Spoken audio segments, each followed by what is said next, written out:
the echoes fight. Neon dreams and pixel dust through the cold relentless thrust. Streaming worlds in constant flux, electric veins, chaotic rush. A restless voice, the static cracks, solitude with neon tracks. Zero solely streaming the light through the chaos, endless fight. In the glow of a midnight screen, seeking truth in the unseen. Why is single reality torn? As heartbeats in the digital storm, faces flicker, fading gleam, caught within a cyber dream. In the silence of the light, searching through the endless night, restless scream against the void, hope and fear become alloyed. Zero solely streaming the light through the chaos, endless fight. In the glow of a midnight screen, seeking truth in the unseen.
Hi, Sadudes.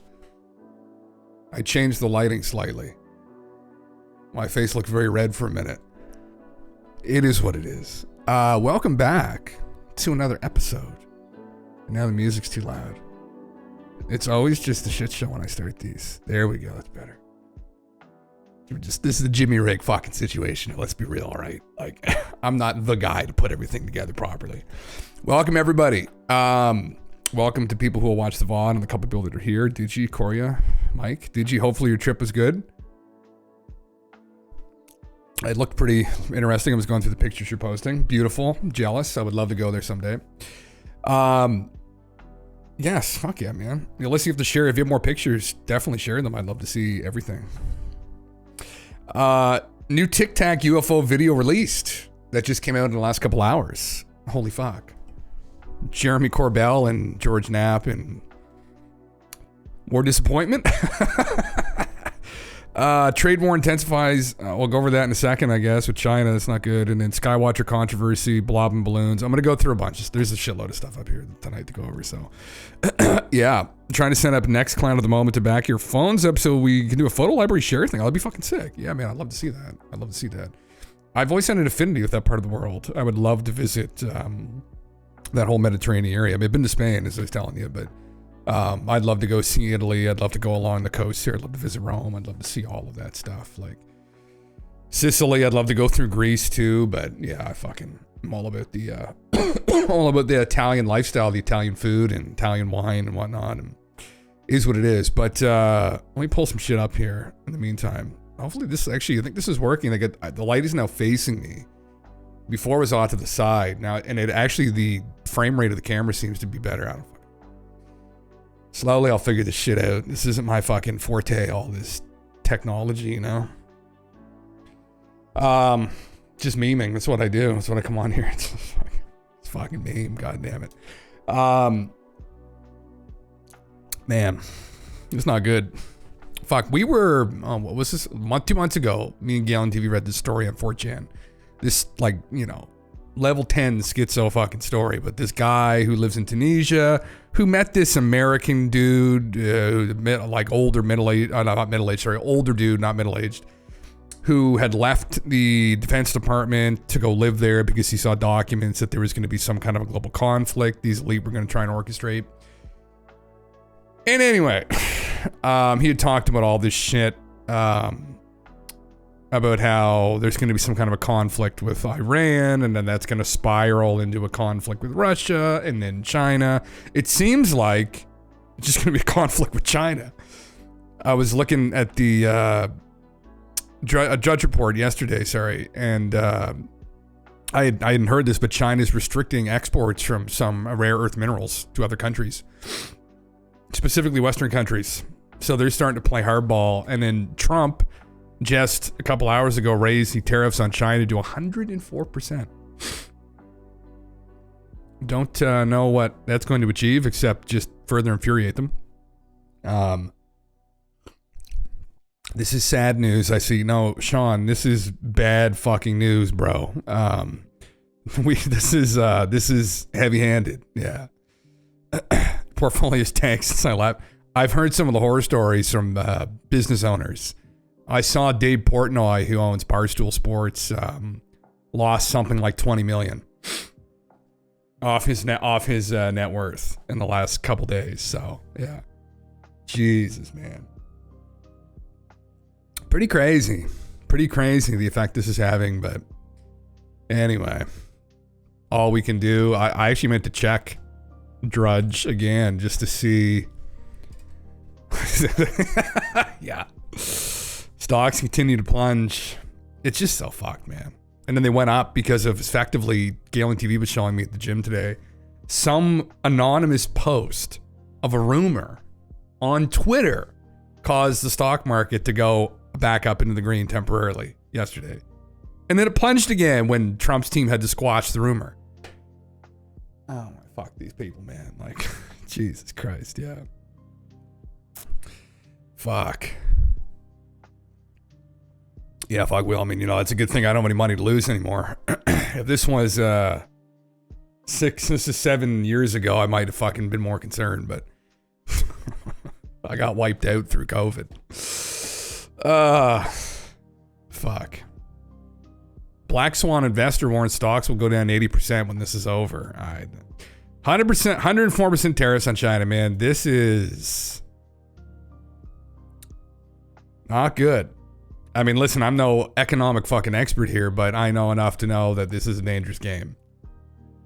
And the Chinese are more than willing to play it. So, like, here, this is all I can think of, really. I guess this is what's fucking literally happening. I saw someone post this. Noah! Larry, what the hell are you doing? Larry! He hit Xi Jinping twice and then kicked him in the nuts. Larry! Noah! Fuck. Fucking shit. Larry, what the Oh hell my, I are have to you watch that doing? again. Fuck. Larry, you can't just... Holy fuck. Oh, Fuck. God, how dare- This is what's happening. This is literally it, though. I mean. Oh, fuck. Yeah. The entire world needs the USA. The USA needs no one. Oh my fucking God, bro. You just wait. You just fucking wait. Just wait. Just wait and see what happens, man. Fuck. It's that attitude is, listen, I understand there's a problem. The last guy we had here in Canada had both of Klaus's nuts like deep down his fucking throat. So Klaus Schwab from WEF. So I get trying to push back against some of these globalist types, but I mean, he's starting to throw his actual friends under the fucking bus. So, yeah. The megas yearn for the mines. Trying to be some brands I work with already got so fucked. Oh, really? Oh, I've heard the fucking horror stories. I've seen them at least on YouTube today. I could just imagine. She's gonna, some people think, I mean, I don't fucking know.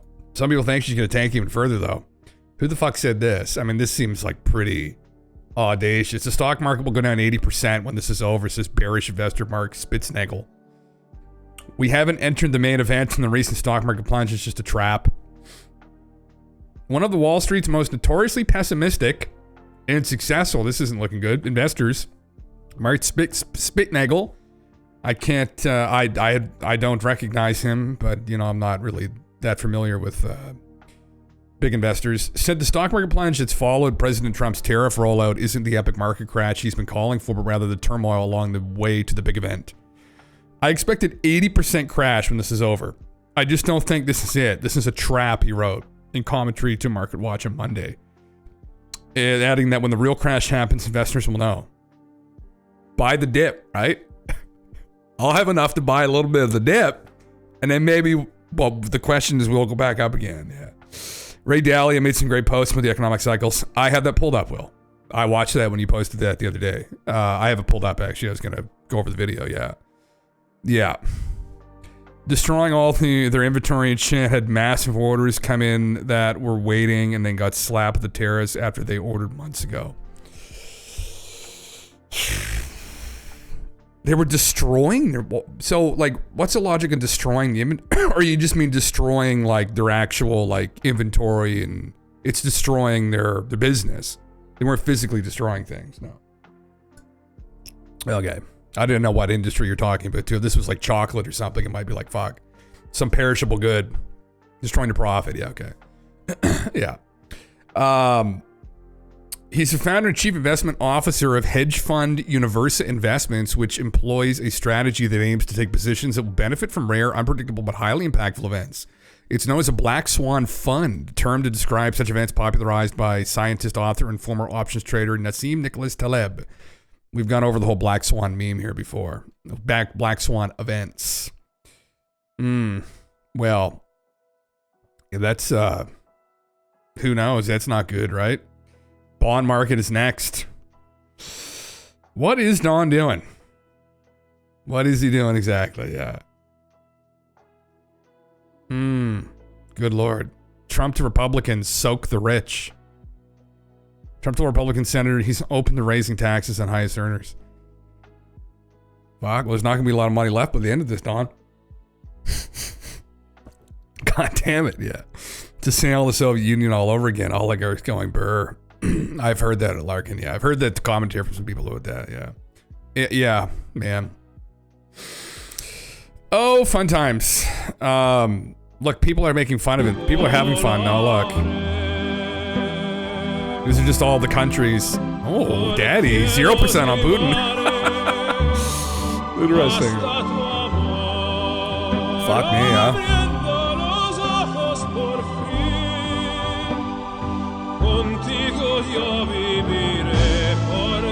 50%. No, there's not a 50% on France. This is just fucking 25%. 10% on the UK. Okay, this is just a fucking name. Alright, okay. Fuck me, yeah. I got Trudeau. Where's Trudeau? Trudeau's no longer the prime minister, although people kind of forgot, I guess, that didn't happen. There you go. God damn. Fuck. They got him an address at least. That makes sense. They got that bit right. Oh, fuck. Anyway, I'm just glad I don't fucking see him anymore. Now we have another fucking dingus in there. They're all dinguses, though. God damn. Anyway. Yeah, I mean, it isn't really funny, honestly, but all you can really do is just laugh and have fun, so. Yeah. This is 0% tariff on fucking Kim. Fuck. All Trump's buds. All Trump's buds.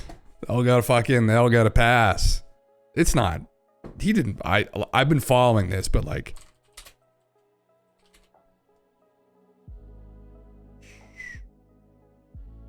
He put, you have 0 for 0 tariffs to Trump and been pushed back. I don't think he slapped them with fucking, no, I don't think he slapped 50%. That'd be fucking crazy. That's not true. So this is something that I saw going around, and Will, I saw you posted it too, from Ray Dalio here. Official account of Ray Dalio, founder of Bridgewater Associates, author of the New York Times bestseller Principles, professional mistake maker.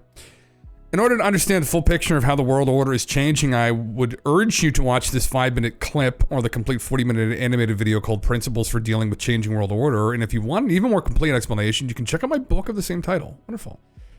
There you go. That's how you sell things, I guess, right? You give people a little taste, you give people a bigger taste, and you say, hey, you like that? I've got a whole pie here in the fridge. Fucking, it's my book. I studied the 10 most powerful empires over the last 500 years and the last 3 reserve currencies. It took me through the rise and decline of the Dutch Empire and the guilder, the British Empire and the pound, the rise and early decline in the United States Empire and the dollar, and the decline and rise of the Chinese Empire and its currencies, as well as the rise and decline of the Spanish, German, French, Indian, Japanese, Russian, and Ottoman empires, along with their significant conflicts, as measured in this chart. To understand China's patterns better, I also studied the rise and fall of Chinese dynasties and their monies back to the year 600. Because looking at all these measures at once can be confusing, I'll focus on the 4 most important ones: the Dutch, British, US, and Chinese. You'll quickly notice the pattern. Now let's simplify the form a bit. As you can see, they transpired in overlapping cycles that lasted about 250 years, with 10 to 20-year transition periods between them. Typically, these transitions have been periods of great conflict because leading powers don't decline without a fight. So how am I measuring an empire's power? In this study, I used 8 metrics. Each country's measure of total power is derived by averaging them together. They are education, inventiveness and technology development, competitiveness in global markets, economic output, share of world trade, military strength, the power of their financial center for capital markets, and the strength of their currency as a reserve currency. Because these powers are measurable, we can see how strong each country is now, was in the past, and whether they're rising or declining. By examining the sequences from many countries, we can see how a typical cycle transpires. Wade, what's up, man?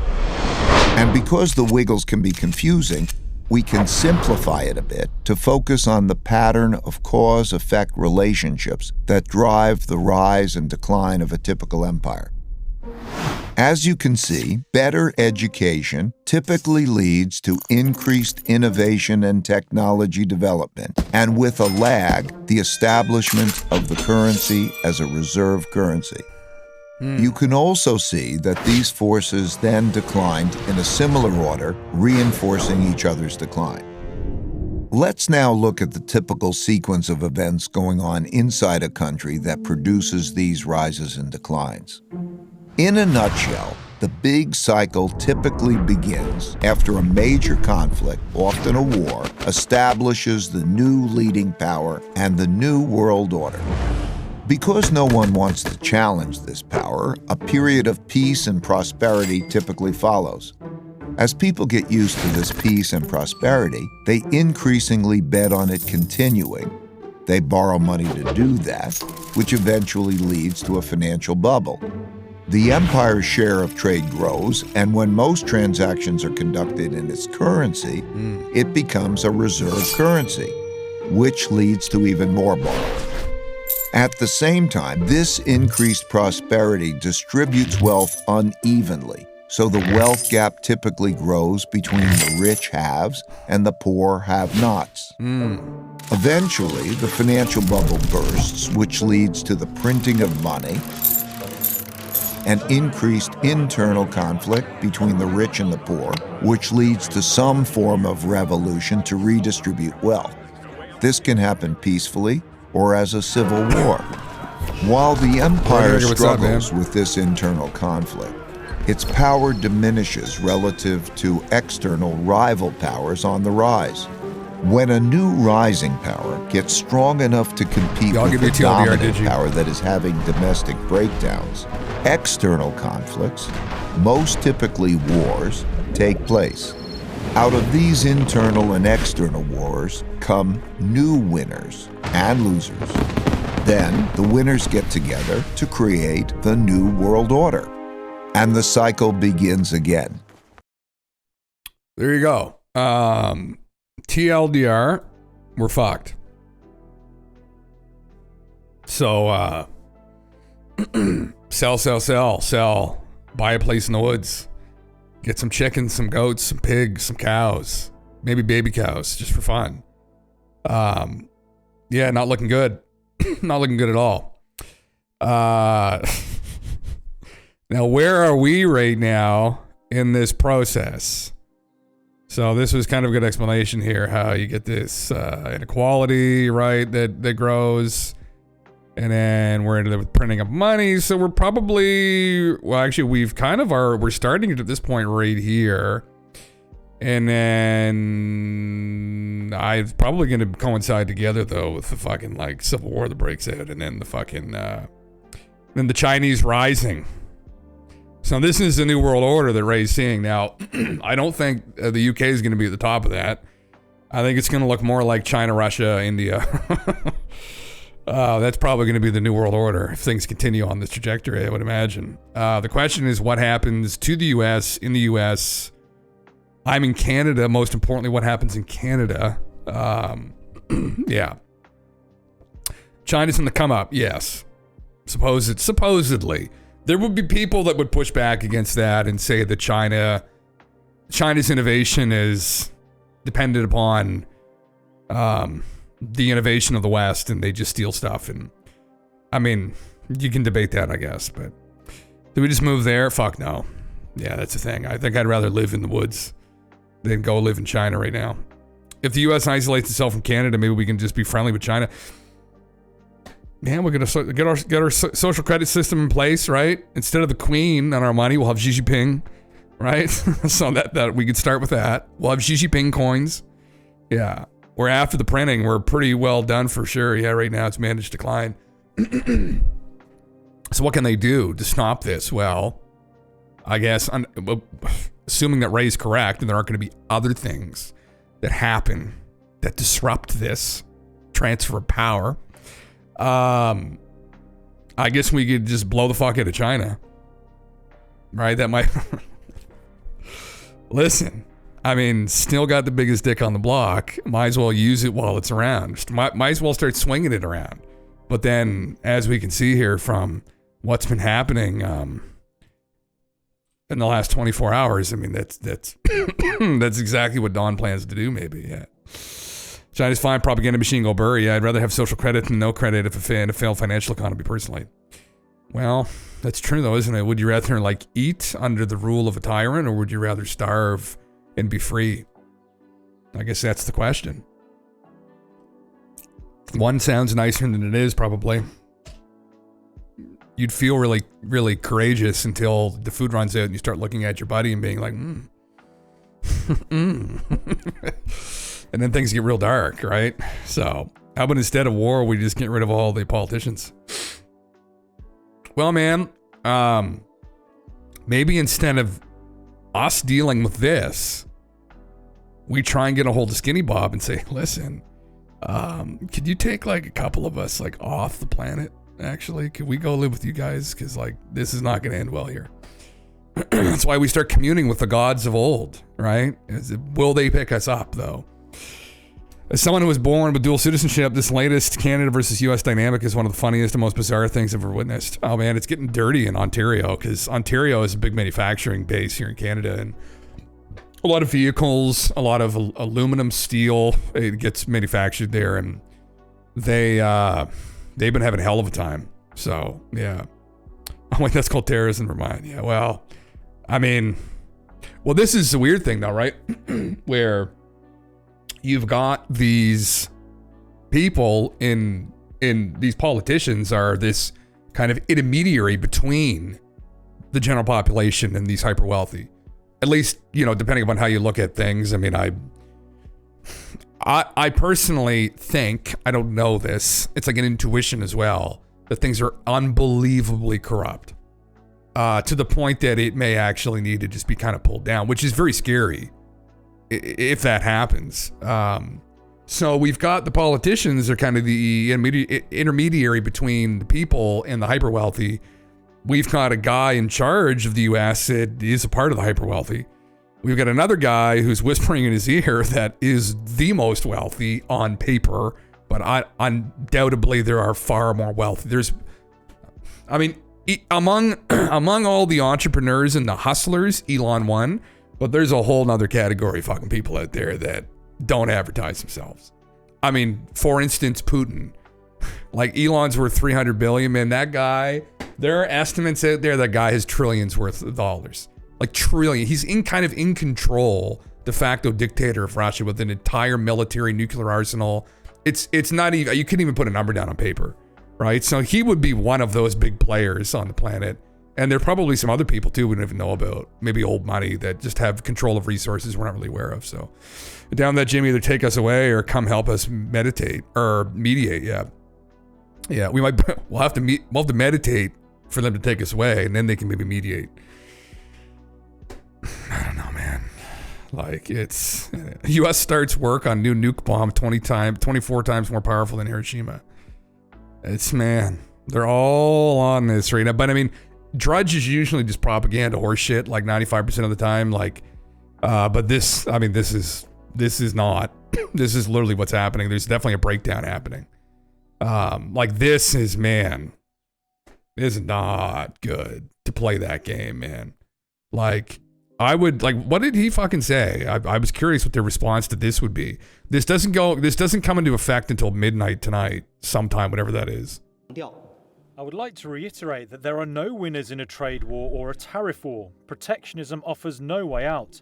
The Chinese people do not provoke trouble, but we are not afraid of it. 也不怕施压 Resorting to pressure, threats and blackmail is not the right way to engage with China. China will take all necessary countermeasures to resolutely safeguard its legitimate and lawful rights and interests. 维护自身正当合法权益。我想美方的 The actions of the US side have not demonstrated any genuine willingness for serious dialogue. If the US truly wishes to engage in talks, it should adopt an attitude of equality, mutual respect and reciprocity. If it persists in disregarding the common interests of both countries and the international community and insists on escalating the trade and tariff conflict, China will, as always, fight to the end. We'll create a massive cyber attack that cripples the US. Call it right now. Like 3 a.m. tomorrow morning, massive cyber attack and all the infrastructure in the US. This is the problem. This is the concerning thing that I've seen some people talk about, where I think, and this, you see this rhetoric that we're anticipating there's going to be this hot war that breaks out. Like, that's not how it goes. And right. And that's what some people in the intelligence community are concerned about too, because, well, even Russia, for example, I mean, what they do all the time, supposedly, is they use these third parties to kind of do their dirty bidding, right, in Europe. So they work through these criminal gangs, and they work through multiple of them, and trying to trace it back to Russia is very difficult. And so same thing with these hacking groups. It would be very difficult to ascertain, like, what the fuck is going on in the midst of that if it's done properly. There was a movie that actually Obama had produced, which is very interesting. I forget what it was called, but I forget what the actors were too, but the premise of the movie is there's this a family going on vacation out to, like, kind of the woods, the sticks, and although they were in like a fucking multi-million-dollar house vacationing still. Anyway, they go out there, and then a cyber attack happens and shuts the whole grid down, knocks it off, knocks the grid out completely, and nobody knows what the fuck's going on. And then in that chaos, civil war breaks out because no one knows what the fuck's going on. There's a complete blackout, and what was involved in that, what was implied, is that there were a group of people that sold the US out effectively. So there was a bunch of dirty players within the US that sold them out, sold all the people out to China, whoever was behind it. I think it was implied it was Russia, China. And then I think at the end, as they're fighting amongst themselves, then I think they hinted that then the attack comes. And like, that's how it would go. It wouldn't be, this wouldn't be like, you know, Putin going over the border to Poland or some shit. Like, it wouldn't go down like that this time. Is it true that Gretzky has come out in support of Trump and that has created shockwaves across Canada? That's a good question. I never even turn on the CBC or Canadian news. I mean, to be fair, Wayne is more of an American now than he would be a Canadian. He's lived in the States most of his life, I think. Gretzky, you get 900. I haven't heard anything. I did see him on the news, though. Wayne Gretzky tariffs? We're nice until we're not. How Trump's tariff threatened Wayne Gretzky's hometown. Okay. Trump tariffs and silence over threat to make Canada a state made Wayne Gretzky the not so great one for many. So he's not speaking out, I guess. That's what's happening. Interesting. Puts costly hockey gear in price hike crosshair. Can't play our games anymore. Fuck. That's when it really started to hit, right? I mean, the liquor's already been pulled off the shelves, the fucking American bourbon and whatnot. That's a goddamn travesty. All the nice California cab savs. Jesus Christ, yeah. That was according to my sister who went to college in Canada, live and worked there for almost 20 years, have always been a huge Gretzky fan, but now lives in Florida, suffers from terrible TDS. Okay. Interesting, yeah. Interesting. Leave the World Behind, Will. That's the movie. That's the movie, yeah. Because undoubtedly China and the power structure in China are,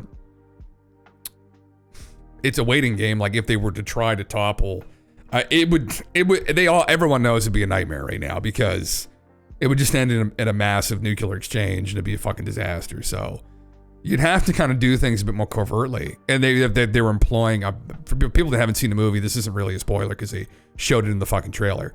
There was this, whatever it's called again, kind of sonic weaponry employed too against the people.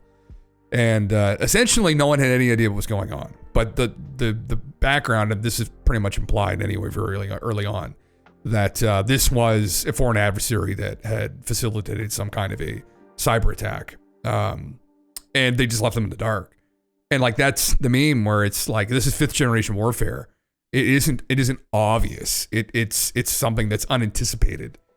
And I read about this, oh my God, through COVID. I started reading about this. I was following Robert Malone, who's a brilliant guy and showed great courage through those times. And still does. I'm not following him as frequently as I did, but he had Substack. And he had worked with biolabs. He'd worked with the CIA. And he did a great Substack post about the 5th generation warfare. And it was in tandem with somebody else who was an expert in this. And they were kind of just going through how people, the general population, like myself and many of us, have no idea how this would actually play out. It would be a shock to people's system if something like this were to actually happen and someone actually was going to facilitate some kind of an attack like this. Anyway, fun things to think about. But when you see shit like this, I'm like, oh, fucking Christ. Like, their stock market tanked. China stock market crash. I think it was the worst tank that it had since 1997. No. The recent crash. Yes, right here. Oh, that was in October. This was even worse than one that just happened the other day. Plummets. Accuse U.S. of economic bullying. Yeah. I don't know how far it fell, but it fell. Where is it? 7.3%. I thought it was worse than that. It was the worst plunge that they had since 1997. That's what they were talking about. I saw it on the news. So that was at 34%. U.S. President Trump imposed a 34% tariff, on Chinese goods last week. Beijing was swift to respond. So it was at a 34% tariff on those goods. And it plunged to that degree. And now Dawn has gone and done this. So by midnight tonight. So, fug.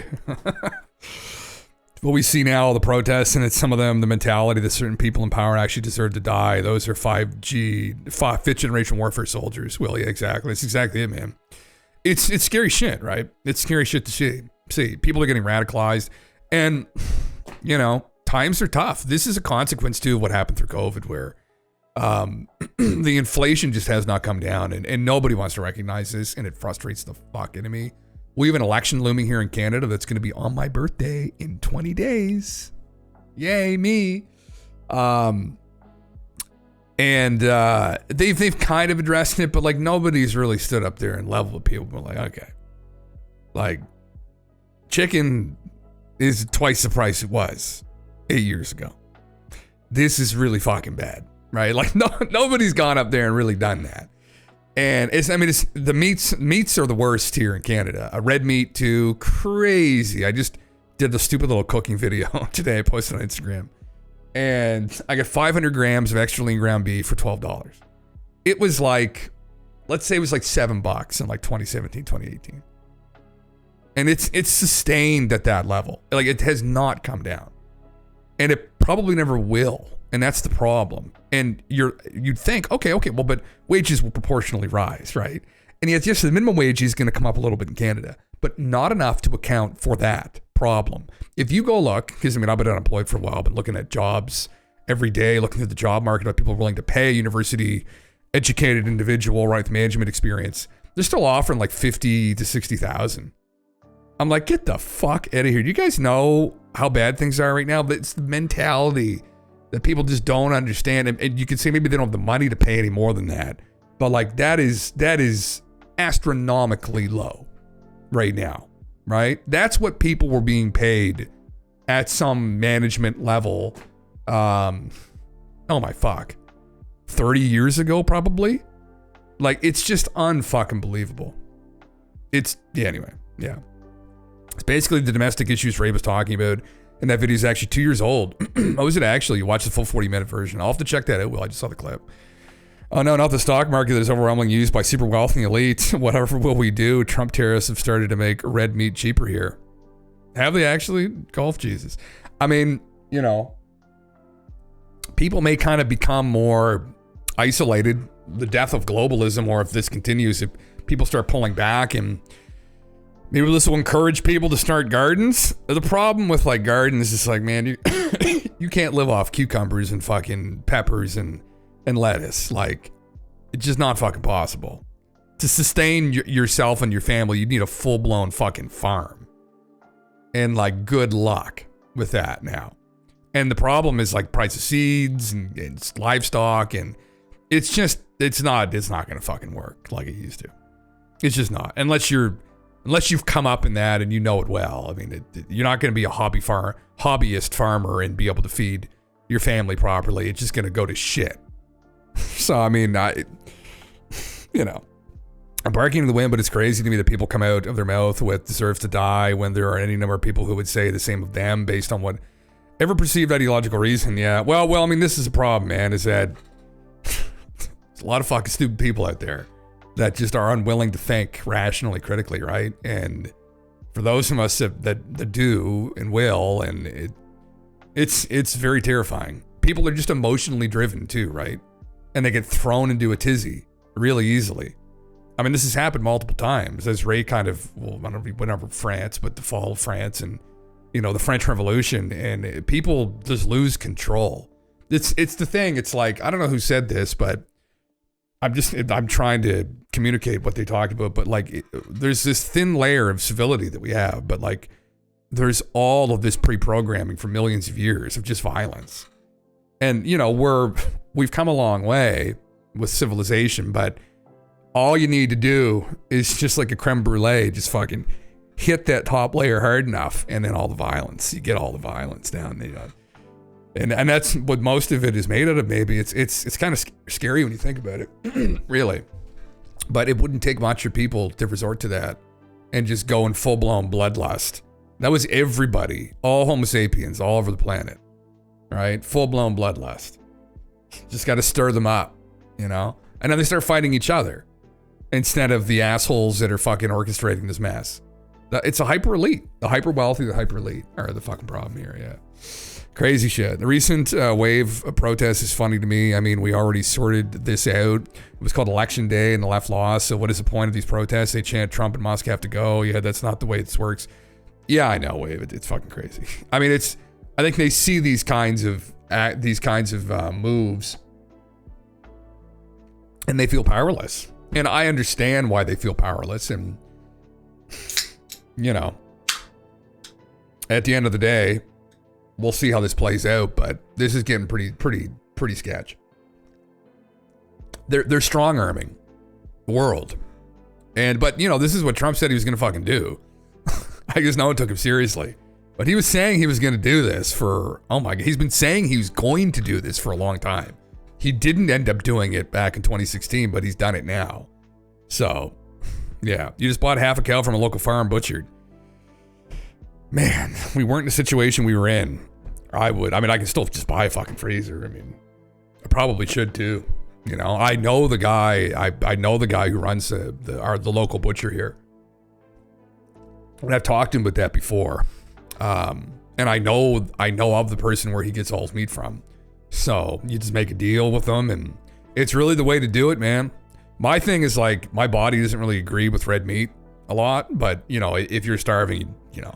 It's like, oh, my eyes are kind of dark again today. You know, it's like, you're just not gonna fucking worry about. I probably wouldn't even have digestive issues at that point because my digestive system would get a break. I'd be eating a steak every couple days, so it's probably not a bad investment, right? As long as the power stays on, but you can just turn it all into jerky. And the way it works here, we don't get a say in it thanks to politicians, is that we pay export prices for meat produced here. Now that there is a tariff on exports of red meat to the US, they're forced to start selling it to us cheaper. What? You pay an export price there? What? Doesn't make any fucking sense. Meanwhile, conservative media is trying to convince me that egg prices are coming down, but in my world, they haven't budged at all. They're still $9 per dozen at my local grocery stores. Yeah, Canada's fucked. The food in Canada's been fucked for a couple of years now. But yeah, the egg price has not come down that much at all either. I eat 6 a day. So I go through a fucking flat pretty quickly. And so, you know, I don't know. How much do they at Costco? Fuck, I think, man, they're almost double that. I feel like they're like $15 or something. If you buy the organic eggs, I think they're $18 actually, come to think of it. Which is just free run brown eggs. It's like the chickens get to go outside and eat bugs. It's like, fucking Christ. Yeah. Similar kind of thing happened during COVID. They couldn't ship a lot of it overseas, so whole cuts of beef went for $24.99 a kilo down to $9.99. Isn't that crazy, man? Like, could anybody break down specifically where all that money was going to out of that beef? Like, what was the logic for raising up to that level? Is this some kind of a tax, like carbon tax on the meat? Like, how does that make any fucking sense that it was priced that high? That's absolutely criminal that it would be that expensive. Right? And I mean, we're not too far off from that here now. I mean, yeah, the kilo would be about the same here. 1,000 grams. So that's exactly the price it is now. It's about $24. It'd be almost $25 because I just bought 500 grams today and it was 12 something. So fucking crazy, man. And with $9.99 it went down to. This is a crazy thing that happened in Canada recently. Trudeau was giving us a carbon tax rebate, right, in our bank accounts for people, you know, that don't even fuck money essentially.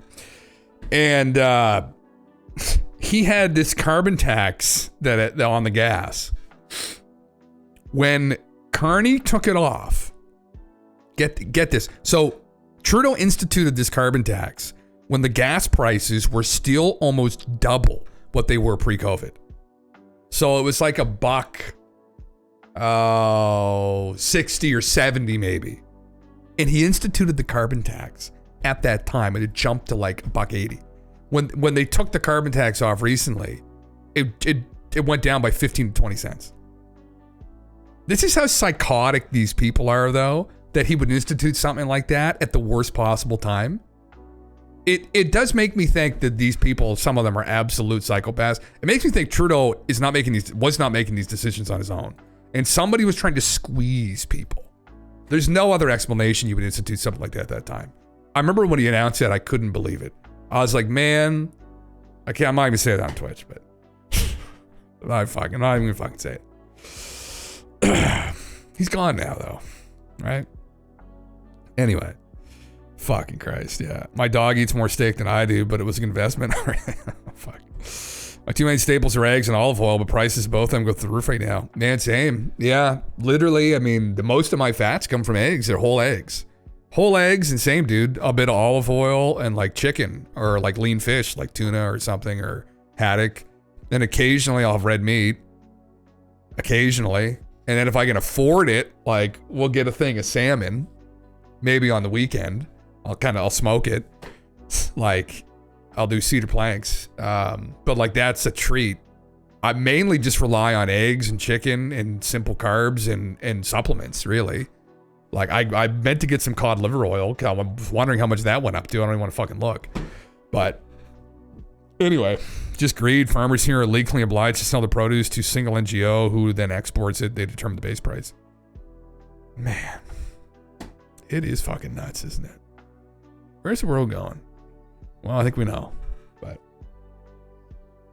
that's why we're gonna do psionics. Okay, put your psionic cap on. We're gonna try and talk to the aliens, see if they can fucking come down and save us. Somehow I don't think so, but maybe they can. We can be in contact with them as everything burns and be like, look, this is what happens. This is what happens to some civilizations. Trudeau, I believe, had good intentions going into it. The more powerful grabbed him by the nuts and was like, hey, you listen to us, you'll be a rich man. If you oppose us, your family will die. We have no idea, man. Who knows, right? Like, he was definitely co-opted pretty early on by the WEF. He was well in Buddy's fucking pocket. I mean, they all still are. Not that he's influenced anymore, really, but Carney's the same fucking deal. I mean, it's these rich fucking ideologues. I would say psychopaths, because that guy's Schwab is just a fucking psychopath.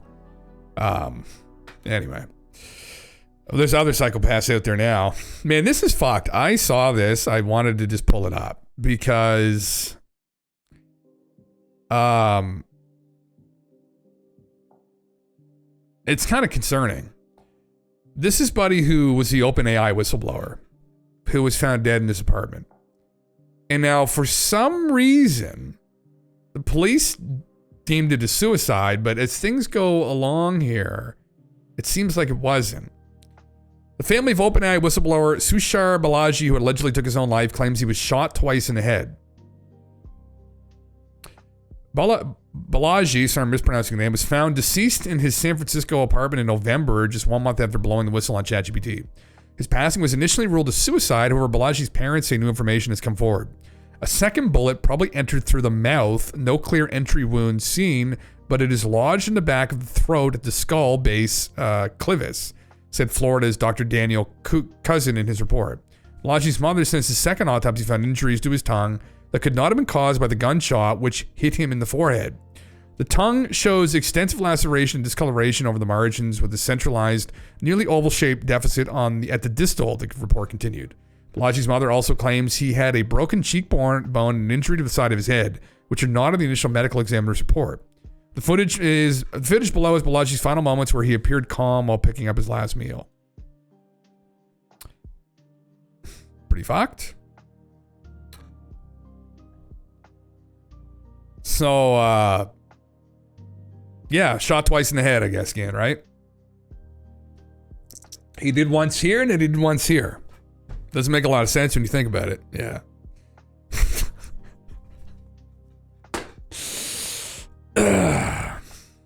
And then the allegations came out recently against Sam Altman from his sister that he abused her through the entirety of their childhood. Him and his brother. Is there a puzzle that's starting to be put together here?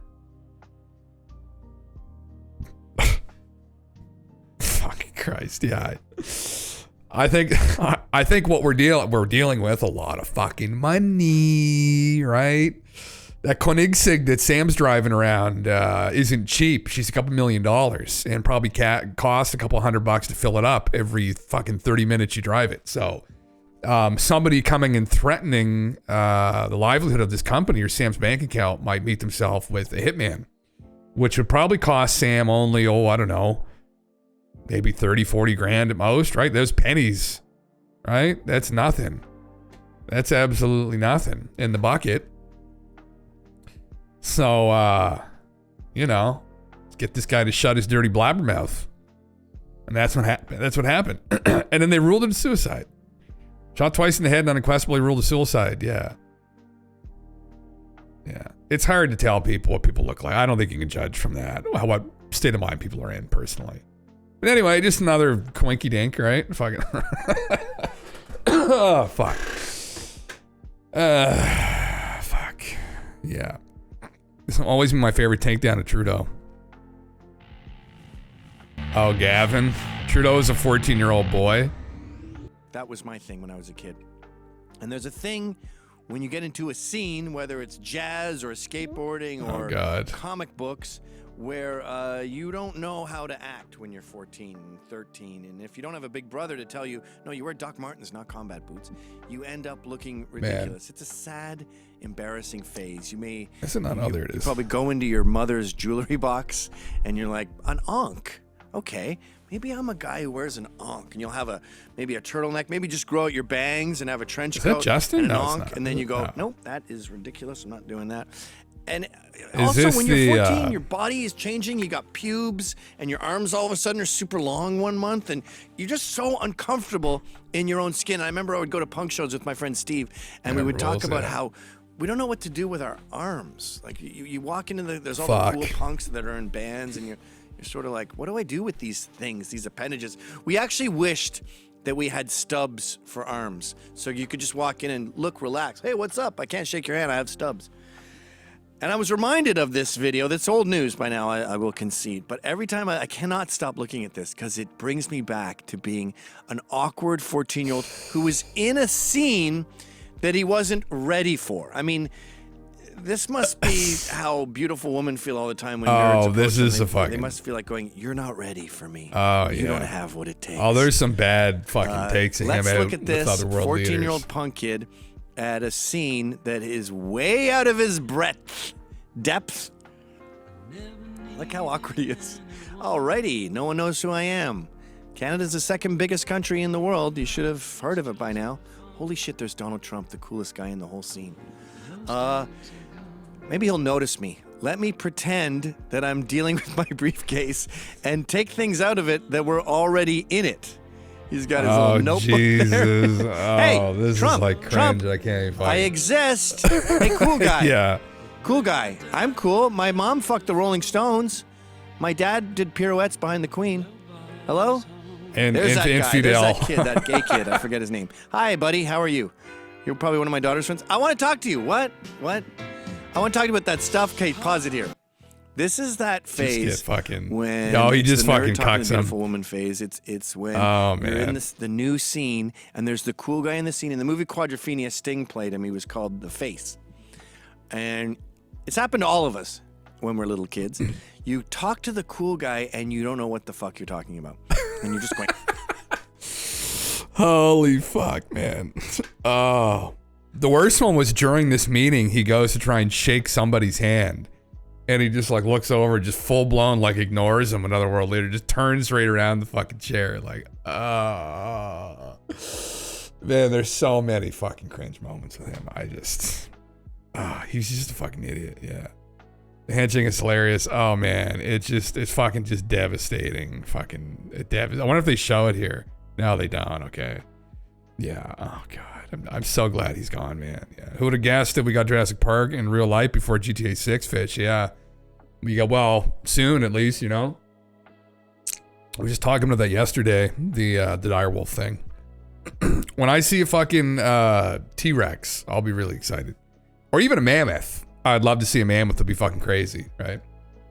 I was just thinking about a punk song before I walked in and you were watching this. Offspring, Be a Long Time. That's it, man. The synchronicity. Fucking Christ, yeah. Anyway, man. Fuck, yeah. Yeah, I know. I saw a couple clips of him talking with Joe Rogan, actually. He was on Joe's podcast yesterday, I think, kind of going over and explaining what they did, the method. It's the same kind of meme as Jurassic Park, where they're not actually direwolves. Like, they didn't actually find direwolf DNA. They found bits and pieces of it. They kind of did a Jenga puzzle, or not a Jenga, yeah. They put the puzzle together, sorry, is what I meant to fucking say. And kind of put it into a gray wolf, and which is what they did in Jurassic Park. Like, they were borrowing bits and bobs from like toads and snakes and other lizards, and they made this like theme park dinosaur, but they weren't like actual dinosaurs. Yeah, it is an all new life form. Yeah, it's like a mutant essentially. Is effectively it's what it is. That's what I was saying yesterday. I was like, well, if they do the mammoths, like, why aren't we give it that fucking, what's that muscle gene? Muscle gene. Cows, myostatin or some shit. You seen these fucking cows? They get fucking huge. Some people have this gene too, where they just end up like turning into muscle cows. Oh, I gotta watch what I type in this search engine here. Fucking, yeah, they're just like huge and jacked. But like, people can have these genes. Why wouldn't they just insert that gene into the mammoths? And just make like giant fucking beastly, like, fuck it. Like, we're not going to get the OG mammoth. Just make a new mammoth that's even better. That's even bigger and stronger. Like, give it fangs and shit. Yeah. They discussed a dark connection, satanic panic with 35 years ago, Alex. Oh, yeah. I thought I had up there while I was going to play that. Yeah. Humans are literally playing God. They are, man. Which is fucking crazy. It's absolutely insane. Yeah. Take your CMOS. Oh my fucking God. Did you just make that, or did someone else do that? Oh, that's incredible. Life finds a way. It's all about guiding it, right? You gotta make if we're doing this for funsies, like, make it cool. I think this is old. Alex is going to do a conversation with Tucker Carlson again. I saw that. So I thought that he reposted this. I think this had already happened from their last conversation. So I think he's there right now recording it. I don't know what they're talking about, but I never thought I'd see the day when these two would be together. Years ago, watching Jon Stewart debate Tucker Carlson on religion on TV, and then watching Alex talk about Sandy Hook. Now they're together. Yeah. Imagine the Neanderthals making a comeback. They might. Who knows, right? I don't know if we have fucking actual DNA? We found a couple frozen Neanderthals, haven't we? The crazy thing, the clip I saw on Joe Rogan, Buddy was talking about how he's convinced that China's already been doing this with kids. They've already been making genetically engineered kids, which is pretty fucked. You know, some of these sketchier countries have all of these kids that are like predisposed to just respect authority, respect their authority. Like they come out of the womb like that. They'll just do whatever they're told. Just meat machines. Yeah. Which is effectively what they want in the military there. Yeah. But yeah. You can make a emote super easy now. The Twitch digital artist bots are in shambles. Oh, you probably couldn't you? With ChatGPT. You probably go right to ChatGPT and ask it that, couldn't you? Make me a emote for Twitch TV with Alex Jones riding a muscular bull.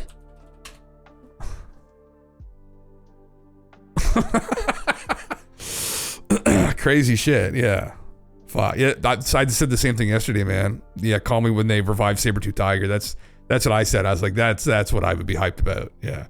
And then release it back into the wild. Just release it back into suburban America somewhere. Like, just start letting them go, you know.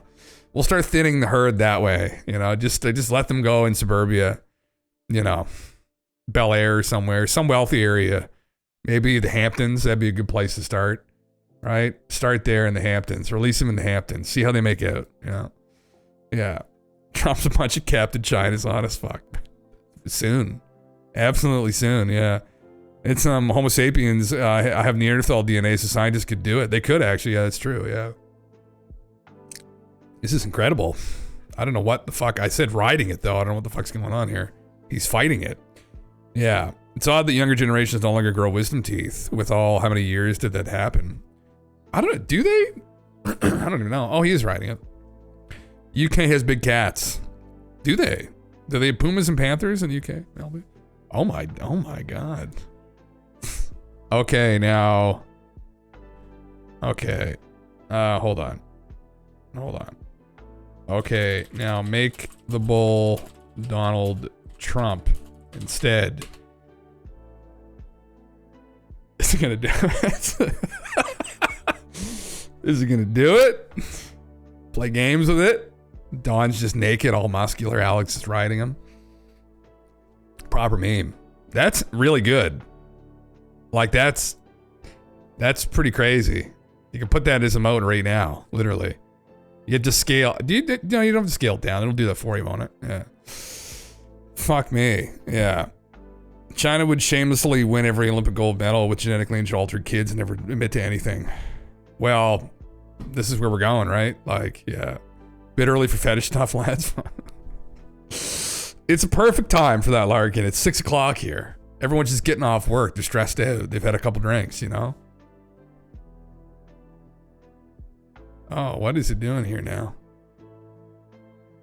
Okay. Interesting. Yeah. Fuck yeah.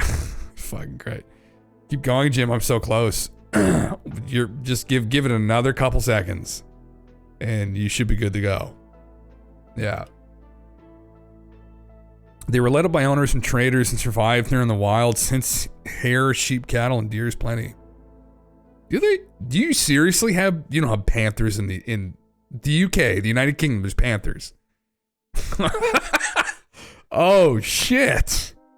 That's unbelievably good. Wow. That's like a Trump centaur. Good Lord. That's incredible, Alex. Wow. Just start tweeting this at people. Just start tweeting these at people like, where the fuck is, where is he at? Where is he, for Christ's sake? Alex. How do you, I have to post it, right? And I tag him in it. Paste it.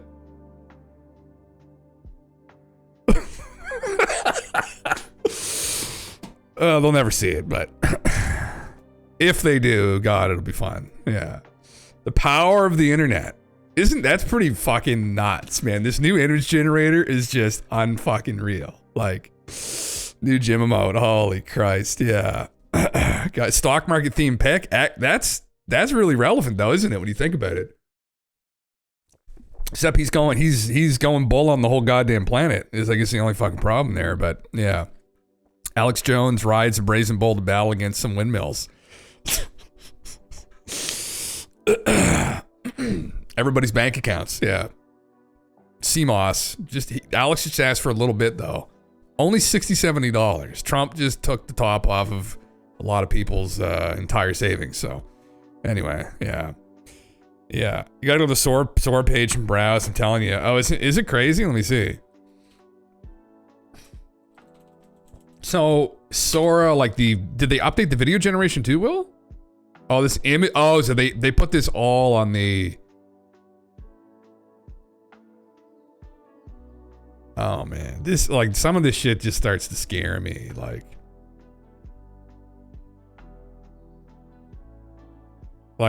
that is a perfect example of what's concerning.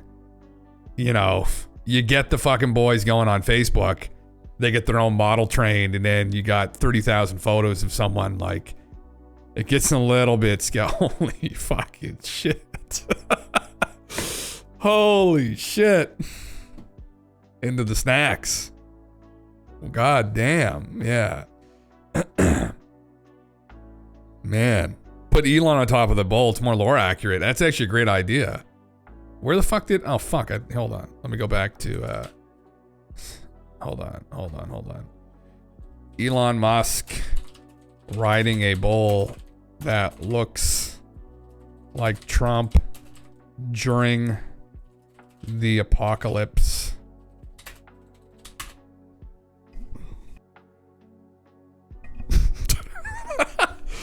That would be fucking great, wouldn't it? Oh, that would put the knife right where fucking it probably hurts, right? God damn. The image gen is in there now. Yeah. Oh, interesting. Okay. Most people of non-African descent have about 1 to 4% Neanderthal DNA. Do they actually?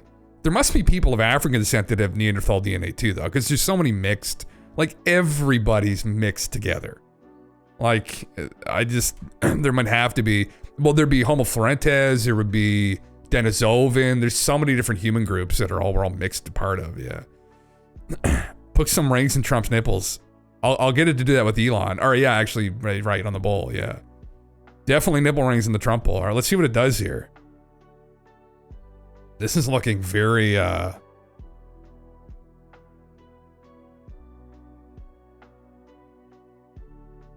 man, that accuracy, it's, I think we've crossed the fucking Rubicon threshold here, where it's officially freaked me out. Like with the Neil deGrasse Tyson shit I was doing the other night was like really unsettling. Oh my fucking God.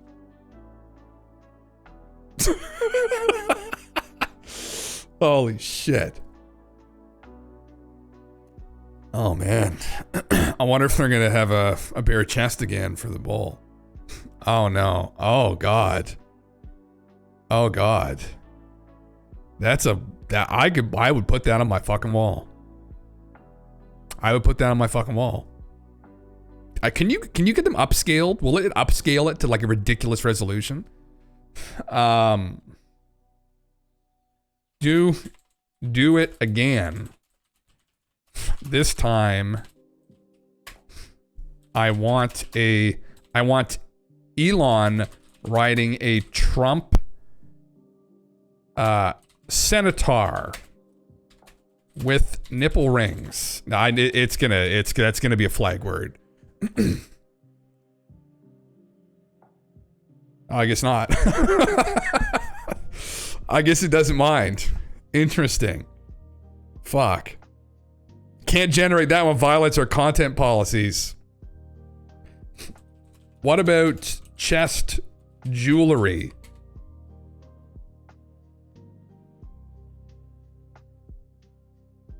Yes, whatever, okay. Maybe we'll just do the nipple rings for fun, yeah. The hairstyle reminds me of the painting in Ghostbusters. I'm not familiar. Looks like a painting the Ghostbusters should be worried about. Holy fuck, you guys both got that. God damn. That's magical. It's not risque enough though. It's not risque enough. We need it to be more risque. Yeah. Oh God. You could probably get it to like make a really accurate, like in like kind of an old saggy bowl. Fucking big long nip. Can you put like big saggy long nipples like dragging on the ground? Like, could you do that for me? Like the horrors that we're gonna create with this. Man, that's, if you took the training wheels off this fucking thing, fuck.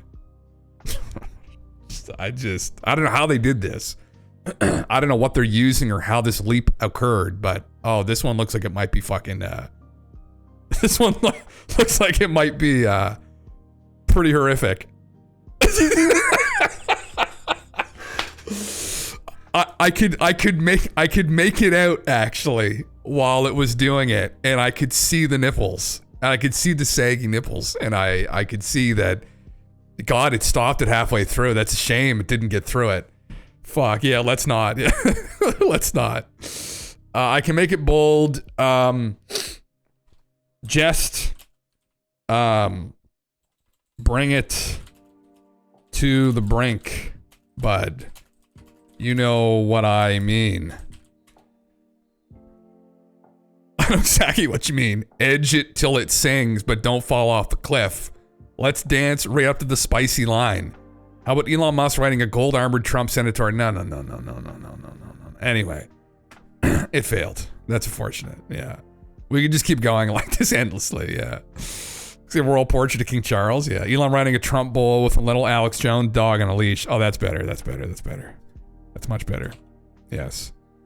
Elon riding a Trump senator, because we want like the whole I'm a striped senator. After contracting rabies. How do you spell rabies? The thing is, it's R-A. What is it? Oh. Rabbis. Be careful how I fucking spell it. Jeez.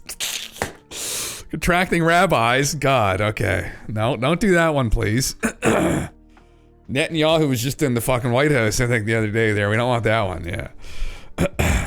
Riding a Trump bear down a downward moving red line chart, most lower accurate picture. That would be a good one, too.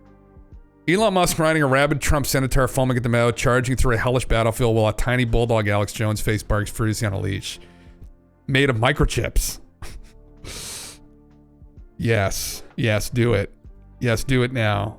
Hold on. Yes, do it. That's wonderful. I should have put hyper realistic. That would have been the cherry on top of this. Yeah. Oh. Bull Trump tire needs a diaper with spikes on it. Oh, Jesus Christ.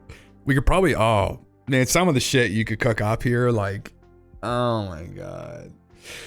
A great thing to do when you're doing these prompts is to get it to make the prompt for you and then do it, which is what I was doing with, I had the one on my computer. I was trying to make like art, like backgrounds, like, you know, when the stream starts, and I would you feed it, you get ChatGPT to make the prompt and the positive and like the negative prompts. And then you feed it into the image generator, and it worked pretty well, actually, yeah. Rabies. Oh, is that rabies? Oh, fuck. We still put rabbis in, didn't we? Uh-oh. Uh-oh. See what happens. The automatic 111 interface does that. It has a bunch of tags for positive and negative prompting. Oh, does it? Oh, interesting. Okay. Fuck. Works really good for Stable Diffusion. Yeah, that's what I mean. That's what I was using, yeah. Oh, dear Christ.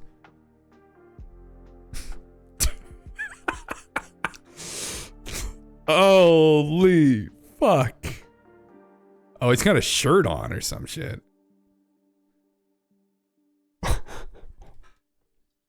Unfucking believable. Unfucking believable. It's still during the apocalypse, too. Oh, God. Oh, God. No, you have to do it, you fucker. That one stepped over the line, violates our content policies. I still can't do serial. I can still do serial satire. Give me a fucking break. What do you mean it stepped over the fucking line? My son.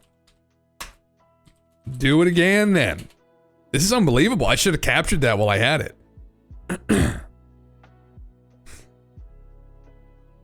Oh, no, that's not as fun. That's not as fun. Oh, really? Oh, that's god damn it. Holy shit. So did the video get updated too, Will? Is that what happened? Like, man. IKEA 40,000 BC. Where's the meatballs? Holy fuck. This is what I'm talking about. This is where the problems are going to start. Although the PS1 controller is a little bit janky, but holy fuck, man. Oh my God. The boys are already getting at her. The boys are they're deep into it already. They're deep into it. They're just, they're walking that fine line. Holy shit. Yeah. Everybody can potentially see whatever you make. Oh, interesting. I'm currently rereading a book called Future Shock. It's about the rapid acceleration of technological change, and that's likely to affect humans on every level. It was published in 1970. Oh, wow, man. This is an example of it because, like, I am genuinely in shock when going through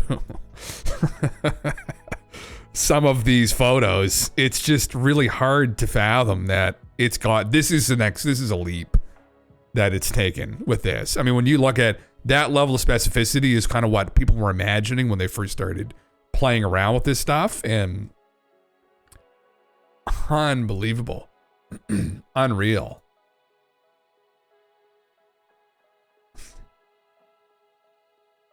And they must have improved the videos too.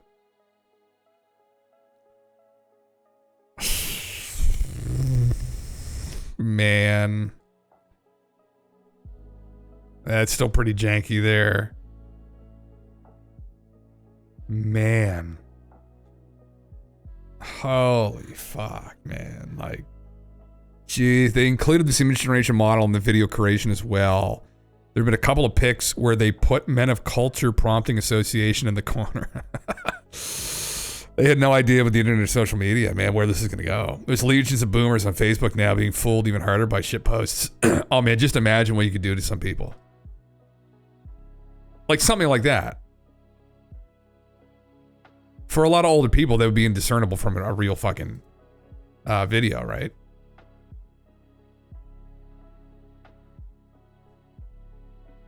I mean, that one, obviously, they're going to know is fake, but let's hope to Christ. But, like, you know, they'd see something like that, think it's out of a movie, they think it's a person there. Like Rocky Balboa. This guy's playing a dangerous game here. This one, fucking trying to work on the physics. Holy fucking Christ.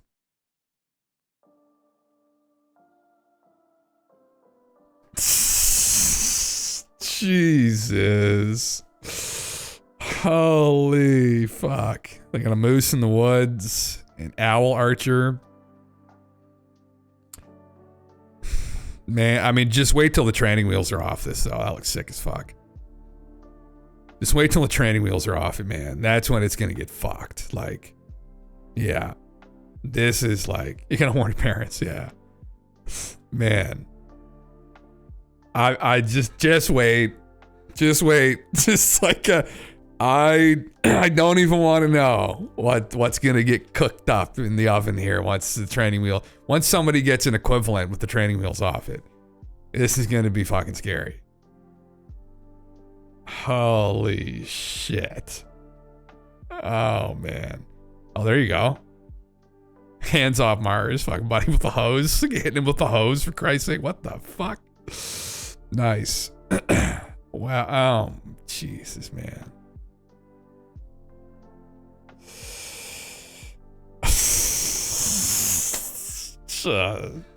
Anyway, it just blows my mind. Literally blows my mind. I think it probably blows everybody's minds. But like, look at this. Man, we're not far off from the fuck. Like, look at her teeth. That looks like a real fucking person. Got stain on her teeth. She doesn't have perfect teeth. Like, look at that shit. Man. People are going to be plugging in soon. Not going to be much longer before we do, yeah. See anything cool, you can click on the user who made it and see everything that person's generated. Go back to the guy who did the lady jumping with the open shirt. I can imagine everything that guy's generated, yeah.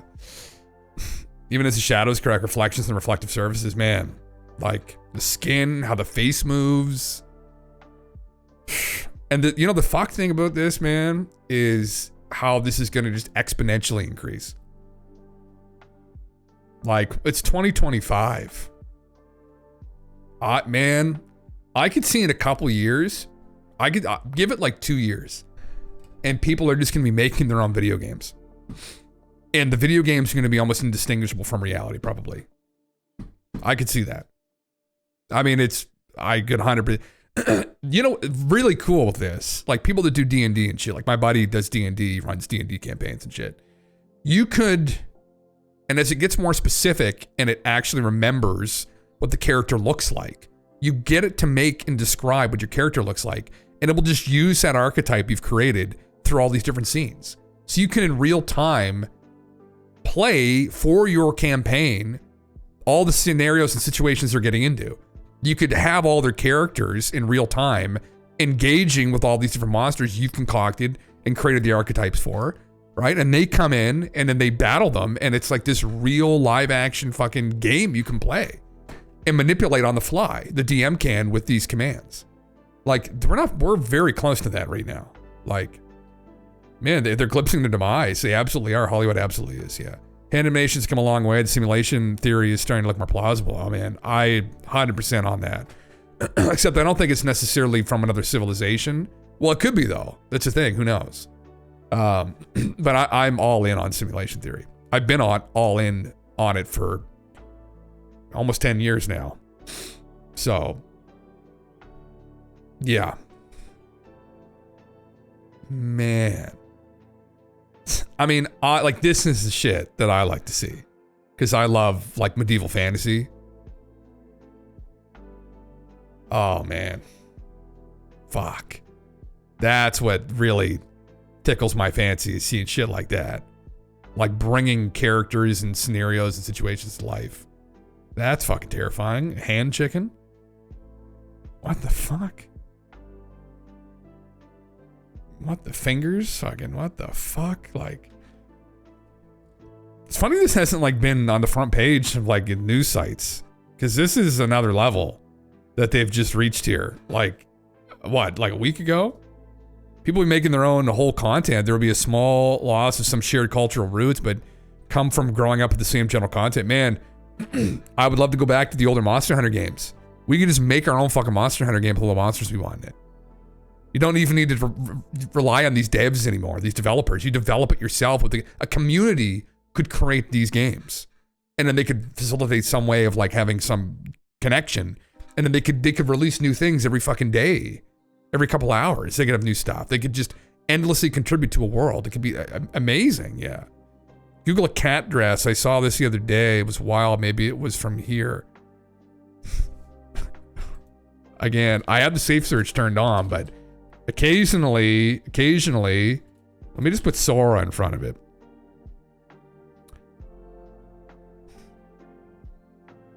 I don't know. You probably would. You'd have to find it probably. There's been a lot of this shit, like cat on a scale, man. Anyway, you could just endlessly. This fucking guy. The same guy. It's the same guy probably doing this. I guarantee you, if you click on his fucking account, it's just going to be all the same shit. Oh no, I'm surprised at. Well, no. Yeah. Pretty similar. Yeah. Okay, yeah. Man, they're just not going to go outside again. Some of these boys are just not going to go fucking outside again.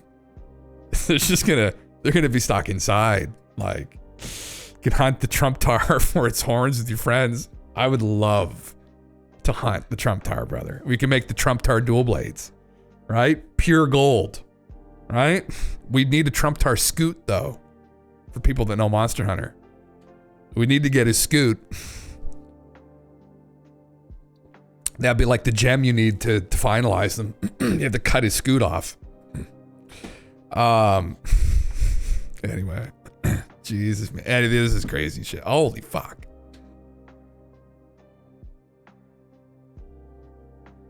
I mean, I can generate something right now because do I have my credits again, Sam? Have you given my Master, have you given me my credits? Can I fucking generate something now, Master? Thank you. Oh, God bless. I can do 720p now. Incredible. How many seconds can I do? Oh, I can only do 5 seconds still. I'm gonna do 16:9.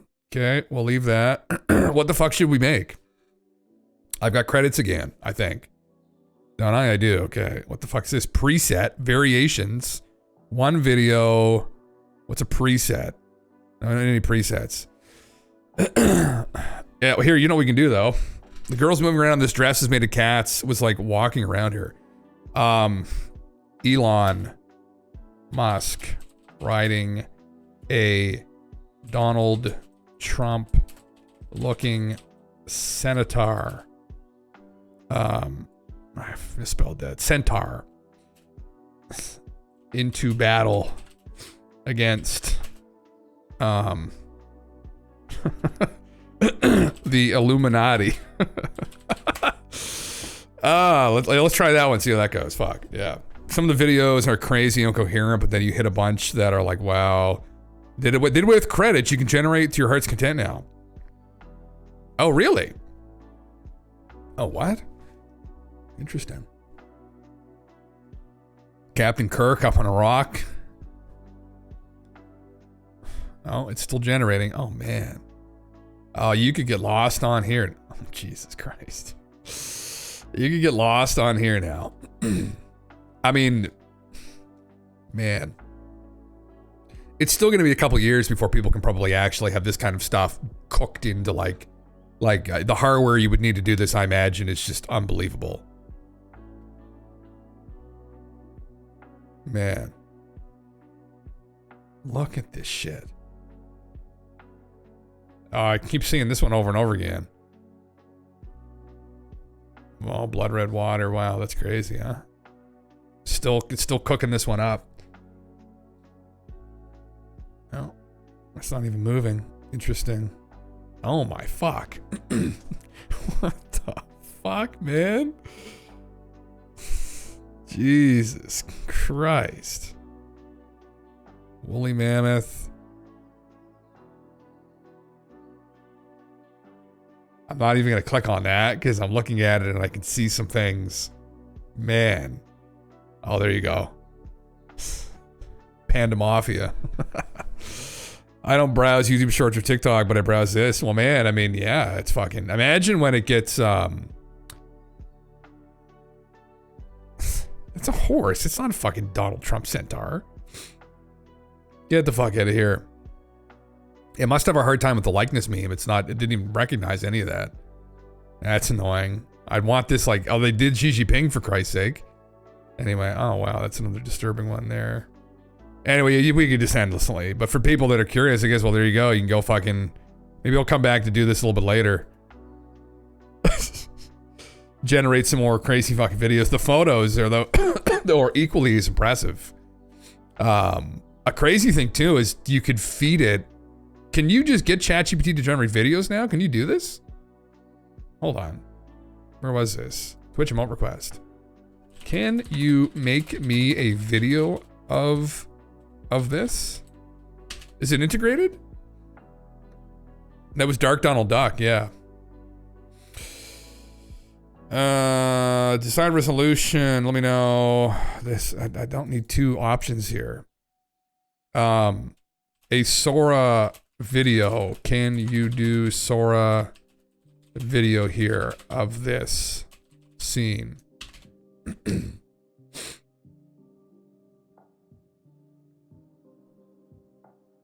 Doesn't know what Sora is? What? Oh, maybe you can't. Okay, clearly you cannot. Yeah. If this is available to the public for free, imagine what was available to the elite and how many years ago. Well, man. Even now, right? Like what's available? What can Sam do right now, right? Sora, the video generator from Open. Hey, it's not trained on. You think it would be though. It isn't available to, what? Yeah, it's because it wasn't trained. I can't generate now. Okay. So this is old. So I can't do it. Anyway, you can just endlessly fuck around with this in the meantime, I guess. But holy shit. Well, what a meme. Yeah, I'll come back to this later. Maybe there's some other things I was going to go over. But you can just, I've already gotten lost here. Honestly, I've gotten completely fucking lost. You could just get utterly. Oh, there you go. Panicking ape stockbroker, few pieces of paper fly. That pretty much fucking explains it. Yeah. Holy shit. Unbelievable. Unbelievable shit. Yeah. Still some janky stuff, but man. Maybe I should cover this. This is kind of relevant. This is probably more relevant, honestly, right now. This is a Tic Tac that supposedly was captured back in 2023 on the USS Jackson. So here's a quick clip of it. This is a new UFO video, essentially, that got released by Jeremy Corbell.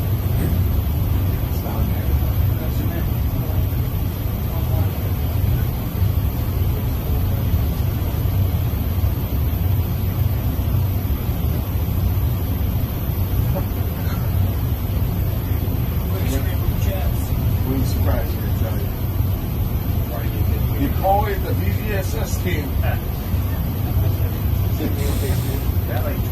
Interesting.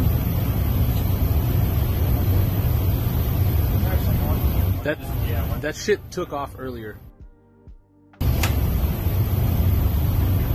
This is just a loop of it again. That are in that area, and then it kind of punches in to that rectangle, and it appears the object comes up, but it doesn't. I believe that the camera is auto tracking from the bottom left object, so it doesn't actually rise up in space. So, but the targeting system punches in, and you can see it's not artifacts because it's getting these little white X's. Yeah. So what does that mean? What does that little blotch mean that's appearing? It shows that it's moving. It really is moving, right? Well, yeah, and mainly what it shows is the system is trying to auto track. It's trying to find the target like it's a real target in space time. It's out there. It's an object, and it is loitering at least at this moment. We have to really look at the designation of the numbers and see, like, is it slewing at all to see the movement? So it's undetermined for me if it's loitering at this moment, but at some point, all four, they do move, and this is the reports that came to us and verified on radar, is that they all shoot off at the same time. So again, just to kind of... Interesting. Okay. Yeah, I don't know. It's kind of like another... It's not quite as good as the gimbal footage, that's for goddamn sure. It's not nearly as compelling. That's it at a distance, I'm assuming? Okay. So this is it at a distance. And then they get a lock on it finally. And zoom in. Fuck. Interesting, yeah. Interesting.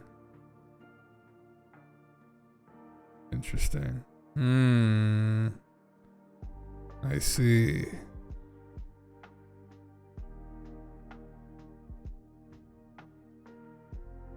Interesting. Yeah, again, you'd have to feed this to people that know what the fuck they're doing with this kind of footage. Or know these sensor systems and be like, is this truly an anomalous thing? It doesn't have any visible means of propulsion, I guess. It's just sitting out there. Like, what is it? Interesting. Yeah. What does he have with the dork has in the safe? You should ask him. Ask him on Twitter Larkin. A fucking bunch of gold, probably. I don't know if you should be advertising that on TV or on Twitter. Have you all seen Jeremy Corbell's previous life as a jiu-jitsu master? Wild stuff. Oh, yeah. We've gone over that. We've gone over that here before. Yeah. He was in jiu-jitsu, and then he did yoga, and then he got into filmmaking. And that's when he got involved with Bob Lazar. So, yeah. Jeremy's definitely an interesting guy. Yeah. Anyway. I love George. I've always loved following George's work. But Jeremy has the spotlight now, I guess, with some of the stuff. People send him shit. Somebody sent him this fucking video, I guess. Legally, illegally, however he got a hold of this, it's out there now, I guess. So, yeah. It's interesting, but it's just a blurry dot. That is what it looks like to us. Yeah, that is literally what it is. What does it mean? We'd have to have somebody who understands these systems come in, and they'd have to explain to us or explain to Jeremy, or, you know, having Jeremy explain this isn't going to be super helpful. You'd have to have someone who actually knows these systems to be like, this is what we're looking at. This is why this is anomalous. He maybe did that himself. I could watch the video, maybe. I could watch the whole video. Do I want to subject myself and other people to that? I don't know. Yeah, the Tedesco Brothers stuff is definitely... that's like on-the-ground research, man. Yeah, that's the kind of stuff that I'm excited about because they've got a lot of those systems too. They've got a bunch of different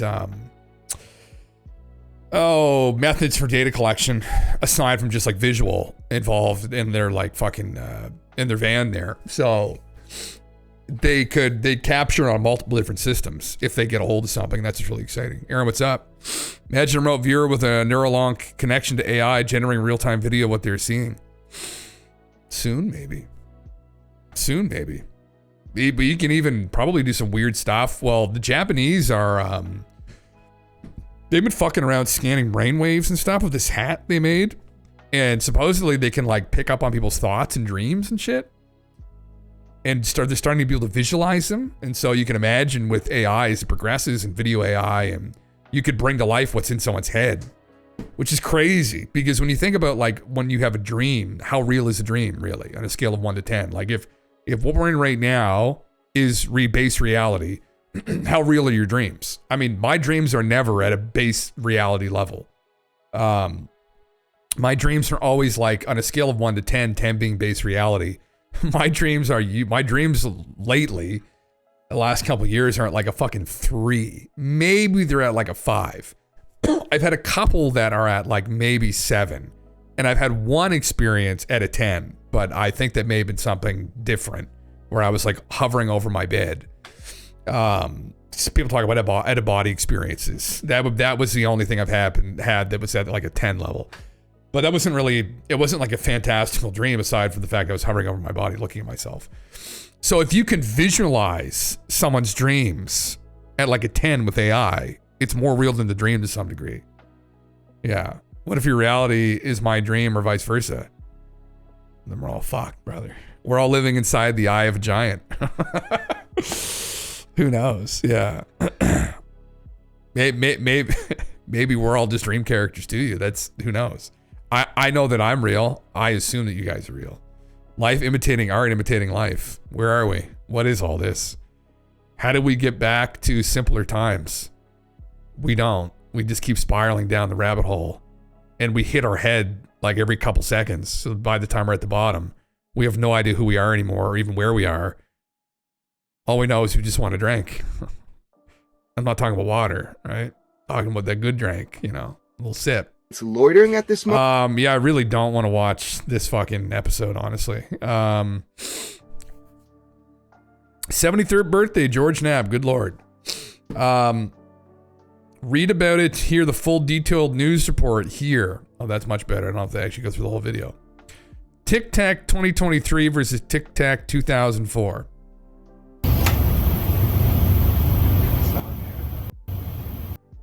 Oh, these are the two videos back to back. Oh, so this is the Nimitz footage. Oh, so it's almost identical. Okay. So that's the Nimitz footage. That shit took off earlier. Okay. One thing to say here. 4 Tic Tac shaped UAPs observed, 2 tracked, and 1 highlighted and obtained flare footage. Craft detected by multiple reconnaissance platforms, including radar, no flight control surfaces or propulsion signatures. Craft were self-illuminated, and one was observed exiting the water directly into flight, exhibiting transmedium capability. All craft were observed in an apparent coordinated, synchronized, and instantaneous departure, indicative of shared communication. Operator purpose, capability, and intent are unknown. Craft remain officially unidentified. Interesting. Intriguing. Okay, we hope that this and other soon-to-be-released materials will be representative of a unique moment in modern history. A turning point towards a rational and transparent approach for investigating and exploring the mystery of UFO phenomena. Reducing stigma, encouraging transparency, and enriching bank accounts. Getting that bag, brother. No. It's not what it's about. Isn't that? No, they're after the objective truth, right? It's not just about getting that bag, right? Right? That's not what it's about, right? Okay. I'd love to have some beer right now, but I can't bring myself to pay full price for delivery anymore. Holy fuck. That's crazy. Jesus Christ. Yeah, I tell you, I almost went and got myself a couple, but I was like, no, not till Friday. Friday is my day of unrest. And I've got to keep, I told myself too, I'm not going to get out of control. We're just going to stick to like 2 or 3. That's it. Four is a perfect number though. 4 is a perfect number for me. If I have 4, I feel okay. I feel great. You feel they get that wave of relaxation, right? All your all thoughts, like you start to just completely disconnect with the world. Anything more than that, I start to get a bit hungover. And we're talking like, these are 500 ml beers though. So this is like 2 liters of beer. So 2 liters of beer. So like a pitcher of beer, and I'm in a happy place. Anything more than that, and I start to feel be in a bad place the next day. But that's like the perfect amount for me to relax. Yeah. 8 is perfect for me, but that's 5%. Yeah, I don't know what the ear dingers are. But if they're 8 cans, that would be probably like 5 or 6. So similar, yeah. One day on the ship, we were chilling in the hot tubs on the top deck, day drinking. Had like 9 beers or something, and that's way more than I normally drink. And I passed out hard by like 8:30 p.m. I'll fucking do it. That's pretty crazy. You're in a ship in a hot tub drinking. Fuck. Those ships are crazy, though. I know my sister went with her husband a couple years ago on that same kind of tour you went on, did you? And the ship was fucking nuts. It was so cool. I unfortunately will never be. I get seasickness, so I will never be on a cruise ship. But if I didn't, that'd be kind of dope. Yeah. Yeah, hot tubs. Oh, I know. People have when you stand up, if you gotta be careful. Like if your chest is submerged too, you can black the fuck out. Like if you're drinking in the hot tub. But oh my god, there was this place here in New Brunswick that me and my partner went to. We went a couple times, but the first time was the best. It was probably in the fall, I think we went. And nothing had frozen, but they had these, it's just in the woods. There's all like these little camps in the woods, these domes that they have. And they had these hot tubs, but they were fresh water, wood-fired hot tubs. And we just had a little 2-person one. But oh my God, like there's no chemicals. It was just fresh water they put in, like I think salted water. And you would just put wood in and that you'd fire the hot tub. And it was so fucking good, man. And we were having some drinks, beers, sitting in it. And I was like, fuck.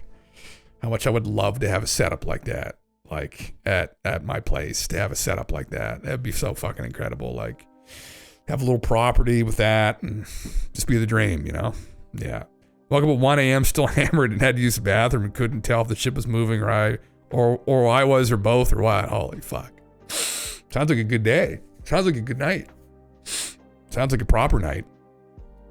Yeah, this is interesting. Intriguing that they got another capture of this. I'm sure I'll wait till people analyze this further, but kind of similar to the Tic Tac footage. It's like, and the whole Tic Tac incident. It's like, well, another anomalous object. Chalk it up to the other fucking however many videos of these we have. I'll have to wait till the image experts come online and give their opinion.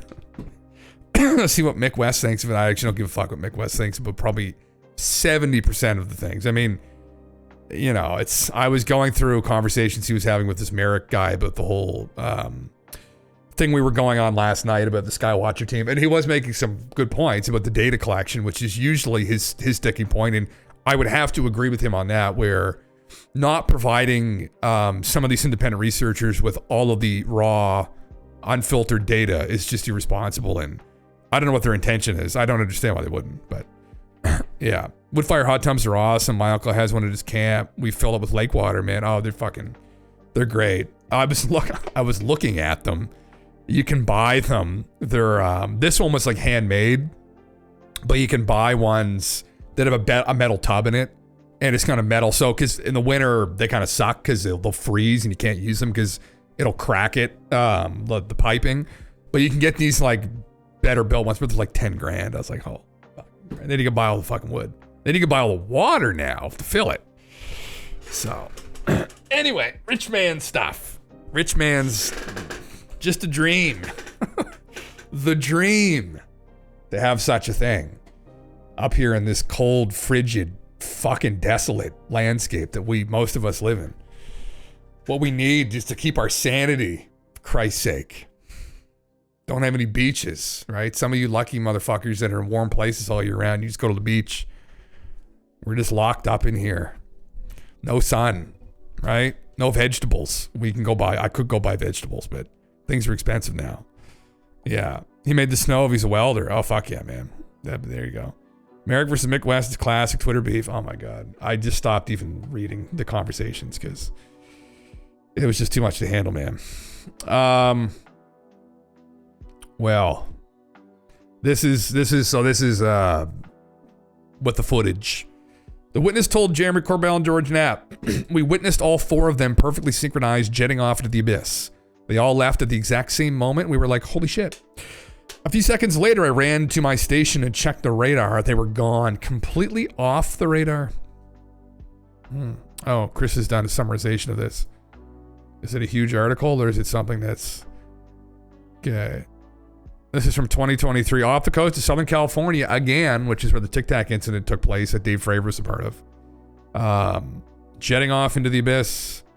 We only see lights because it's at nighttime, but to see the lights emerging from water, so I go to the bridge wing. I've noticed things and lights on the horizon, like city lights or any other ships that were out there.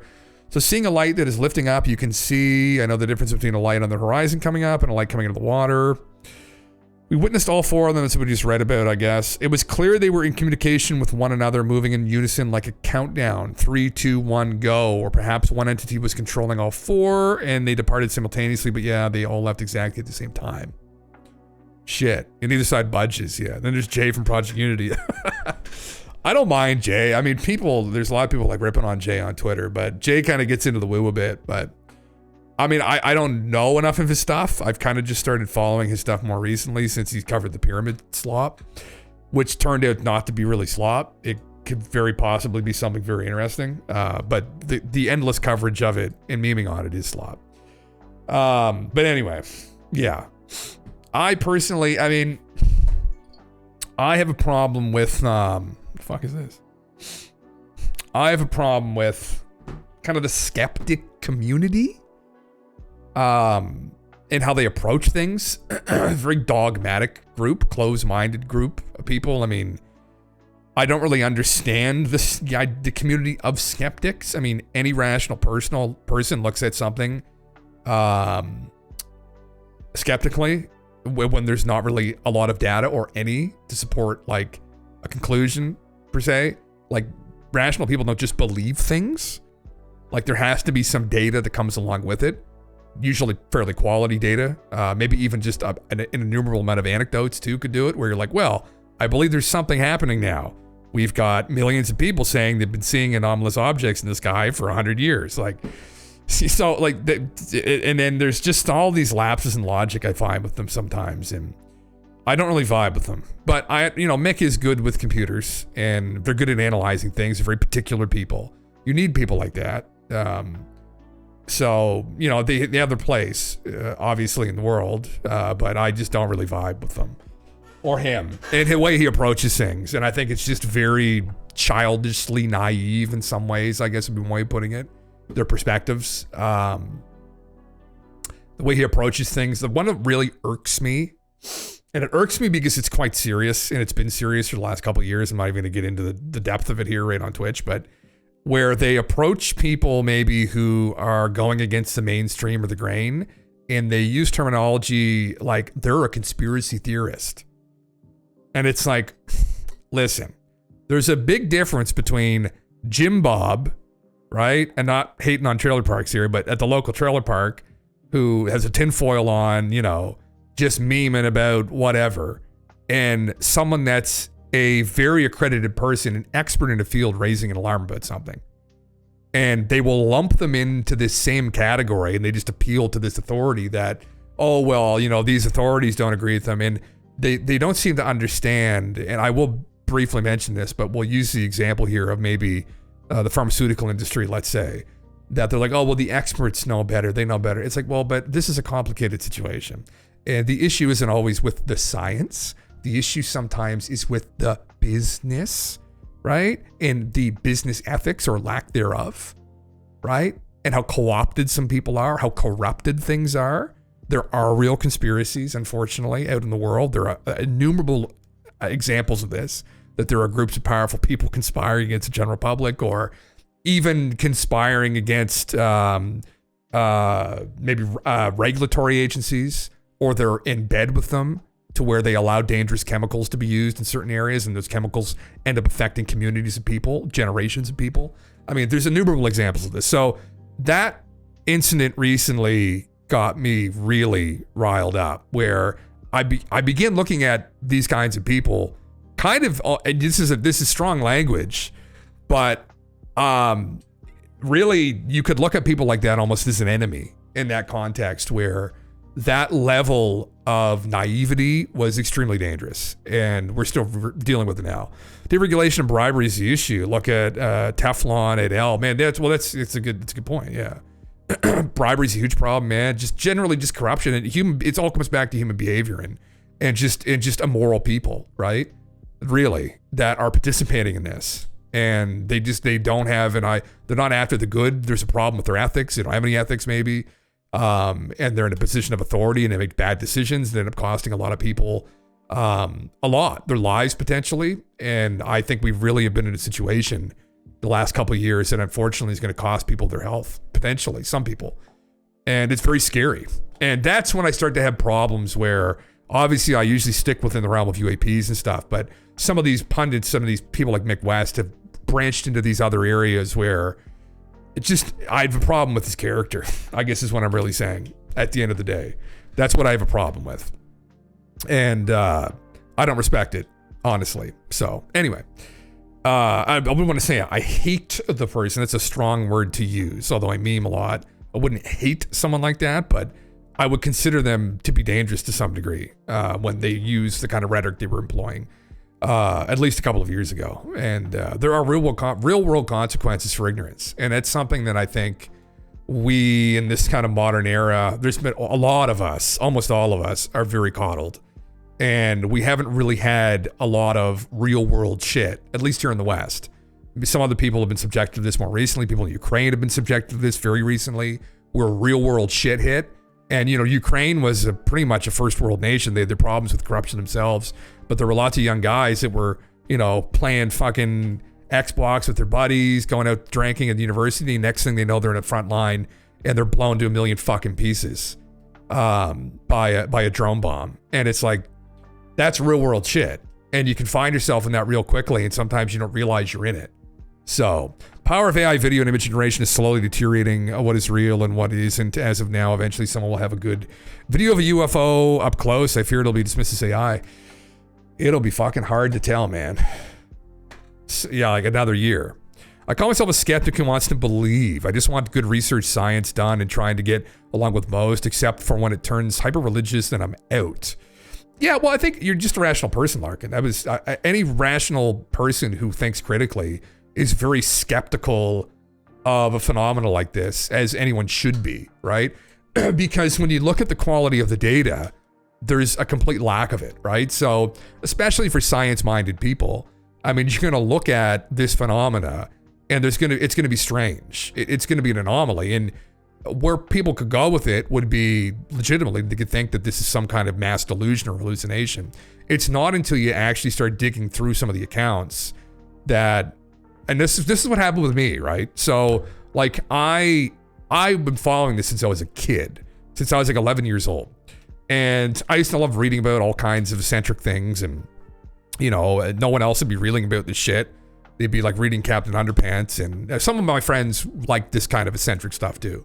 But I remember I found Stanton Friedman's work, and he was a locally known here anyway. And as I got older, he kind of opened my eyes to the reality of this phenomena where it's absolutely something that's been ongoing. And the other thing he opened a lot of people's eyes to was the reality of the conspiracy that's come part and parcel with it.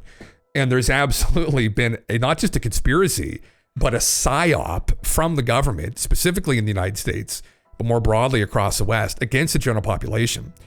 And that's terrifying, really. And it's been very successful. And they've co-opted a lot of academia as well in the general population, consequently, with this. And it's created a huge problem where they just started believing this narrative and they were pushing for transparency more, where they were like, none of this adds up. You motherfuckers are lying to us. This could be stifling innovation. What are you doing? This hasn't happened until recently. So, yeah. There's a cohort turning it into a cargo cult and they don't even have any cargo. Oh, absolutely there are. Yeah, there are. Yeah. There's elements of this that is strange too. And like for me, like I'm not a scientist. I'm a philosopher. My background academically is in philosophy. And so there's other areas too that have to contend with this phenomena. And sometimes some people in science will look at this and say, well, the data isn't of a high enough quality for me to take it seriously. And I'd say, well, yeah, I get that totally. But it's not something that everyone should dismiss. There are other people, other kinds of minds that definitely should be contending with this and should be asking questions about it. And for instance, people in psychology who, I know, kind of flirts with the scientific method, they do, but psychology, the study of the mind, is kind of a strange thing. And this is where I think it began to take kind of a turn back in the 90s when some people and to be fair, there are people in the 70s too, like Leo Sprinkle was a fairly well-known psychologist, I believe, who also started looking at these abduction accounts and being like, what the fuck's going on? Like, what's going on here? There's so many people. Like, I going through a session with this person. All the protocols we have in place tells me that this person is of a sound mind. What the fuck's happening to them? Like, what happened to them? And John Mack kind of expounded upon that research that Sprinkle did. And he started working with a broader audience.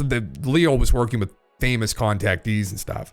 But John started working with kind of everyday people that could probably afford to come and see him.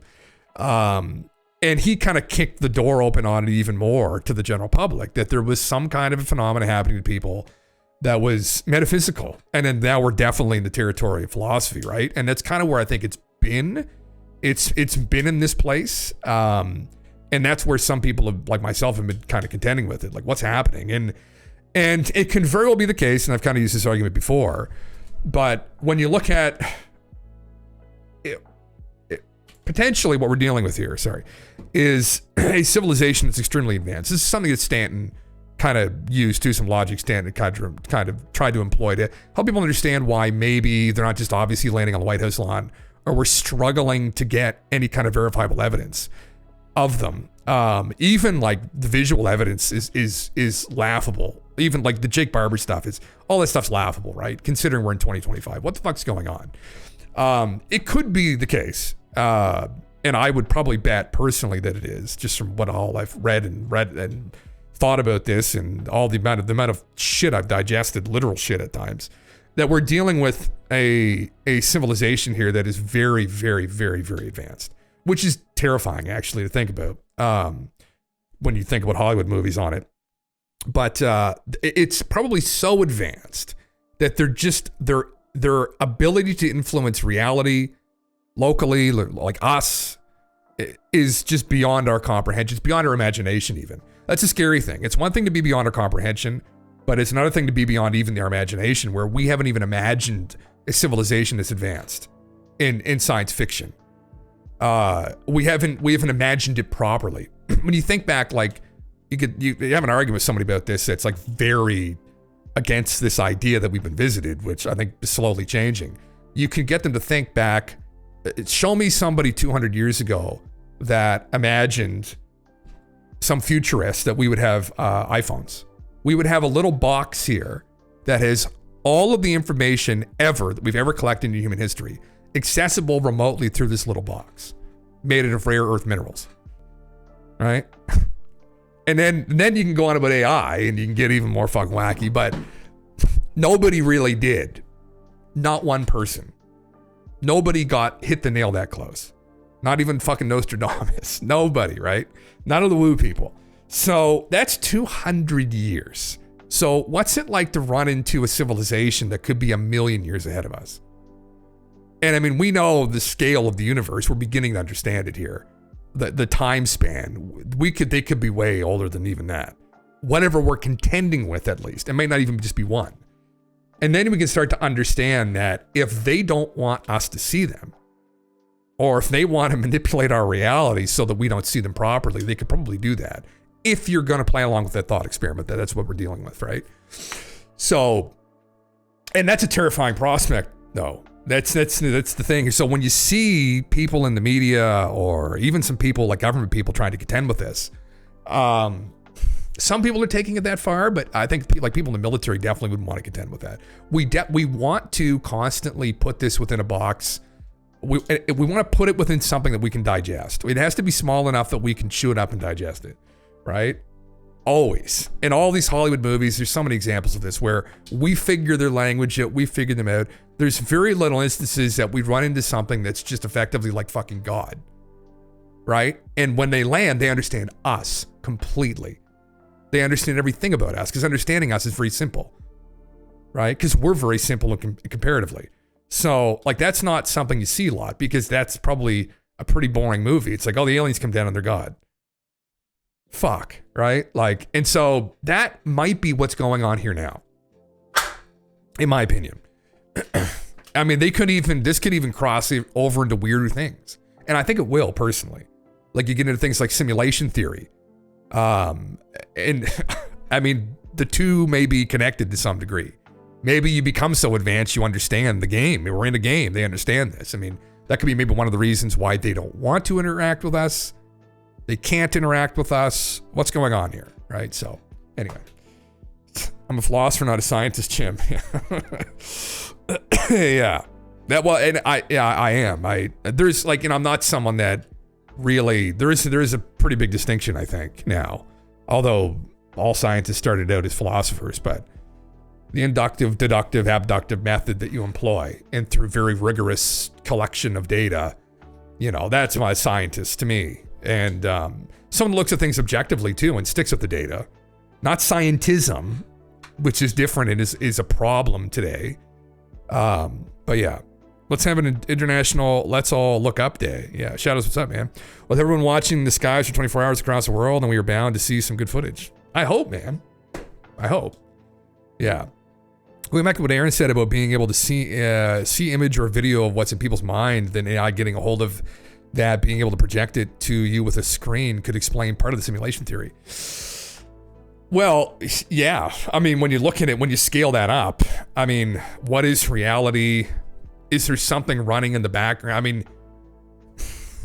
you could just run thought experiments on this ultimately, but like, I mean, what we think of as God or some force influencing people's lives or aiding them at times or having some kind of metaphysical effect on them could just be some AI running in the background of the simulation, where what some people are, maybe you're just down and out, right? And you just are just about ready to jump off that bridge and you win the winning lottery numbers and you're like, oh my God, this is a sign. It's like, maybe it's just the AI in the background saying, we need this guy here at this point to do this thing. He can't do this right now, so let's give him a win so he doesn't, like, it can be fucked. I mean, maybe and that doesn't mean that there isn't maybe something else beyond that, but I mean, we have no idea what we're really contending with. So that's when people will presuppose things as well. So I have a problem with organized religion, and I have a problem. I'm not going to get into it because it's a touchy subject. Most people hear it's not a touchy subject, but I have to watch myself sometimes out in public where I'll start like shitting on things, organized religions, and this guy's celebrating Ramadan and he's just looking at me like, and I thought we were buddies. I'm like, oh, fuck Christ.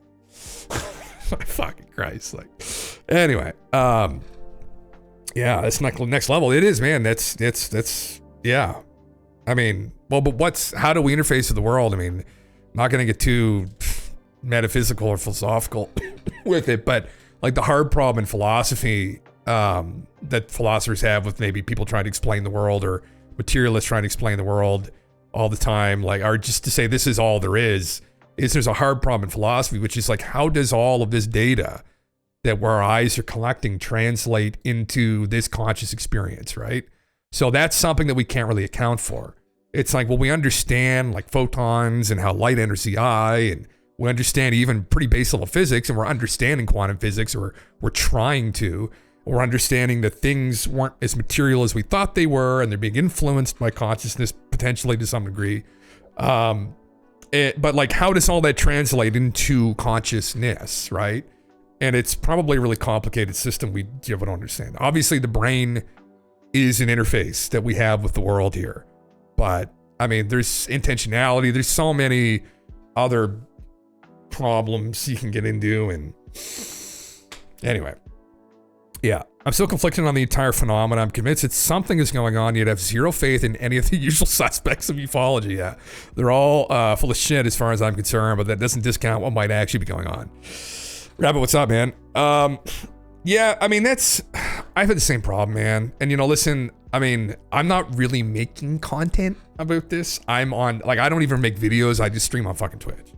So I just come on and I stream, and I post the VODs on YouTube, and like probably fucking nobody watches them, right?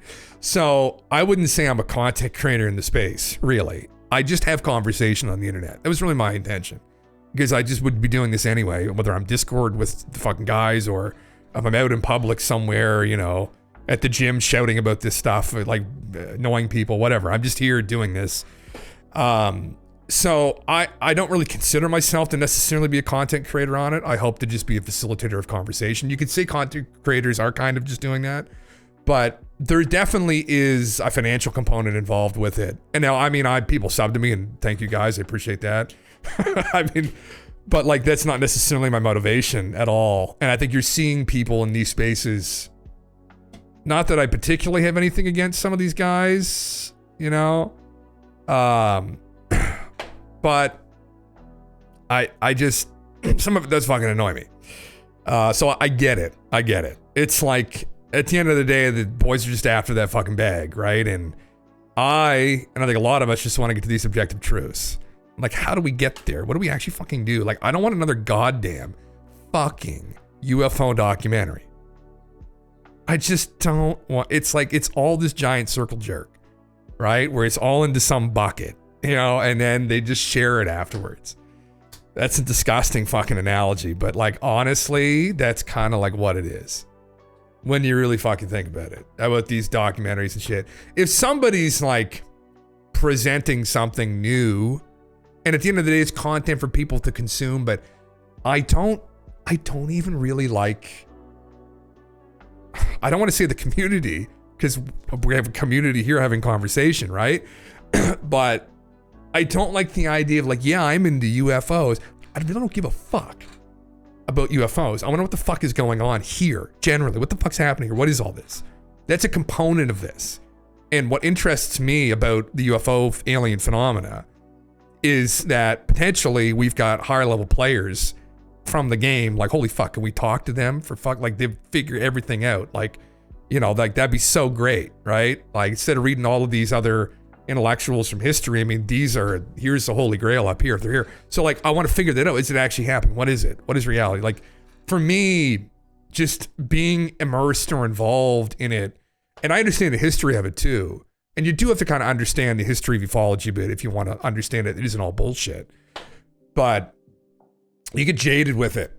I think a lot of people are in that fucking space. Oh my fucking man, you got a couple of them up there right now. I see fucking Mr. Snake Wizard himself there. We did make that one here, didn't we? Dear God, I'm probably gonna get a lawsuit from Steven at some point if the channel ever actually blows up. Snake Wizard. Holy fuck.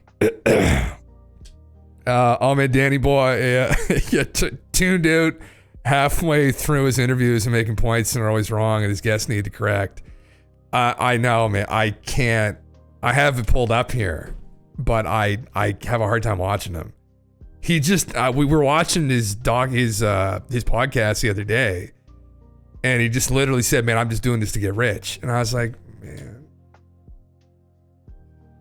At least Joe Rogan was just doing it initially for like the love of it, because he just loved the idea of it, and then now it's a big fucking cash cow, obviously. But he still is engaged in conversation with people, although it does come back to like, you know, what a bear or a fucking Bigfoot win or conversations like that sometimes. But he reads people's works, he's engaged, and Danny's been getting better at that. But man, I can't. I have a hard time with watching that now. Like, it's fucking. And this is what I mean though with like the content generation in it. As much as it's entertaining, like I want to get to the bottom of all of this. That's what I want. I mean, personally, I think that's what a lot of people want too, right? As much as we just like hanging out, I love coming here and hanging out and having conversation about it. But like ultimately, really, what I want is to get to the fucking bottom of it. That's what I want. That's what I want. It's not like I'm not looking for entertainment, and that's the thing that I think some of these more recent content creators or people in ufology are more about, is providing entertainment, right? I mean, I think they're providing insights into the phenomena, but like there's only so much you can provide more recently. So it's a form of entertainment, and I don't have any interest in being entertained with this. I have an interest in figuring it out, right? And then you have to kind of differentiate between those two things. Like, is this actually just entertainment, or is this actually something that isn't informative? Or can it be both things at the same time? Can you have something that's both entertaining and informative? When does it cross the line to where it's just straight up entertainment and you're just making a buck off it, like Skinwalker Ranch, right? Like, when is it just fucking straight up entertainment for a buck, right? And then when it gets to that point, it just becomes disgusting to me. Danny Jones and Julian Dorey are thick as thieves by their own admission. They talk nearly every day. You have to wonder who's behind both of them. Just after that bag, man. I mean, how many interviews do you need to watch with the same person to get the gist of what they're talking about? How many times do you have to listen to Steven? Like, Jesse just had Steven on. Where the fuck's the video at? Where is it? Right here. This clip. Jesse just had Steven on. Did he delete my fucking comment? Did he delete it? No, he didn't. Oh, no, it's hot. I was gonna say, God, I want Steven to see that. Hydrogen bomb look like a Tinker toy. So Jesse just had Steven on again recently. Organization. And then he said things got spicy with him. But like, how many more times? This is, I mean, it's for content, obviously. It's for the meme. But like, we know what Steven's about, right? Like, you're just sitting there just milking him. Literally, you know? Like, I don't know, man. I just don't know. And I really like Jesse's channel. Jesse's channel is different. Jesse's actually really invested and involved in this. And he's thinking about it very philosophically. And he's done some really great research on it. So, you know, yeah. Fuck. Just past life regression tapes. Oh, Jesus Christ. I hope not. Giordano Bruno, an Italian philosopher and mathematician who lived in 1548 to 1600. Oh, this is a dirty one, yeah. Fits this description. He was known for his radical cosmological theories, including the idea that the universe is infinite and could have no center, and that the stars were distant suns surrounded by their own planets. Bruno was tried for heresy by the Roman Inquisition and was burned at the stake on February 17, 1600 for denying several core Catholic doctrines. Yes. Yeah, I mean, yeah, he's still remembered today. A lot of people in science use him as an example. There was the other guy too. He wasn't really a scientist, but he was skinned alive. Anyone who went against the doctrine of the church, it was dark times, hence the dark ages, I guess. But yeah, fucking Jesus Christ, man. Yeah, you don't want to ask too many questions. Sometimes it can be dangerous. It can be dangerous to ask. To ask the right questions can be potentially dangerous. Like, really. It can be. Like, if you start hitting the nail on the head, where's Buddy who got his fucking brains blown out by fucking, where he's at a closet? Like, Buddy, the whistleblower for ChatGPT, right? Like, you start bringing up the wrong topics, asking the right questions. You end up in a casket. Like, literally, that's what's going to happen. And this is a sketchy fucking topic. Now, like, I'm nobody. He was somebody who actually had a background and probably had the ability potentially to undermine them. And like, that's when things get dangerous. And so, you know, and I think of Jesse. So Jesse is somebody who I definitely have a lot of respect for in this, and that he's approaching this much more intelligently, I think. And like, man, I've spent a long time, years digging some of this shit up, and you've got to be careful because this is very real, and there's a very real conspiracy that's involved here, and the military-industrial complex is a very scary fucking thing. And, you know, some people don't think that it is, but it isn't until you piss it off. And then your Mercedes, while you're driving down Malibu Drive, just the pedal gets locked on. And then you're 120 and then the wheel jerks over without your input. And then you slam into a fucking palm tree and die. You go through the fucking windshield. That was a journalist. I forget what his name was. I think he was involved with Breitbart or Vice. I can't remember. But he was investigating some admiral, and those cars can be remotely fucking influenced. And think that they took him out. And this is one of those topics where you're starting to step on some toes, man. You want to be fucking careful. These are sketchy fucking people. They start wars. They fucking bomb the shit and kill people every fucking day, right? Like, they just took out like a couple dozen Houthis. Now, I'm no fan. I'm not in support of people going and doing terrorist activities. It doesn't fucking help, right? Same thing when you went to Iraq, right? And they were fighting like the Taliban. There were a lot of teenagers in the Taliban that got recruited there and were forced to fight. And so the narrative is, fuck yeah, we killed the terrorists. You killed a bunch of kids, man. That's the darkness of war, right? It's so these people at the tippy top know full well what the fuck's going on. And so I don't think they have a problem to shut somebody the fuck up if they need to be shut up. So anyway, that's just what concerns me about this. Yeah. Yeah. I'm not a fan of the big build up. Then, oh yeah, this happened so we can show or say we'll come out in the next big data. It's a distraction. Why not just show or reveal it off the bat if you have something? Yeah, instead of big build up. Yeah, I know, man. $1. Pedal gets locked in your Mercedes. The seat from your bike disappears. And gets replaced with something else. Yeah. I thought it was a seat. I had no idea. I've just been sitting on it. I thought I've fucked all of you for decades and taken all of your money. Why can't I just fuck myself for a while? You know? Steven? I'm probably, there's going to be this stream does go for, I'm going to get a lawsuit from Steven at some point. Cease and desist in the mail. It's the largest criminal, corrupt organization. Should have taken that $2 billion, Steven, then you could shut me up. Yeah. Most people have a price. Yeah. In either blackmail, threats, or money, or position. I said, sit on it and rotate. Oh my heavens, Daddy. Why are you so controversial? Just let me finish. Let me finish. Let me finish the story. You keep interrupting me, but I will tell you if you'll let me finish. The really high-tech stuff, they've slammed into a box. It would liberate every home, every car, every factory, every country. Yeah. Into energy independence, no pollution, and no poverty. Yeah, bullshit, horse shit, fucking absolute dog shit. Yeah, no. Sorry, Steven. Yeah, sit on it. Sit on it. He said sit on it. Oh my fucking heavens. A little funny trick that someone played. That's not the right setup though. The right setup is, see, you replace this part of the frame with a mechanism. So every time you pedal, it goes up and down. That's more of like a, this is just pranksters. If the CIA were to really set your bike up properly for like full-on devastation, you would have that kind of mechanism built into the bike as well. We could find a video of that, but it would be absolutely be TOS. So I'm imagining that's the kind of scenario that Steven got hit with. Yeah, we're not clicking on that. No. Yeah.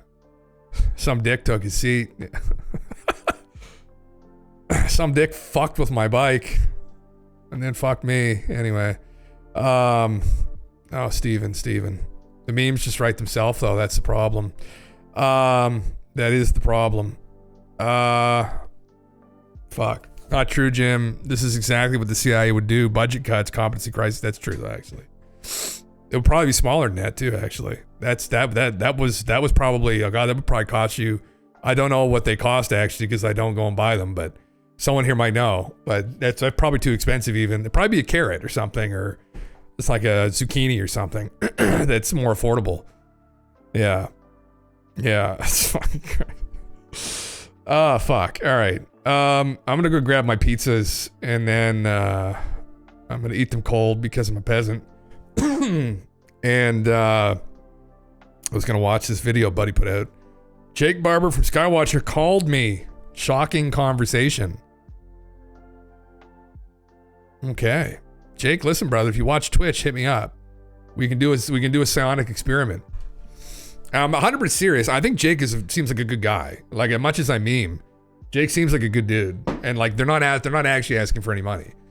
I'd love to see this work. I've been wanting to do something like this legitimately for a long time.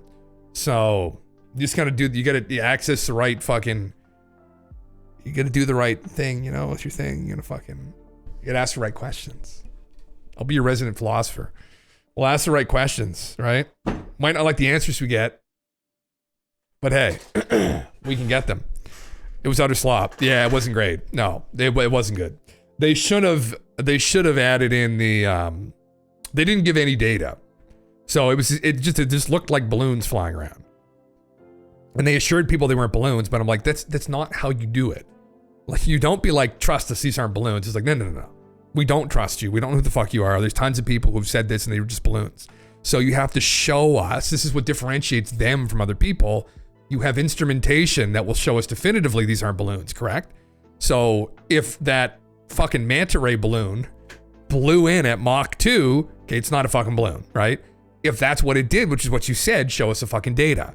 Then we'll look at it differently. We'll be like, oh my God, that's crazy. It looks like a balloon, but it moved at Mach 2. That is probably something anomalous, right? They didn't give, it's like they just gave, we thought we were getting spicy meat. And we just got like a couple pieces of corn on the plate. And we're like, Jake, like, this looks nice. It looks delicious, but where's the meat? The meat is the data. And so I know they're going to be releasing a paper here as well. But like, this is what people are going to get pulled into. They should have just showed something. I don't fucking know. The radar blip. Something for me to go, oh. Because I can't interpret fucking radar data, but get the experts to interpret the fucking radar data. Yeah, he's either paid this info mentally ill. I just can't with that dude. Really? I don't know, man. I'd have to talk. I don't want to judge him because I'd have to have conversation with him to get to know him. I don't know. I would love to have conversation with him specifically. And of all of the people that have come forward in the last fucking decade, Jake seems like someone who actually might be able to get shit done because they're actually getting some shit done. So I would love to talk with him myself. I'm curious what he said to this guy. You know, we can do the fucking kumbaya, some of them, whatever the fuck, but there's some other things that I think are equally as interesting that people can start trying to do. But anyway, let me go grab my pizzas and then I'll be right back.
Holy fuck, sad dudes. Drunk. What's up, man? What's up? I'm just about to eat my pizzas. How you been? Yeah, fuck. Not even a couple of you aren't a fan of Jake here. Listen, I'm just trying to get invited to the fucking pool party that they had before. All right, and I want to see the egg in person. Yeah. Oh, I've been sick. I've been fucking sick for a little bit, but I'm doing all right. I'm doing all right. I'm just about to eat my fucking food here and watch this fucking video. But yeah, fuck, it's been a while, man. You should I don't know what you should come on after. We could talk about some of this shit. Have you seen the video from last night? Did you watch it? I was just about to go through a video here, buddy, kind of going over it again. Supposedly he got Jake on a call and talked with him. Patrick from Vetted. Interesting, yeah. Skywatcher one, yeah. Patrick, get out there, dude. This seems like an amazing opportunity. Oh, did he invite him out? Oh, fuck. Okay, I have to play this video. Yeah. Let's see what's up with it here. Oh, god damn it. My pizzas. I'm gonna try and eat all 4 of these. Little pita pizzas I made earlier. Little snack, little dinner. Yeah. Let's fucking give this a rip here and see what he says. What's up, Vetters? Patrick here with Vetted. I have some breaking news, at least for myself. Turn the music down just a little bit. Last night, after Skywatcher premiered their second episode in their series, right? I made a video about it. I'll put a link in the description. Please go check that out. But this video isn't about that. This video is about what happened after that video premiered and I made my video. You see, I got a phone call from Jake Barber. We spoke on the phone, and tentatively, it's not 100%, certain, but, they want to bring me out to one of their events over the summer, potentially, right? It's not set in stone, but, we're talking about it. So that would be really cool, right? Because, again, remember, I'm making this documentary about psionics, which is happening with Skywatcher or not, right? Because I have a lot of things planned for this. And that's my journey into studying this field of psionics, right? Telepathy, telekinesis, CE5, as they call it, right? Just mind-to-mind connection, potentially with these entities or whatever, and any other little things that come along with it. So it was really great to talk to Jake on the phone. And he was very personable and nice about it, and very cool and transparent and open, and had a great sense of humor. I mean, he was great to talk to, if I'm being honest. And yeah, getting an invitation like that, again, it's not set in stone, it's tentative. So, but the idea is that I could go out there and witness some of this, maybe try some of it myself, hopefully, and that, potentially they'll let me film some of this for my documentary, right? Which would be great. So I just wanted to be transparent about that and sort of talk about it, right? Because this is something I want to do. I saw a conversation on Twitter earlier today about, people being able to go do this, right? Why don't you go out and try it for yourself, right? Well, not everyone can, okay? People have lives, they got kids, they got jobs, they got just things going on. Not everyone can go out and do this stuff and go visit these places, and this stuff costs money too, right? So which I'm investing into this, right? But not everyone has that capability, and I'm quite aware of that. And honestly, I respect that, right? And look, my goal, with doing this would be just to be a mirror, right? And what do I mean by that? Well, that's what the documentary is about, right? It's just a reflection on what I experience. It's there's no agenda, right? I don't know how it's going to end. I don't know what's going to happen. It's all up in the air. I'm not revealing any whistleblowers, or I got to keep secrets. Yeah, but follow him too. He's been doing a pretty good job lately. Whatever, thing about it. It's really just my experience, right? It's a reflection of my experience into studying this phenomenon. And of course, we're going to dive deep into it, right? But if I could go out to Skywatcher, that would be amazing, right? Because they're probably one of the leading teams in the world looking into this and doing this, right? So, of course, I would love to be, invited out and be able to experience this for myself and witness it for myself, and just, again, just be a complete mirror, right? No agenda, just let people make up their own minds. And to be fair, I mean, I've always said this, just because I experience something doesn't mean it's real. And if I don't experience something, doesn't mean it's not real, right? I'm not here to prove whether the psionic, capabilities are real or not. I'm just going to showcase my journey through it, and people can decide for themselves what to do with that, right? Maybe it'll motivate people to try it and look into it themselves, or maybe it'll motivate people not to. I don't know, right? But my goal is just to let people decide for themselves, right? And, I want to know if I'm going to be able to lay down like these guys and, kind of try this. I don't know what they're doing. I can't tell if they're just relaxing on some fold out chairs and enjoying the sun, or they're trying to connect or contact here. To be honest, I'm not really entirely sure. But they have the best seats in the house, if I'm being honest, right? That looks comfortable. Definitely getting out and getting my hands dirty, if you will, is what I want to do. And again, part of my journey. And so hopefully Skywatcher, that can work out, right? But again, it's tentative. There's a lot of moving parts, and I totally get it. Schedules, this, that, the other. I mean, even on my end, right? So I'm moving out of country soon. It's going to be hard for me also to schedule, but I'm definitely going to make it happen if, they can free up a spot and I could somehow show up, right? So, which again, at the same time, I also appreciate the transparency and the honesty and the openness to allow people like myself to come out and witness this and see it for myself, and even let them, that they would let me potentially film for my documentary there would be awesome, right? So at the end of the day, I'm not here to judge one way or the other. Yes, these are big, bold claims, and they require big, bold evidence, right? And asking questions and being a little skeptical, I just don't see anything wrong with that. And Jake's cool with that, and I respect that, right? He's not trying to change my mind or whatever. In fact, the reason I am a little skeptical but also open-minded is part of the reason they want to have me out, right? I'm not a cheerleader, but at the same time, I'm not a complete debunker and, aggressively against all of this, because I'm not. Because again, like I always say, one, I don't know anything, and I don't even know what I don't know, right? And I realize we don't understand.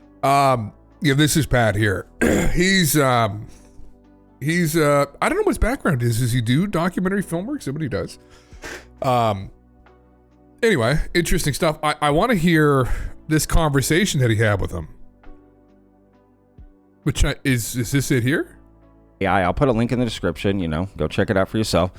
It has right here. Honestly, it's a beautiful website. Did he, allegedly could be with the right claims they made, but if I had money and the funding, but I would probably assume focused on the possibility. That's how a lot of things start off, right? Who would have ever thought, thousands of years ago that I'm sure at first it was denied their life. So if we can't have an open, respectful dialogue, after I premiered my video, they released their new website that they did, and we're going to websites. I used to write HTML code. We kind of just start scrolling down. Again, I believe we're not alone in the universe, designed to identify. Jake Barber for Skywatcher called me. Shocking conversation. There's nothing about it here. I don't know. I missed it. Yeah. He was a chef. Was that what he did? Oh, interesting. Intriguing. The Jake Barber, I read an opinion that said the way he presented the information, blurry and similar to what's all over the internet already, was done with that intention so the normies can begin to get their heads around it. Not a complete cognitive dissonance, and rejected it at hand. I thought it was a valid take, but also to try and find the best in people. Maybe, man. It's one of those memes. It's like, I just feel like they just need to they just need to give us the goods. Yeah, I literally, we were just going over that 2 seconds ago before you came in here. This Tic Tac that Jeremy got. I mean, I could just play through. I just want to eat these other 2 pizzas. Where the fuck did I put this? He does describe it on Vetted. So it is interesting that I think it's almost identical to the Tic Tac spotted the footage off of the Nimitz from the Nimitz ship back in 2004. So they're still out there, I guess. Just a plane being followed by a balloon and seagulls. No, I think it's clearly something anomalous. And I think, is this the original footage? They had a compilation of the two together. Where's the weaponized episode? It's obviously what everybody's talking about, so. Springs eternal, when love is in the air. I'm not going to listen to the whole thing. I do just kind of want to get some background on it, maybe. Obviously, it's springtime, when hope springs eternal, when love is in the air, birds and bees are coming out, and when UFO videos filmed by the military suddenly blossom, right? It's great, man. It's another kind of point of reflection for us. Military videos have done a lot for the UFO topic over the last 5 years. Yeah, and we've released a lot of them. I mean, a lot of them come from us. That's kind of our thing. That's right. Obtain and release. If we obtain stuff and it seems safe to put out, as journalists, it's our duty to report on it, especially when we have multiple witnesses and people that go on record with us, even if they don't show their face. Yeah, I mean, as we've said before on this program, a lot of people send us videos, and it's a ball of light, sea of inky darkness, things moving around, drones, whatever it is. And it's always interesting to receive those. We like them. But the military video, things filmed by our military and analyzed by our military, kind of carries a special weight because it's, where it comes from, the kinds of platforms it's recorded on or from, when they say it really is unidentified, it's doing things that we haven't seen before, that packs a little more credibility, correct? Yeah, military footage has really kind of shaped the global narrative. And you're right, we have been a big part of that. The reason why I think is that there's a lot of trust in there. First of all, you have sensor platforms that look at things other than just optically. So you're looking at thermal signatures, you're looking at radar. When you have corroborative evidence, like we did in 2019, 4 pieces of corroborative evidence, it's amazing. But basically, when you get these, you have trained observers, people that are taking a risk by going to journalists or putting it out. And then we have bona fide footage that shows things in other spectrums. And I think that's what's really changed the narrative over time. It's got the insight, the interest from Congress. It's got the interest from other people in the military. It also provides a sense of permission to talk about this at high levels. So yeah, military footage has done a lot for the UFO topic, more than I think people give it credit for. Well, let's take an example, Tic Tac. The Tic Tac incident off the Southern California coast, recorded in 2004, U.S. Navy aviators Dave Fravor, they encounter this thing. You and I had reported on it for a while. Then it becomes part of the New York Times story in December 2017, and kaboom, it's explosive. The power of that video and Dave Fravor's testimony made that, I think, the most consequential UFO of all time, in a sense, because there was something to see, and you had testimony to back it up. And I know that people have analyzed that video over and over again, but really it remains unidentified to this day. And later on in this conversation today, we're going to see more Tic Tacs. But that's just one of the examples that's been released that really changed the narrative on the UFO topic. Gimbal, Go Fast. We also released some photos way back. So what's the background you and on I would this? travel around in 2018. So here they show it. Going to these UFO conferences. Sorry, just to skip ahead a little bit. Just I kind of want to get the context as to what the fuck is going on here. Yeah. Wayne, what's up, dude? What do you think of the new pyramid that they found into the ocean? I have that up here later, Wayne, to actually go over. I saw the New York Post talking about that. Yeah. Yeah, very interesting. Interesting shit. All the finds happening now. Very interesting. It's not a direct threat to us. We're on a mission for something else, or we're just moving out. Like in this case, we're moving out from like a, really unhostile area. It's just off of the coast of California, our favorite sweet spot for UFOs. Well, we know it's been happening since 2004, at least. We know it was happening in 2019.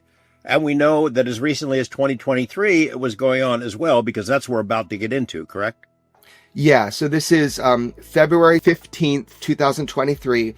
Warning Area 291, which is just off the coast of California, right in that sweet spot, where a lot of the activity was seen on the West Coast. The platform that this is filmed on is the Star Sapphire, which is the same thing as the USS Omaha. The USS Jackson is the ship in 2023 in the Combat Information Center where this was filmed. So again, the Sapphire is it's a multi-spectral imaging system. So it's got FLIR, it's got, a couple different kind of imaging systems it has, but this is at night. So they're using FLIR. So basically in 2023, the U.S. Navy encountered 4 Tic Tac shaped UAP off the coast of California. One is kind of featured because that's what it punches into in this footage. And it's personnel from the USS Jackson in the Combat Information Center that filmed it. One of the vehicles of unknown origin was observed exiting the water. So we'll talk about that. Not on the camera. This is how it got sighted in the first place. They're up on the bridge and someone sees a craft come up out of the water, almost like doing a systems check, just slowly rising up out of the water. And then it transitioned directly into flight, which is, demonstrating kind of what on your Netflix show it showed, which is true transmedium capability, moving from water to air and maybe beyond seamlessly.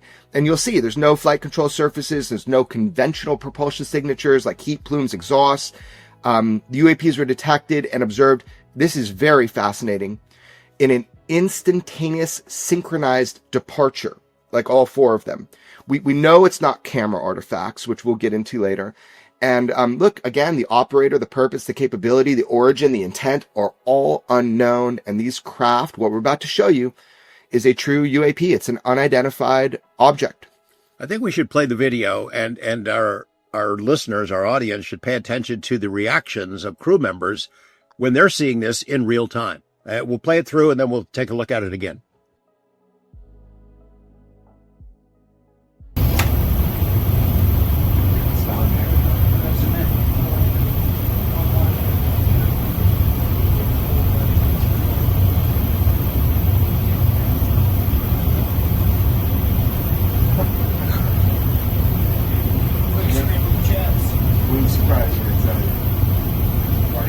Deploy the VVSS team. So like where? So this is like the audio is the guys in the room. That shit took off earlier.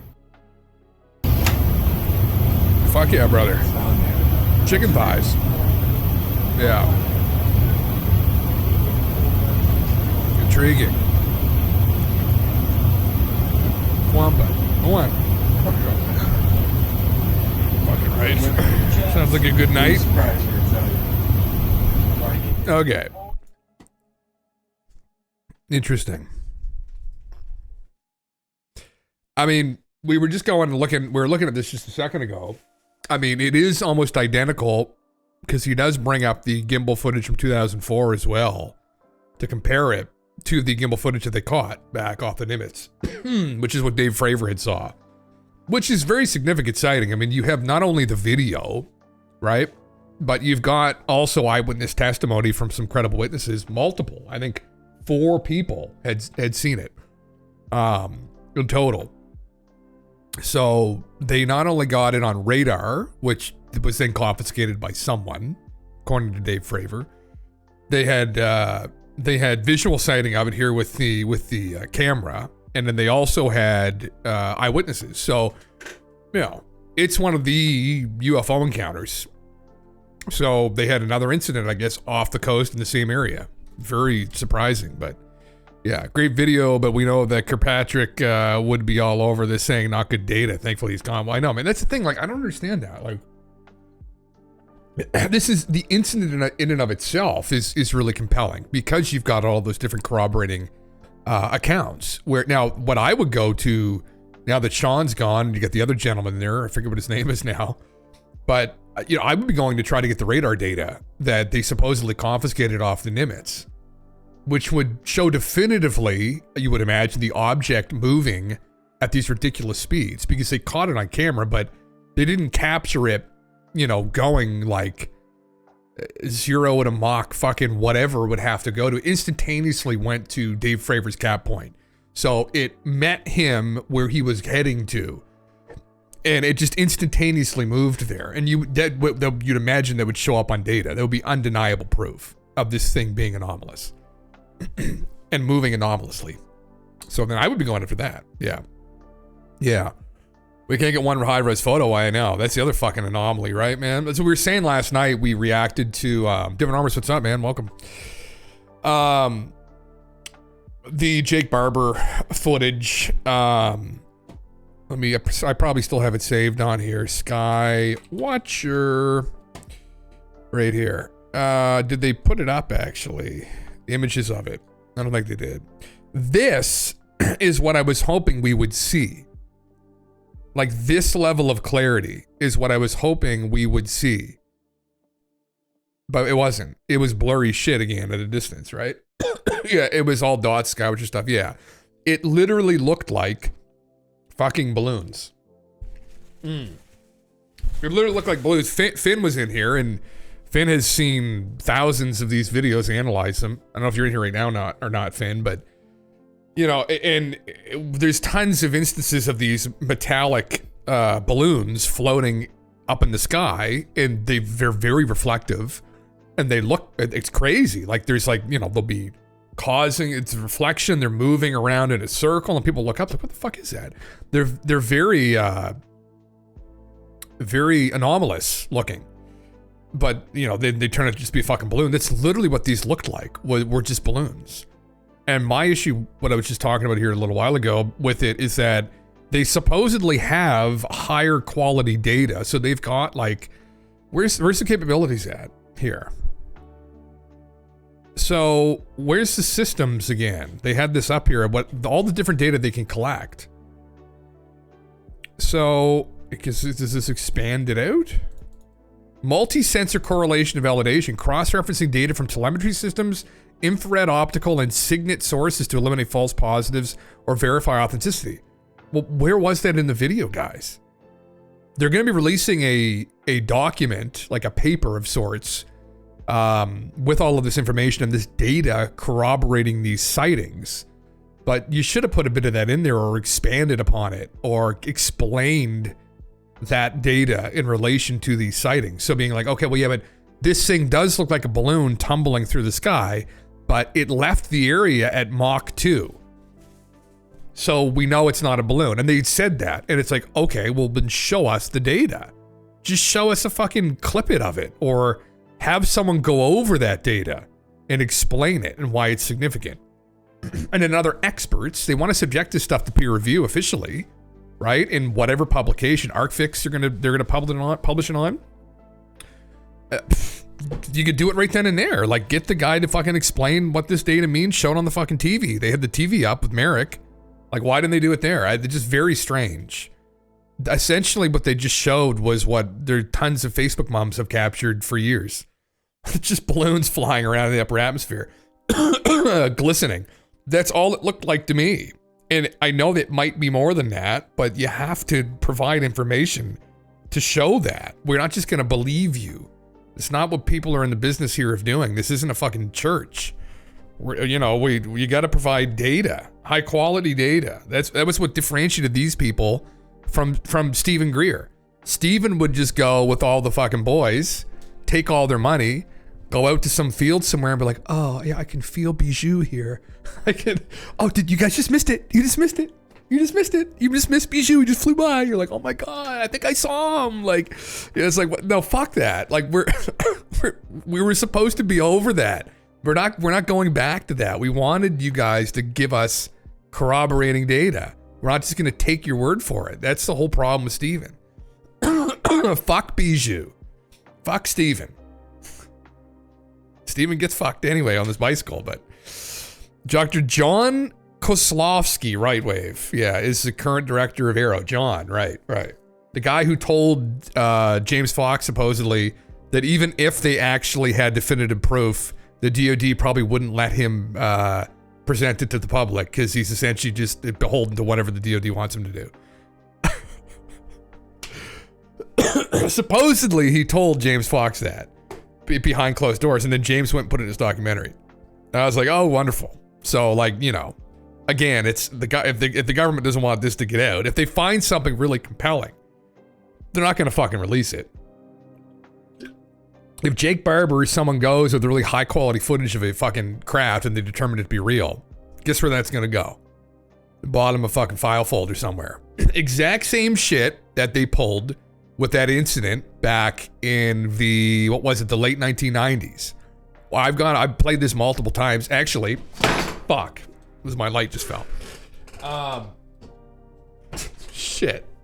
This is the Jimmy Rig setup we're running here, fucking boys. I tried to move this light over.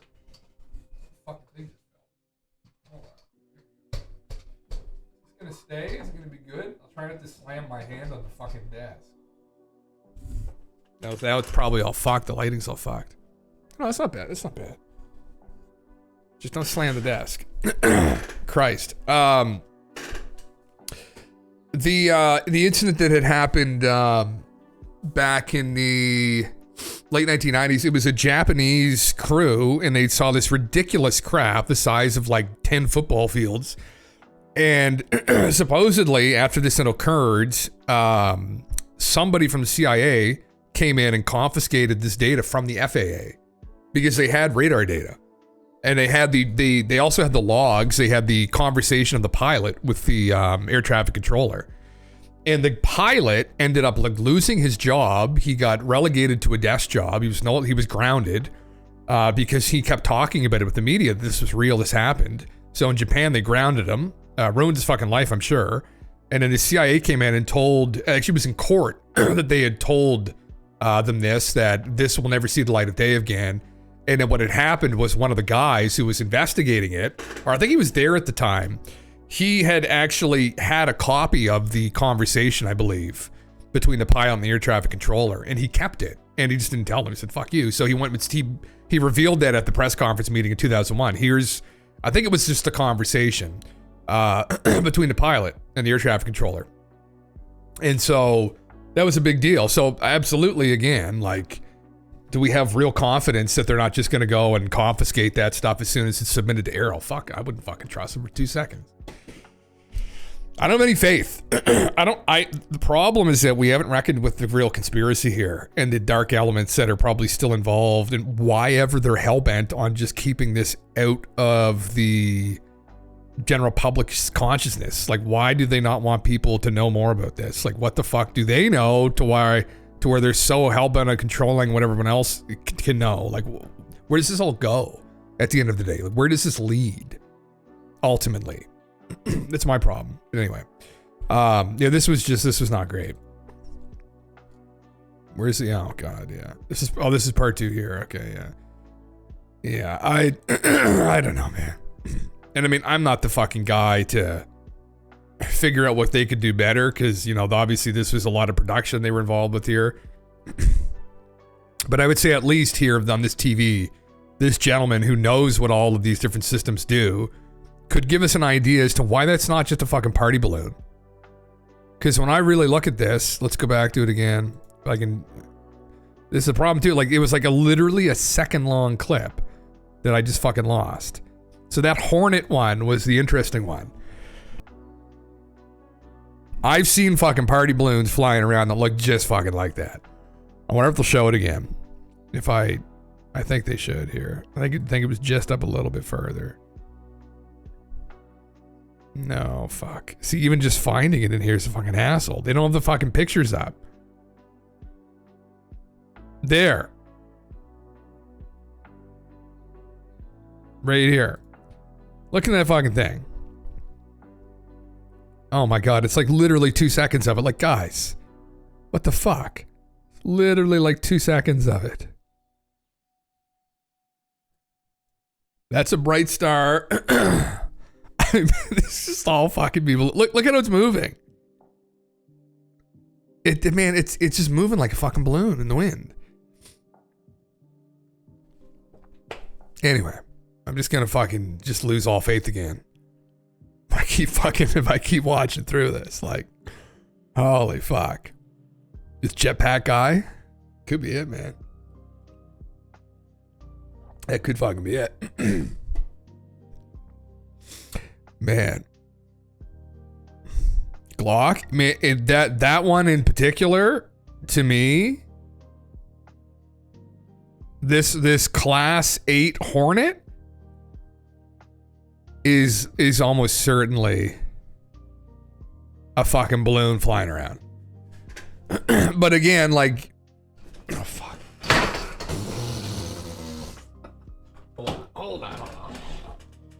Hold on. I'm being revealed. Actually, it's funny. The green screen's staying on without the light, which is incredible. Hold on. This is the light that I use. Just a second. Oh my god. Just a second. Maybe a catastrophic failure here. Just a second. You know what I might do is just stop fucking around with it like that and just put it like right. Just a second. As much as I don't like how that looks, just so I don't have to fucking keep fucking around. There we go. That's better. Yeah. Of all the shapes, why didn't they mention it was similar looking to a balloon? Well, that's the other thing, man. They didn't fucking address. They didn't address the obvious, which is this doesn't look that impressive. None of this is that impressive. So why? Why can't they capture higher quality images of them? Why is it such shitty photography of it? Like, that's indiscernible. The fuck is that? This guy just gnawing his head. Hanging down as it moves. In IR, they're very obvious. They're less obvious in EO. So we have multiple indications that this is a real object that is not man-made and that it is flying through our airspace and does want to avoid us. I would have asked him, how do you know with complete conviction that this isn't just from Party City?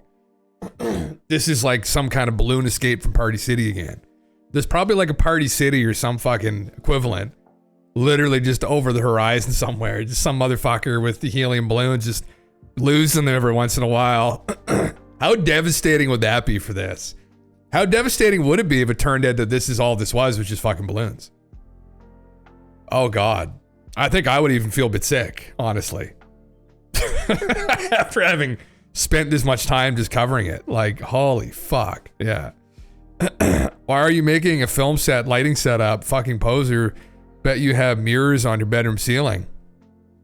Oh, is that to me? Or this guy? This guy doing this thing here? I was gonna say, yeah, fuck, I wish I had a mirror in my bedroom ceiling. Yeah, this guy, it just is janky, man. But this would be a good opportunity. Oh, to me. Yeah, fuck, I wish. Oh yeah, I got one light here. That's literally it. I had two, which I used to use at our old place, at my old setup, which kind of looked a lot nicer. But since it's been relegated here, I've just got like this light and I could put that up with this fucking green screen. I wouldn't be using a green screen if I didn't fucking have to. Because this is just such a fucking headache, man. Oh my God. I'll never use a green screen again. Too much of a goddamn headache. It looks like shit 95% of the time, but yeah. I don't understand why they couldn't have just shown the data here on this fucking TV. Like, why couldn't he have explained and put more data on here? That's my question to them. And they even hired a guy to help them do all of this shit and set the videos up and coordinate their presentations better. I don't know. They had Gary Nolan on site, who's a scientist. I mean, you think that people would want to see the fucking data. Anyway, I'm not going to talk about fucking ad nauseum because we'll just get sick about talking about it, I think, honestly. So, anyway. Just got to tune in for part 3, right? They got to build that advertiser base, right? This is the thing with it. You got to build that base. You got to say, listen, we're a profitable company. You know, do you want your stuff advertised on fucking Skywatcher? Yeah. Fuck. You can get Manscaped, Flashlight, get all the great sites on the side of the helicopter. Yeah. Take my money. We're a reputable company. Yeah. Anyway, yeah, that's the gist of it. That's the gist of it. You know, I don't fucking know. It's one of those memes. Like, pretty sure one of Joe Rogan's first sponsors is Flashlight. Take what you can get, man. Was it actually? I have to be honest here. I probably would. Don't have a lot of other options. What was I had one offer to me as a small content creator on Twitch. They'll give you a couple. It was that fucking meal service, but you have to make it yourself. What the fuck's it called again? It's not. I was gonna say Skip the Dishes. That's not it. I forget what they're called. Take HelloFresh. I could get HelloFresh on here, but I know none of you are actually gonna fucking use a coupon, so I didn't even fucking bother putting it up. Yeah. Yeah, money is money. Try Flashlight. Thank Joe later. Yeah. Try Flashlight. Thank Joe later. Holy fuck. Yeah. We'll get sponsored by that funny dildo company. Was it Bad Dragon or whatever that does all like the fantasy ones? The guy from he does these funny skits. He just did one for them. Meat Canyon.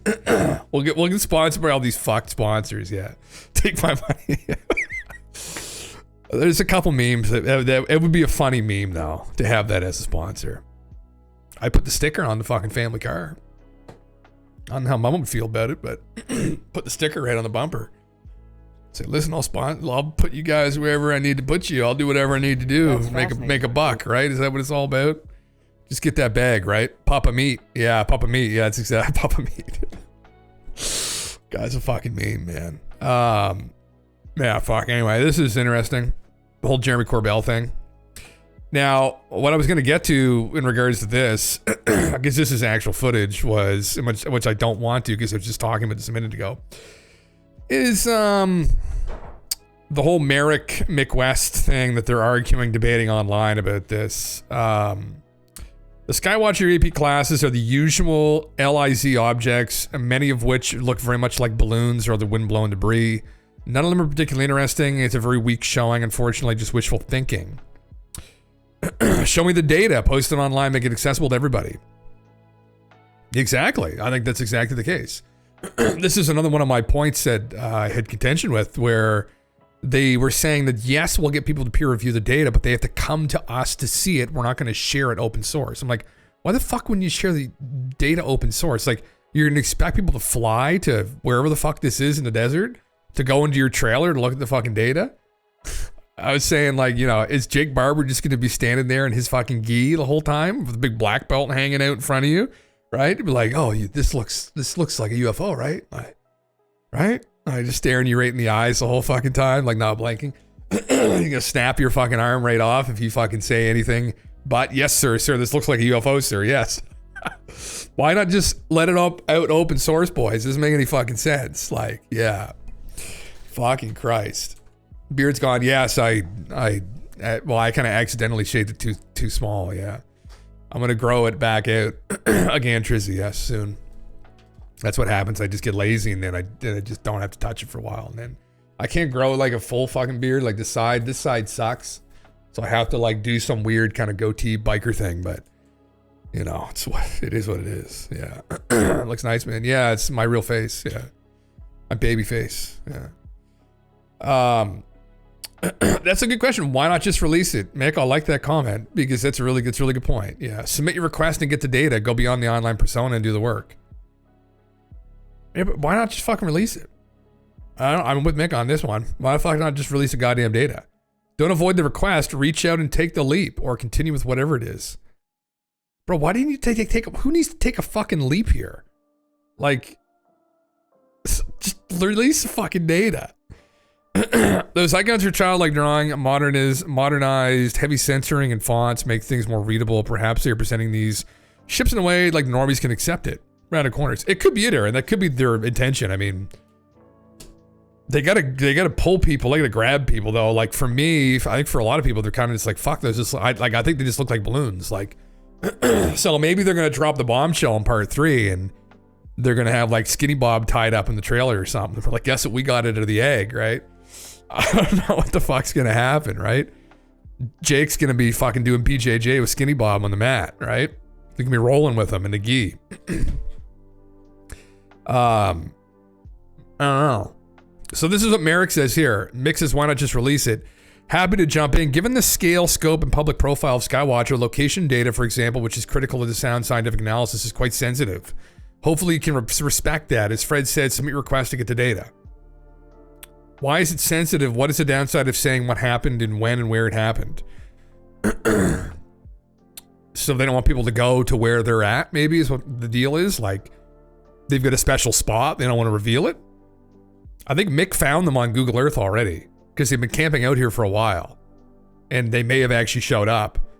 So Mick may have already actually found where they are. So it's just kind of funny. Thoughts on the jellyfish and the Tic Tac? Here's some more Tic Tac flare footage for you. Did he respond to that? I don't know. I mean, but like, we're kind of good to get to the point here of like, anyway, I don't want to get into these squabbles on Twitter. I just think it's just fucking senseless. And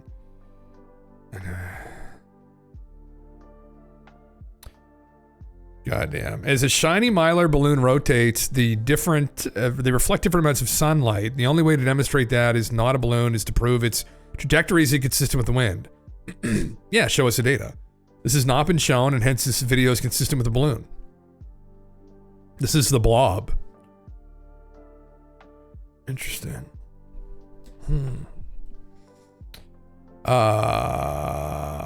Where is McFraud West? McFraud West. Was this fucking guy's name Wixie? UFO bloke. Truth is crazier than fiction. Are you ready? Where is McFraud West?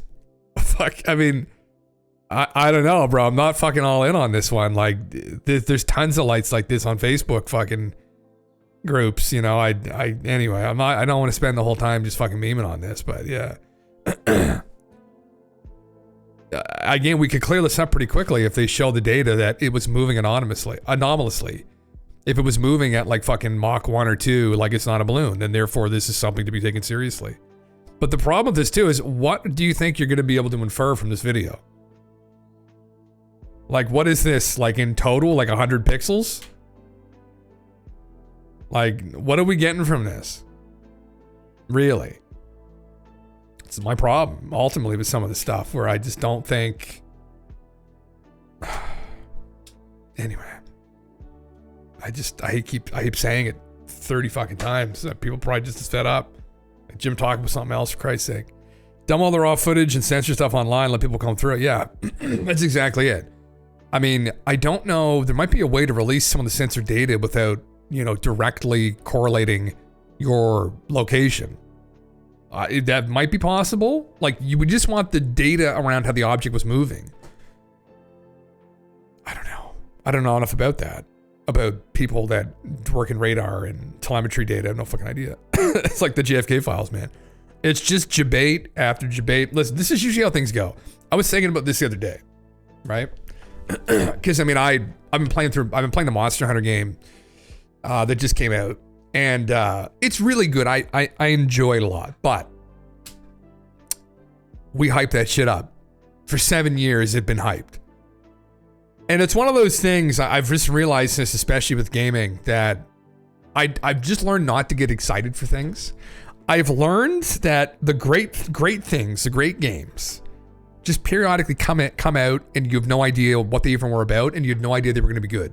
And they just turned out to be amazing. Like Elden Ring. Didn't follow it. I heard George R. R. Martin worked with fucking From Software guys in some fucking janky thing. It launched. Unbelievable game. I was like, holy fuck, right? I had no hype for that whatsoever. I think it's kind of similar with the UFO phenomenon, where at some point, something is just going to happen. And there's going to be no hype. I hope not. I don't think there's going to be. There isn't going to be any kind of like trailer put out for it happening. It's just going to happen. And we're just going to wake up and everything's going to be different. That's my hope. And I'm just tired of getting hyped for things and being let down. Right? The hopium is run dry for everybody. That's literally it.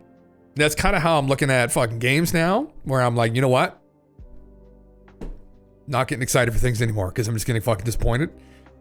With UFO stuff, same thing, right? Where I'm like, you know what?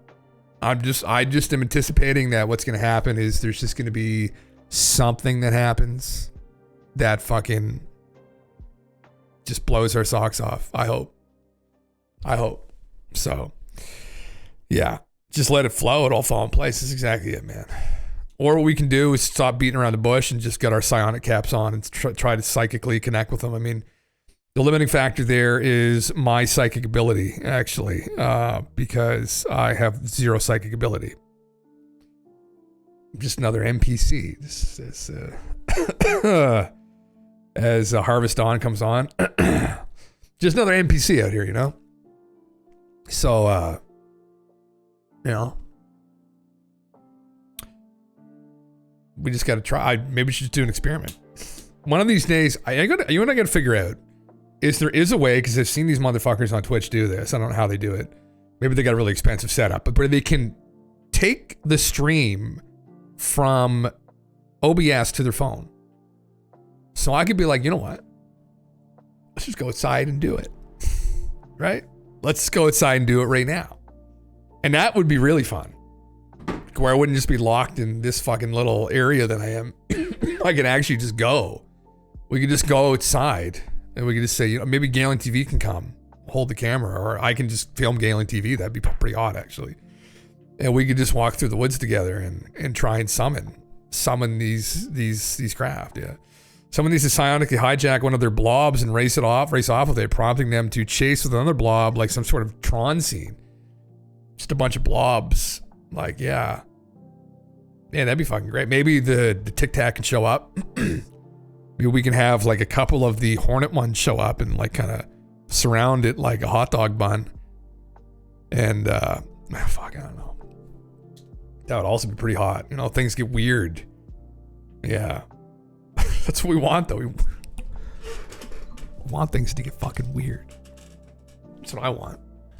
I'm done with all this normal shit, you know? Like, we gotta just take our socks off and have fun, I guess, right? Those who can't do it teach. Jim Sonic Meditation Labs. Fuck it, you know? Listen, we'll find some good mushrooms and we'll be off to the races, right? Yeah. Have a party and Jake would bring all the balloons. We'll bring all the herbs and spices and then we'll lock in, right? We'll lock in and tap in, and maybe that's what the aliens are waiting for. Someone to just finally go there. Just take that heroic dose. No, Jesus Christ. Just nobody's broken through the third wall yet. You know, you haven't taken enough. Like, you don't understand how much you can handle. You'll see us then. Yeah. UFO burnout is real. Maybe a quick vacation in Cryptid Town. We do that occasionally, man. Sometimes I do that. Well, we were talking about Bigfoot here recently. I was going over all that. But the problem with Cryptid Town is it ends up back in UFO Town. It's like one city, and there's these small little villages around it. And you go to Bigfoot Town, and then you just end up back in UFO Town. You're like, oh, fucking Christ. Like, I just left here. It's like, no, you've always been here. It's all one and the same, right? That's the whole Jacques Vallée. That's the passport to Magonia. All the cryptids, all of the mythological stories, it's all back to UFO Town. That's what it's all about. Fuck. Anyway, I'll stop endlessly watching this on loop. But I agree with Mick here. I don't think this is particularly interesting, yeah.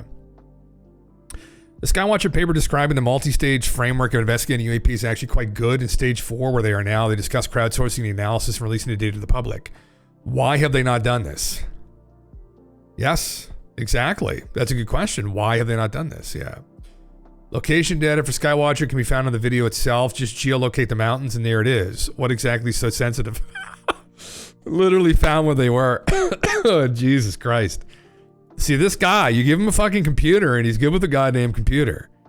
Sometimes logically, when it comes to thinking about, like, you know, the broader implications of this stuff or the phenomenon more broadly, he's not as great, but give him the fucking computer and goddamn it, he can fucking figure shit out. Holy shit, that's actually where they are. Look, they even got the trailers and shit there. God, Jesus. We can go there right now. Yeah. You reached for the secret too soon. You cried for the moon. Shine on you, crazy diamond. That fits. What lyrics is that from, Aaron? That's great. That kind of describes this whole situation very well. No joke, coming back to North America from Europe, it's like coming back to Cryptid Town. The kids are noticeably less behaved purely from airport observation alone while in Vancouver, but with high sample rates. And there's a seemingly correlation with obesity and a lack of awareness from one's surroundings with a number of additional observational data points. People that are, big fucking boys and girls, they got other things on their mind, you know? We were on a train in Italy and there were 5 moms in the train with like 8 kids and they were being loud. The mom shushed them 3 times until they stood up and told them to be quiet and the kids listened. Oh, fuck. See, true discipline. Yeah, here you got fucking people just don't fucking listen. Although in Atlantic Canada, it's not too bad, but I know I've been around. No offense to the Americans in here, but like, man, you've ever been to a fucking Walmart in like Portland, Maine? Holy fuck. Or actually, we could take this even further. This is a little bit a darker situation. When you go to a Walmart on the outskirts of fucking Las Vegas, Jesus Christ. Holy fuck. Or even worse is Disney World.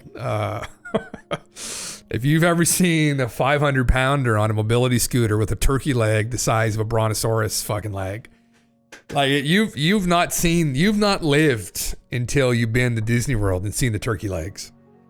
They're unfucking believable. I remember, because I was like fairly young when I was there last. It was on a vacation with my family and friends and stuff. And I remember I watched this one lady I just sat and like I didn't really go on a lot of the rides. I just watched the people. And I remember I sat and I just watched her just put down this turkey leg and like just sucking the skin off it. I remember thinking like, fucking Jesus Christ. Like, that's all I needed to see. It was almost more captivating and exhilarating than going on those roller coasters, just watching the people there. Fuck, yeah. In Italy, there were a number of Americans who were just so unaware of their surroundings and rude. You sort of call it the Americans. Loud is usually what people say. See, I can be kind of loud sometimes. My partner might disagree sometimes and almost all the time. And I remember when we were in France, I kept getting mistaken for being an American. And I feel the pain of the Americans now being in Europe, because you get instantly just hate on. Like, I told that story when I was in the coffee shop and I asked the guy if he could do me up an Americano, and he just like fucking like just all the emotion out of his face just dry, just deadpan, like, we don't do that here. I was like, what are you for fucking coffee shop? Like, what do you mean don't do that here? And then I kind of started to argue with him. And then he was 100% convinced I was American, I guess. And then I had to, in the end, assert that no, I was in fact Canadian, but he still didn't make me the Americano. I think literally because it had Americano in it. Like, that's how petty some people are. It's unbelievable. But anyway, he made me another coffee and it was still delicious. And I had to concede. I was like, no, this is really good. You're right. As a Euro living in North America, there's a clear line when you hit North America and things get more individualistic. It's the politest way you could put it. Canada may be different. Well, yeah, it is a little bit. People are like, my best description of people, like New Yorkers. I know there's some people in here that are from New York. So New Yorkers and probably people from New York know this better than anybody, but there's an abrasiveness to New Yorkers. Like, people live in New York City, that, because I used to work in an airport and manage like a little like kind of tourism. It was a rental car fucking outlet at the airport. And so I got to kind of experience over the years, while I was in university, I did that too, off and on. And so I got to experience a lot of different personalities. And I vividly remember, I could instantly tell someone's from New York. Not even the accent, just how it's jaded. And I think it's probably people from really big cities are like that. They're like jaded a bit with people. Like, they're looking at you like not as much of a person, but as just like some other thing. Like, they've seen so many fucking people around people all the time. As opposed to people in Canada, things are a little more sparse. Like, we're separated. Like, you have to travel a lot to even sometimes see a lot of people. So anyway, mind you, not just Americans, some other cultures too, with their phones and on their speaker being loud and disruptive. One British guy even demanded a guy stop being so disruptive to people around him. Coming back, I have almost no patience for people being publicly disruptive, and it's so fucking common here. We just need to change that. Yesterday, being loud is different than being on your phone, being loud and ignoring everyone around you.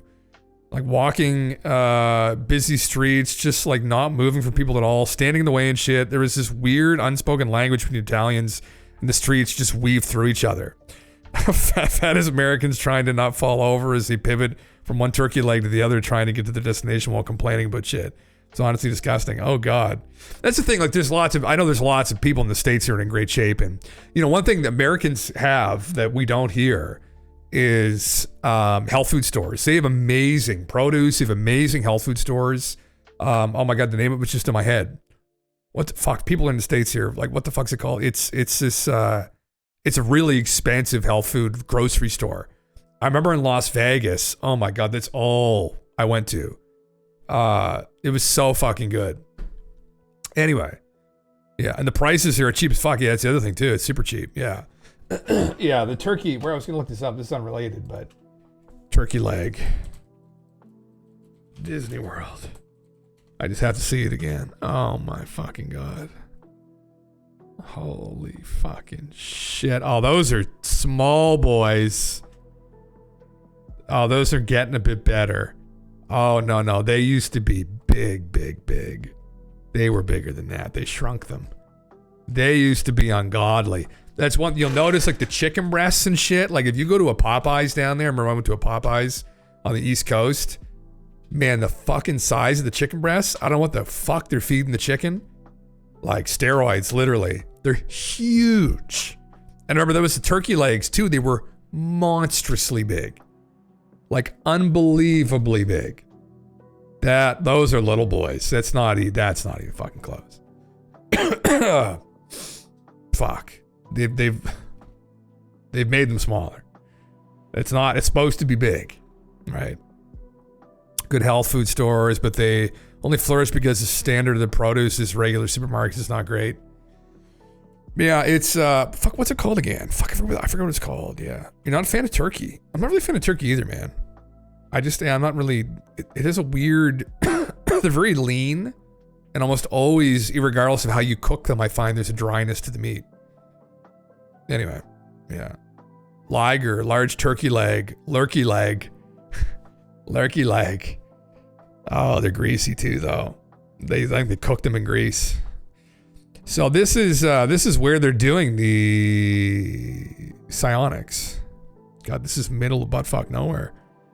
Precisely where is it? Southern California, I think, huh? Where am I? Where the fuck am I? Hold on, where did I go? Oh, for shit's sake. Mick. Drop a pin, my brother. Where's the pin at? Here we go. How do you drop a fucking pin? Here we go. Added place mark. Good lad. No, don't do that. There you go. Here we go. Okay. Oh, you fucking bitch. Yes. Okay. Where are we here? So we're in... Oh, they're way. Oh, they're New Mexico. Okay. They're in New Mexico, right by the border, for Christ's sake. Okay. Interesting. Wow. Interesting. Interesting place to be. Intriguing. I can't seem to... There you go. Interesting. Right there in the distance. Yeah. Okay. Yeah. I smoked the white meat and used the dark meat for chili. That's not a bad plan, actually. Yeah. Twitch humor isn't my strong suit. Lurky light. That's good, man. Twitch humor is just be a complete and utter fucking degenerate, and that's literally it, I guess. Maybe that's the secret. Just all Twitch is just a bunch of degenerates. I don't know. Maybe. Interesting. Anyway, there's other things I was going to talk about, but that is interesting. Reading through debates is not quite as interesting. This is a new article that was trending on the Debrief, just released yesterday. In the search for extraterrestrial life, the surprising result may bring us closer to a groundbreaking discovery. Don't know what this was about exactly. Asking questions, reading results, planning future missions. Not very long.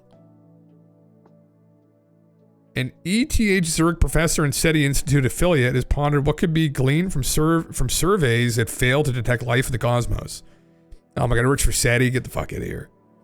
SETI's boring as shit. Tell us the pyramid of the sea gym. That's a good thing. That's a good one. Here we go. All right, I think this is what... Wayne, I don't know if you're still in here or not. Maybe not. This is something I saw here, an article on New York Post. 90-foot underwater pyramid could predate Egyptian landmarks and Stonehenge by thousands of years and could rewrite history, scientists say. Is this the real Atlantis? A 90-foot pyramid submerged just off the coast of Japan is turning heads and could shake up everything we thought we knew about ancient civilizations. Sitting 80 feet below sea level near the Ryukyu Islands, the Yonaguni Monument has baffled scientists and divers since its first discovered in 1986. This is more slop regurgitated by the New York Post. The Yonaguni Monument has been known about for a long time. Robert Schock, who's the guy who redated the age of the Sphinx, does not believe that this is an artificial construction. He thinks it's actually naturally formed. So this is fucking, they're just looking for clicks. Yeah, sitting 82 feet below the sea level. It would have had to have been constructed if it was around 10,000, the last ice age, essentially. The enormous stone structure, complete with angular steps and flat terraces, looks uncanny like the ruins of a man-made temple, despite being over 10,000 years old. If it's proven accurate, but dated thousands of years earlier.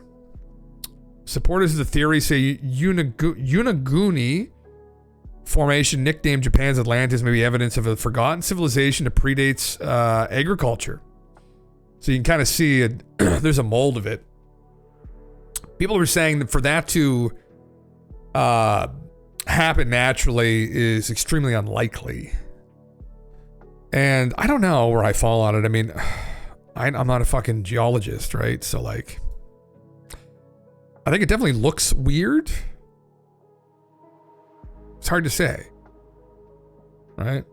I've seen a lot of crazy stuff, natural stuff, and I see nothing here that reminds me of human architecture. Dibble said on a podcast, April 2024. This is Flint Dibble. Flint Hancock, a well-known proponent of lost ancient civilizations, fired back to Flint. To me, Flint, it's stunning that you see that as a total natural thing, but I guess we've just got very different eyes. It does look kind of odd. I mean, it could be a natural formation that some people did edit back in the day, but who knows? Like, interesting. I thought this was going to be something new and groundbreaking, but of course, again, it's just more slop by dying newspapers trying to fucking stay relevant. But Machu Picchu under the sea. It looks interesting. I mean, there's some claims from people that there may be indications of like civilization, not just at this site, but around it. Graham has made this mention where nobody has really dove on it properly. They haven't really explored around the area enough. Anything that's underwater and fairly deep underwater hasn't really been explored, probably. That's something Graham actually talked about, and it's true. Like off the coast of India, there's all kinds of ruins of cities. Some of them are pretty far out. Like some of them were absolutely around during the last ice age. There's no way they weren't, unless it was some other cataclysm that sunk the ground in the area. So, you know, and they just haven't been analyzed by anybody. So if anybody's making a claim that definitely there was no civilization around during the last ice age, or there were no advanced peoples, we don't fucking know that. There's tons of areas we haven't gotten to and figured out in, 6,000 years, all organic material under the sea would have been completely gone. Yeah, there would be no biologics left, man. Yeah. But there would still be the stone structures are still there. I forget what the couple sites are. Graham mentions it in Magicians of the Gods again. Because Graham's like a certified diver. He's dove, oh my God, hundreds of times. And he's dove off the coast here and seen it for himself. And nobody's had the funding or the money to go and excavate it, because it's a bitch to go and do that kind of underwater archaeology, I guess. Yeah, Stonehenge gets way too much coverage compared to its peers. It's an ancient toll booth, yeah. Oh man, like when you look at, related to this, I guess, I always bring this up. Oh fuck. And probably anyone who's like watched or seen any clips of Ancient Aliens would have seen this site, because Giorgio and David and Giorgio's mentor, Eric Von Daniken, Puma Punku was one of these, like, what the fuck kind of discoveries. And it's just so obviously a remnant of some kind of group of advanced people. The question is how advanced, and we could maybe suppose that they were advanced enough that they were able to create a cement out of the rock and then create molds that were highly detailed. So whatever that means, right? Yeah. But you can see some of these sites. It's It's unbelievable. Tiwanaku, the whole area around Lake Titicaca, my favorite lake. I'm on a skinny dip with David Childress in Lake Titicaca one day. It's my dream. Where the fuck is give me the fucking H blocks for Christ's sake. This is the creme de la creme. There's actually is he an archaeologist or an archaeoastronomer? But he used 3D printing and scans of these H blocks. And he actually rebuilt what he thinks the site initially looked like. So what they did was they created these H blocks in like a Lego, stacked them all together, and made this giant building.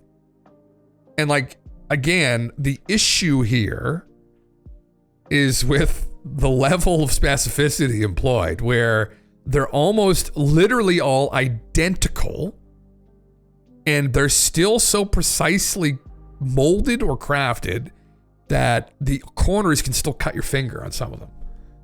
And whatever the dating they put on these, we have no fucking idea. We have literally no fucking clue, I don't think. The original assessment from, I believe, the archaeologist who first showed up there after talking to local people said that these, they guessed like 10,000 years ago. So, now where would you even get that from? I mean, I don't know. Because when you're dealing with rock like this, like you can't carbon date it. You can carbon date organic material around it, but it'd just be so hard. But this is, I would say this is probably one of the anomalies on planet Earth. And I think probably all those ancient alien guys would agree with that this is like one of the anomalies. It's way, way too precise. And you got to understand that the people in this area like weren't even a Bronze Age civilization. Like they were like living in fucking literal huts. Like they were not technological to this degree anywhere near it. At least in Egypt, you had people that were brilliant craftspeople that lived there, whether they had anything to do with the Giza Plateau or not, you know. But they were still brilliant craftspeople. Like you could maybe try and conjure up some kind of an idea that they figured it out somehow because we know they were brilliant, and people will buy that. But no one buys that these people had anything to do with this. The people themselves state definitively they had nothing to do with this. So it's a mystery. And that's what it stays as. But when you start looking at it, you're like, who did this really though? Like who was able to construct something with that degree of specificity? Like, look at that. No. Anyway, not aliens, clear. The alien thing never made sense to me. Like, cause, you know, especially when you're ancient aliens, it's invoking little gray people from Zeta Reticuli who have gravity manipulation and shit. It's like, what the fuck would they like, you know? I don't think so. I think it seems like a human thing to do to make these giant big dick monoliths, but I think it's just a lost group of people, personally. That's what I'm not the fucking expert on this, but from what I've seen, I think we're dealing with a lost group of people. Actually, I think they're all over the place. They're on the walls in all of these cultures too. I think the issue is we've got an issue of misidentification, ultimately, where you know, this isn't necessarily a science like art historians and some aspect of archaeology, where there's a level of interpretation you have to get to, which you could just be flat out wrong on. And, you know, the sketchy thing is, depending on how old this is, you could even successfully interpret what the Egyptians were talking about on the wall. But the Egyptians themselves could have misinterpreted what actually happened. And so then we're in a complete clusterfuck, right? They're like, oh yeah, this is Ra, the sun god. And it's like, it might have nothing to do with the sun, right? And when you go back 10, 12,000 years, the telephone game you're playing with there is just unfucking believable. Fuck. Maybe alien kids made them like sandcastle on Day at a Beach. Well, yeah, that's possible too, man. Like anyone's ever played Spore, the game, like, I shouldn't say that. Maybe you would just want to like come down this beautiful planet. You happen to be compatible with it. You're like, fuck it, let's just make some shit. Right? I mean, that literally looks like what happened here. Literally. That's literally what looks like what fucking happened here. So anyway. Oh, this buddy here. Right. Oh, this is him. They actually featured him on an episode recently in Ancient Aliens. As they should, because, you know. Where's the fucking... Oh my God, what a shitty article. But this is like their creme de la creme. Dixon, Sacsayhuaman, and some of the other sites that have all the melted stone. But anyway, man. I would love to go back in time and see what the fuck happened there. This may be old and fake UFO sighting in London. Maybe 6 hours ago. Just some lights going over. Oh yeah, I see. It was at the beginning, right? Yeah. Interesting, yeah. Fuck.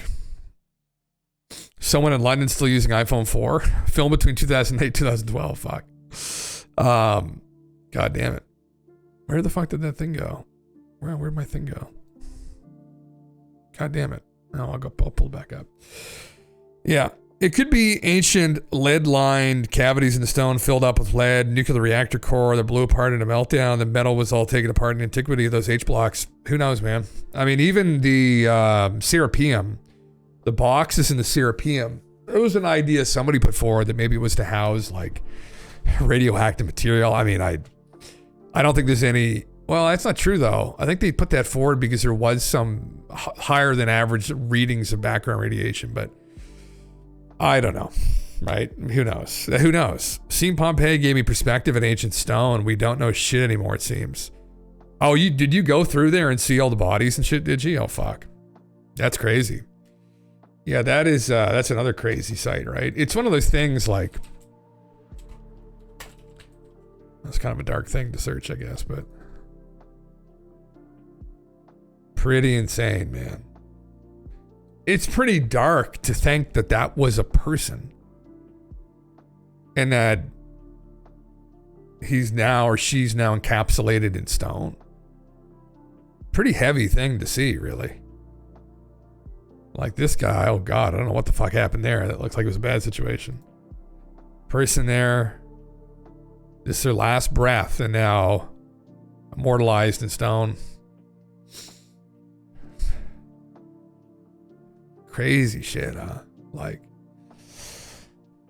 man, it's just plaster. When the ash killed them, they burned up. When they were excavating, they found holes. They pumped plaster in and then dug up the castings. Oh, I thought these were actual people. I had no idea. The more I know. Which were these? And those are not stone people. The people literally were burned up. Oh, again, these are not people turned to stone. Those are plaster casings of the holes they found after the bodies evaporated. I thought that too. Oh, yeah, I didn't know that. Really? Wow. That's even kind of more fucked, isn't it? That they like filled the hole with like... It's so sad, man. That guy, that has teeth in it though. Holy shit.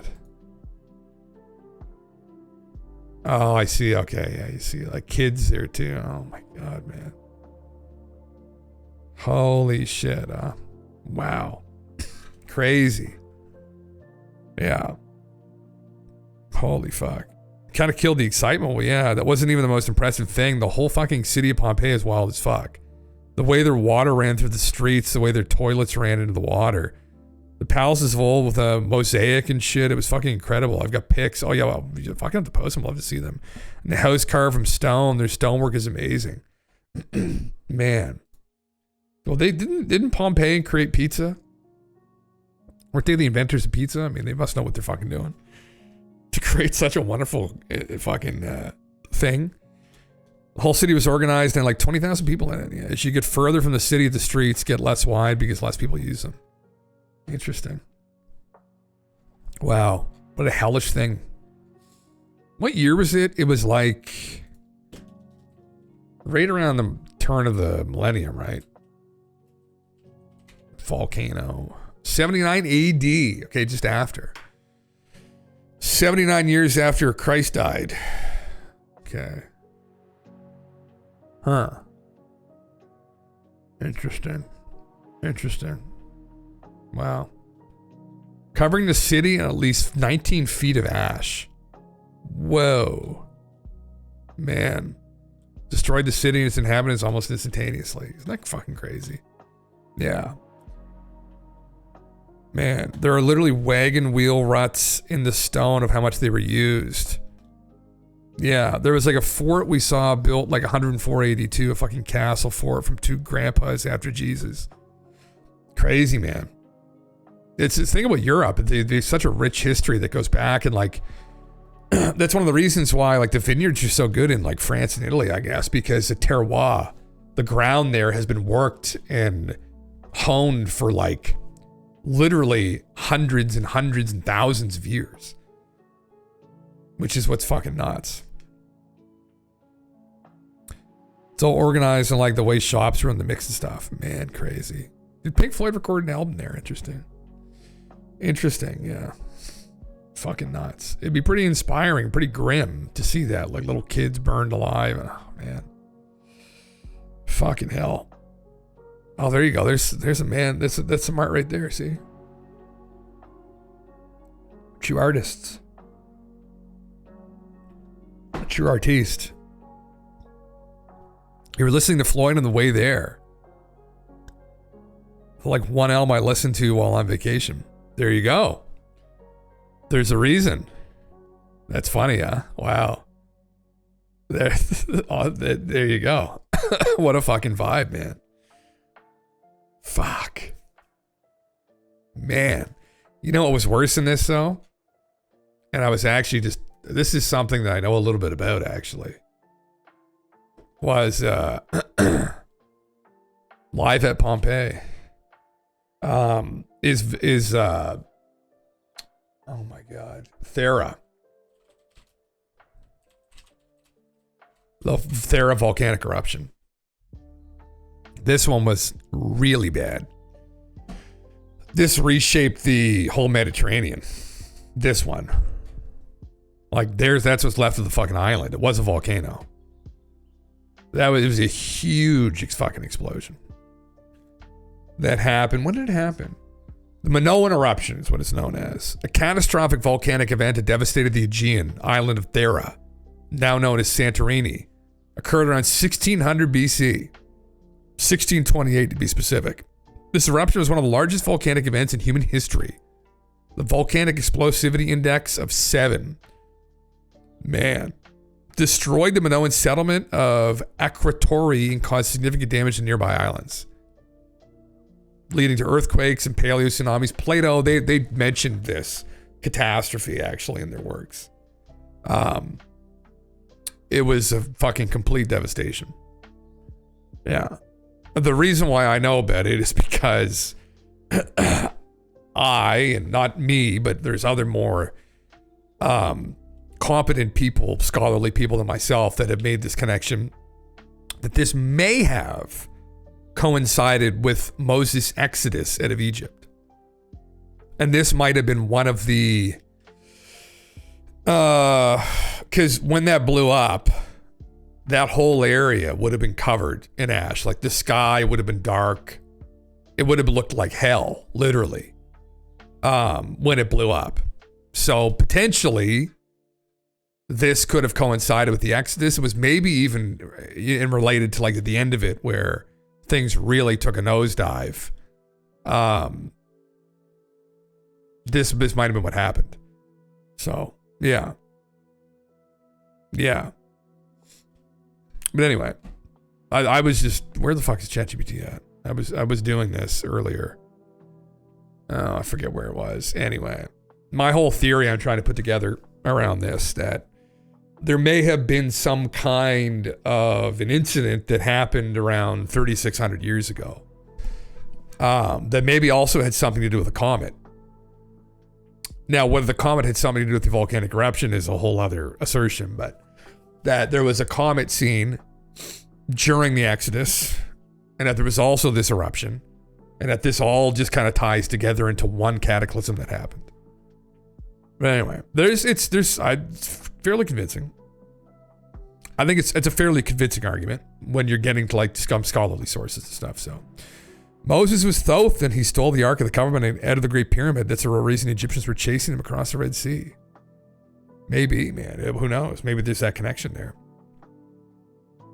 Definitely, I'm not going to go through the whole meme again because I've bored people to death, I guess. But I've kind of gone over this before a little bit, where there is a serious connection between Pliny and potentially the Exodus. And it was a Midraic rabbi in these interpretations by some of these rabbis. They're in these different esoteric sects, that there was mention of this comet originally in the Exodus, and it kind of was translated out of it or scrubbed out of it. But that originally the word Ra, when mentioned, didn't just refer to evil. It was supposed to refer to evil red star that appeared in the sky. And it correlates with Pliny the Elder, who spoke about this red comet appearing over the skies of Ethiopia and Egypt at a time when a king named Typhon ruled. And there's no known king named Typhon within the normal dynastic line. But during this eruption of Thera, the Hyksos, who were these northern settlers, were actually invaded into, like, they controlled Lower Egypt, but they disrupted everything. And whoever was ruling at that time isn't known to us in records now. And so that's a correlation where Pliny the Elder, drawing on sources unknown, stated that an unknown king was ruling.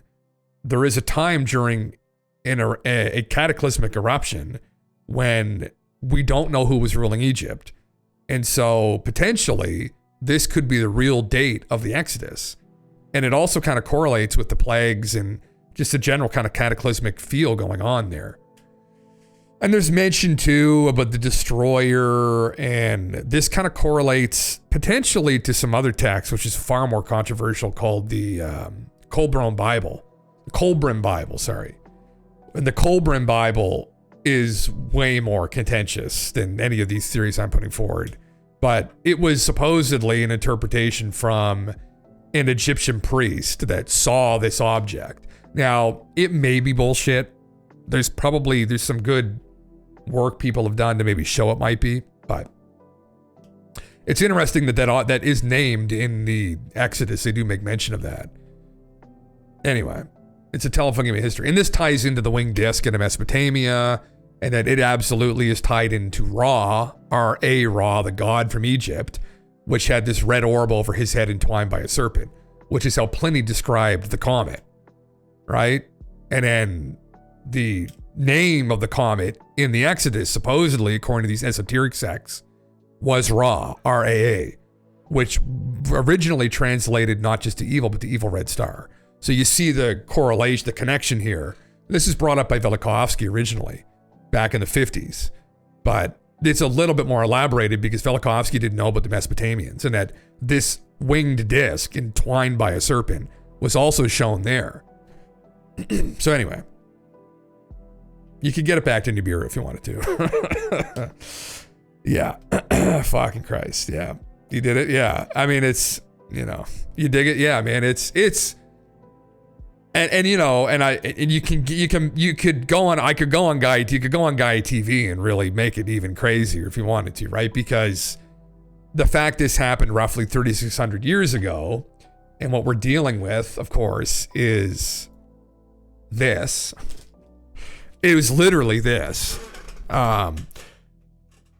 This is Sitchin. This Sitchin said that this planet we're looking for, like a comet, that has these people on it back in the 70s from interpreting these Mesopotamian texts, which is literally what they say. They came from this heaven, but they came from this object, is what it said here. So that gets into ancient astronaut stuff and takes it even further than I would probably take it if I were to actually publish something or try and work on something like this. But Sitchin claimed the orbit of the object was 3,600 years. So, like, it would be a great Gaia TV special to really tie this all together and try and tie the Exodus to the explosion at Thera, and then tie this all together with the appearance of this comet, and then tie the comet and all the iconography to Sitchin's ideas, which fit nicely because it's pulled it all from Mesopotamia. And then say, yes, Sitchin, due to the Sumerian kings list, thought the orbit was 3,600 years. But then you run into problems if you actually talk to an astrophysicist and they say, well, there's no way a planet-sized comet is in orbit of 3,600 years. At least that we've observed, or that fits within our celestial mechanics or our framework. But that's where you would run into a problem. And I've run into, before I even, because I knew this, at some point, if I don't do this, someone else is going to do this. And I've already spoken with a couple people who are in astrophysics and that know and have done the math and said, no, it doesn't make any fucking sense. So thank God, because you can start to get kind of worried here that it fits up quite nicely. And well, that would obviously imply if it happened 3,600 years ago and the orbit's 3,600 years, right? It's going to happen again. But where is it would be the other question. We don't see it, so I think we're probably safe. But if that's true, which I fucking doubt that it is, but hope that it's not. That's all you can say. They told us that we are in a black hole last week. Well, yeah, it's one of those things, man, where it's like the idea that a large body could pass periodically into the inner solar system and not completely disrupt it every time. Because that's what we would think would happen, right? We would think that if it came into the inner solar system to some degree, there would be disruption and it would be instantly ejected. And the orbit in and of itself is very extreme. So like we know mathematically that, because we observed other orbits around us, having an object like that at the proposed size of Planet X, Planet 9Z, coming into the inner solar system that close is such an extreme orbit that from all that we know, it's not sustainable. So for it to sustain itself like that goes against all of these celestial mechanics we've observed up to this point. So I would probably wager that Sitchin's just wrong because you're going up against kind of this basic logic, really, versus Sitchin's interpretations of a old document from 6,000 years ago. The Sumerians did have reverence for the number 3600. 3600 was because they used a sexagesimal system, base 60. And so 3600 was a multiple of that they thought was holy, the Sar or Shar, or wherever you pronounce it. And they used it to measure the reign periods of these kings before the flood. And so that doesn't mean that it's the orbit of a planet. But who the fuck knows? Really. What we know up to this point is that that's not possible, but it's a theory. And why has it have to be a fixed orbit? It might be a different trajectory each time it circles. Wouldn't be sustainable, right? It would have to follow the laws and rules of celestial mechanics for it to maintain a stable orbit, right? Because if it's at an orbit cyclically of 3,600 years, it would have to have some periodicity. So if it's every 3,600 years, it would have to maintain that orbit. If it started getting wider, it wouldn't be at 3,600 years anymore. So as it got elongated out, it would be longer and longer and longer and longer. And the thing about having a big object like that with that kind of orbit is that it would be ejected instantly. Again, this math is known. So, I mean, essentially what it means is that either we've got something really wrong with celestial mechanics, which maybe, I don't know, I doubt that, but maybe, or it's just this isn't how the orbit is. But it is interesting. I mean, giant red star appears during the Exodus, causes a cataclysm. Tons of other stories mention this too, though. It isn't just this anecdote. This is an interesting one because a lot of people know the story of the Exodus, right? But there's other stories like from Native Americans, like the long-tailed heavenly climbing star, that it came down and burned everything to a crisp. And it was a giant comet that lashed us with its tail. And there's other representations of this, like in actually Revelation, which is the New Testament, not the Old. They talk about this dragon, Satan, that did just that. But there's this story, same with the story of Phaeton in Greece. Phaeton was the son of Helios, and he ran the chariot across the earth and lashed it, essentially, with all this debris. And it was referred to as a celestial object by the Egyptians, by Plato. So, and then you've got Typhon is another depiction of this winged disc, which is this great beast that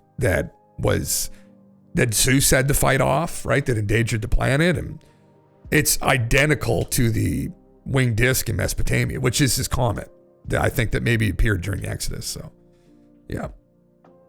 There's a binary star system with a brown dwarf. The trajectory could be more a figure of 8 depending upon the pole of the two stars involved. Maybe, man. I don't know, though. See, that's the thing. I have no idea. Or an accelerated orbit around the star with the greatest mass. Yeah, these are all questions we'd have to put to, like, somebody in astrophysics. Like, I just don't know. That's the thing. I mean, how could you, I've gone to people and asked them, how could you make this fit? And they couldn't. And some of them are very kind with their time where they tried to, and it didn't work. And so even ChatGPT, which you cannot get it to do calculations like that because it'd just be wrong. The idea, it also struggled with it where it just didn't seem to work, but there may be a way for it to work. That's the thing. I mean, who knows? Maybe it's an exception. Maybe it just got into this very elaborate, precise dance and has just maintained it somehow. And then maybe we don't understand gravity enough to where when two large objects or that planet comes in, maybe it's not like pool game, billiards. It's something different. Maybe maybe there's some repulsive effect if they're not like literally on head on trajectory. Maybe it would come in and just kind of like everything would just kind of bob out of the way and then go back to normal. I don't know. The limiting factor obviously is our knowledge here. I mean, this is just scholarly digging and shit, like, and drawing these connections. So, I mean, if in our lifetime we encounter this, we'll know, and this is one of the things that Sitchin had said. If at any point in time we ever see anything resembling this, I'll pull the picture up. This is something he said during one of his lectures. Where is it? It is a cylinder seal that he imprinted. Right here. If you ever see this in the sky, we're fucked. Right there. Because that's supposedly how it appeared as it approached.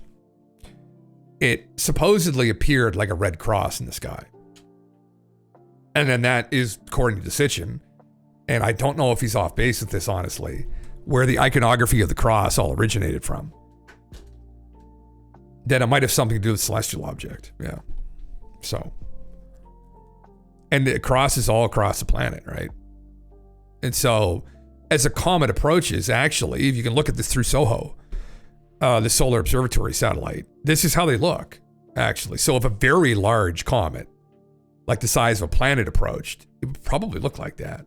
And it's red because he claims that it goes through the asteroid belt, or it comes close enough to it that it picks up all the oxidized iron. There's undoubtedly oxidized iron too out in the Kuiper belt. So, yeah. Maybe it flung off its orbit, isn't coming back. Well, that could be it too. Yeah, that could be it. It was Swiss, the crossing. Nibiru means the cross or crossing. Yeah, that's where you get the name from. But you do look around at the iconography through Mesopotamia like this, and you think, this is a real cylinder seal now. It's not red on the cylinder seal, obviously. But like, what the fuck? What is this? Now, some people think this is the sun too. That there's some connection between the sun and the cross, and it's not. It's just not. It's just blatantly not. There's so many depictions of it as this winged disc with the sun in frame in some of them even. So another, I think, interpretation where we just smooth. I think this is a celestial object, but is it this doom planet? I mean, we just don't know. We just don't know.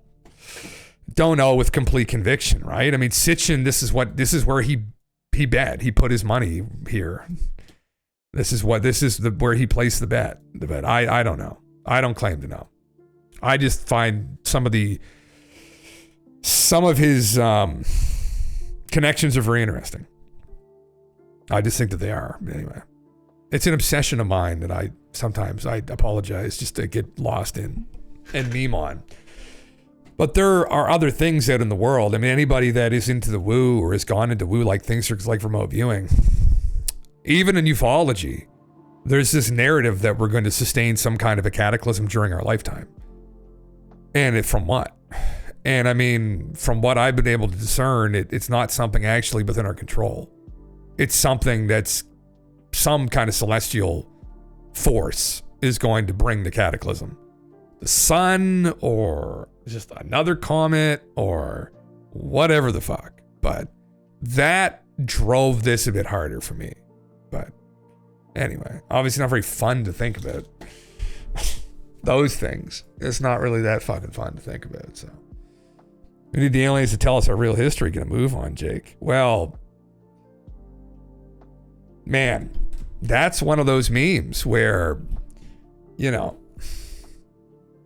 when the aliens come down, or if they do talk to us, that's another thing in Hollywood where people are kind of like, you know, the interactions are very interesting, but if they aren't like evil and they actually kind of give a shit, they may give us like a reality check too, where they may tell us some things that we don't want to hear, right? They may tell us that we're in a dire situation and there's a group of like hyper elite type people that want us all dead or want a majority of us fucking, you know, shaved off once AI can take care of all the basic jobs. It could tell us too that, yeah, we're periodically subjected to cataclysms here and we just didn't reach a level of advancement to understand it. And that would hit a lot of people in their ego, but I mean, whatever. But that might be one of the memes. I mean, there are people who claim to be in contact with aliens that are telling them this. That's kind of where some of this started for me, where I started looking into this. I believe I had heard of Sitchin, but it started because I was interested in ufology, obviously, and I was watching channelers, but I ran into Nancy from Zeta Talk. I read through Zeta Talk. Now, she runs effectively a cult on here, and I think she's kind of off her rocker. And not just kind of. I shouldn't say just kind of, but that's what she says. Yeah. You're pulling up your armbands right now, yeah. Nancy says that the aliens have told her that this planet has returned now. First of all, it was that it was returning. And then when it didn't show up, they said, oh, it snuck in, it returned. And how the Galactic Federation of Light is hiding it. It's actually outside the orbit of Venus. And there's this big deception being put on humanity because they're worried about the global elite killing everybody if they became aware of the conviction that it's out there. And so they're hiding it until the last moment, and then they're going to reveal it, and it's going to fly by and cause a cataclysm. So, I mean, I set out to understand this.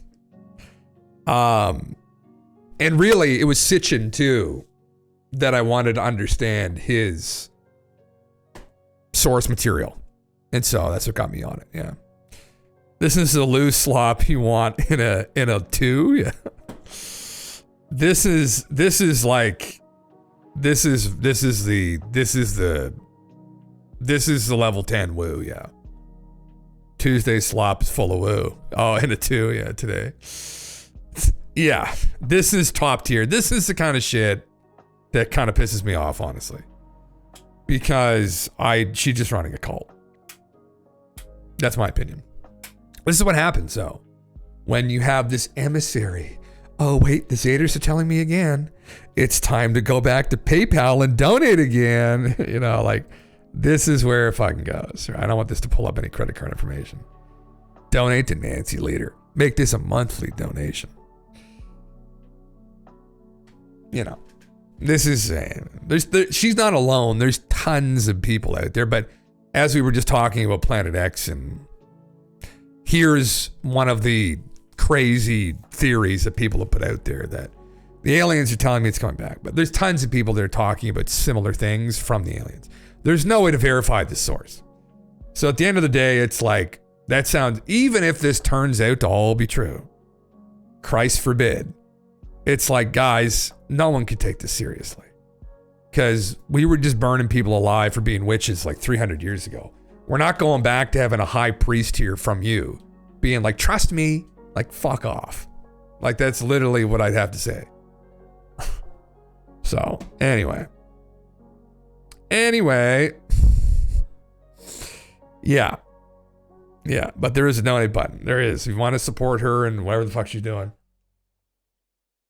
Her meme right now is that she thinks there's going to be a giant earthquake along the New Madrid fault line.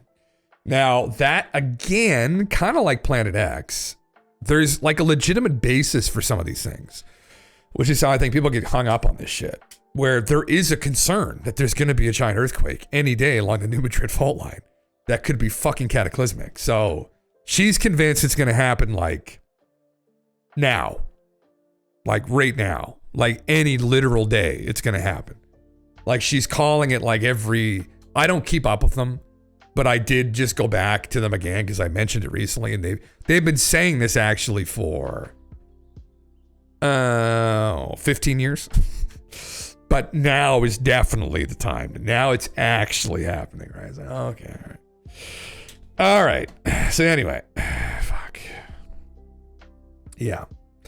Well, anyway, I'll look forward to this Greer interview with Jesse. That's should be some fucking spicy meat here. And by look forward to it, I mean I'm gonna have struggled to fucking watch it. But anyway, I think that's originally what I fucking fucked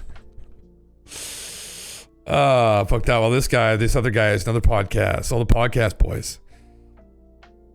Just let him finish, Jesse. God damn. Another platform for him to spread bullshit. Yeah, literally though. They need to come clean truthfully soon. This is getting very serious right now.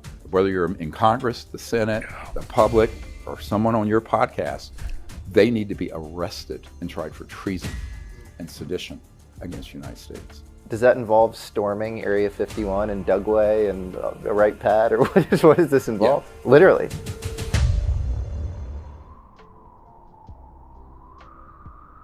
Watch now.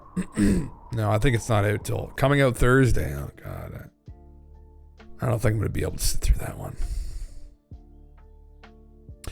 Oh, this was right. I forgot about this. Fuck. Don't let him finish, Jesse. Shut the grifter down, please. I beg you. I hope he digs into him. You know, one of those. I want those awkward fucking exchanges where Steven throws a hissy fit, starts spitting at him, hissing at him, stands up and walks off. That's what I want. I want someone to finally just be like, go through all the inconsistencies in front of him, in front of his face. All the false predictions, all the horse shit, just like lay it out in front of him and be like, Steven, there's a big mess and you're just acting like it's not all over the floor in front of us. But now it is. So now you have to contend with it. Anyway. Tonight I will reveal the first images of ground level anomalous phenomena visible only in the near infrared taken at Lecancubar volcano, Atacama Desert, using the tripod approach, science and technology, religion and spirituality, artistic representation of real photo. So, okay. This guy, for people that don't know, Roni, was involved with that whole face peelers incident like last year. He's an electronics and computer engineer, physics researcher.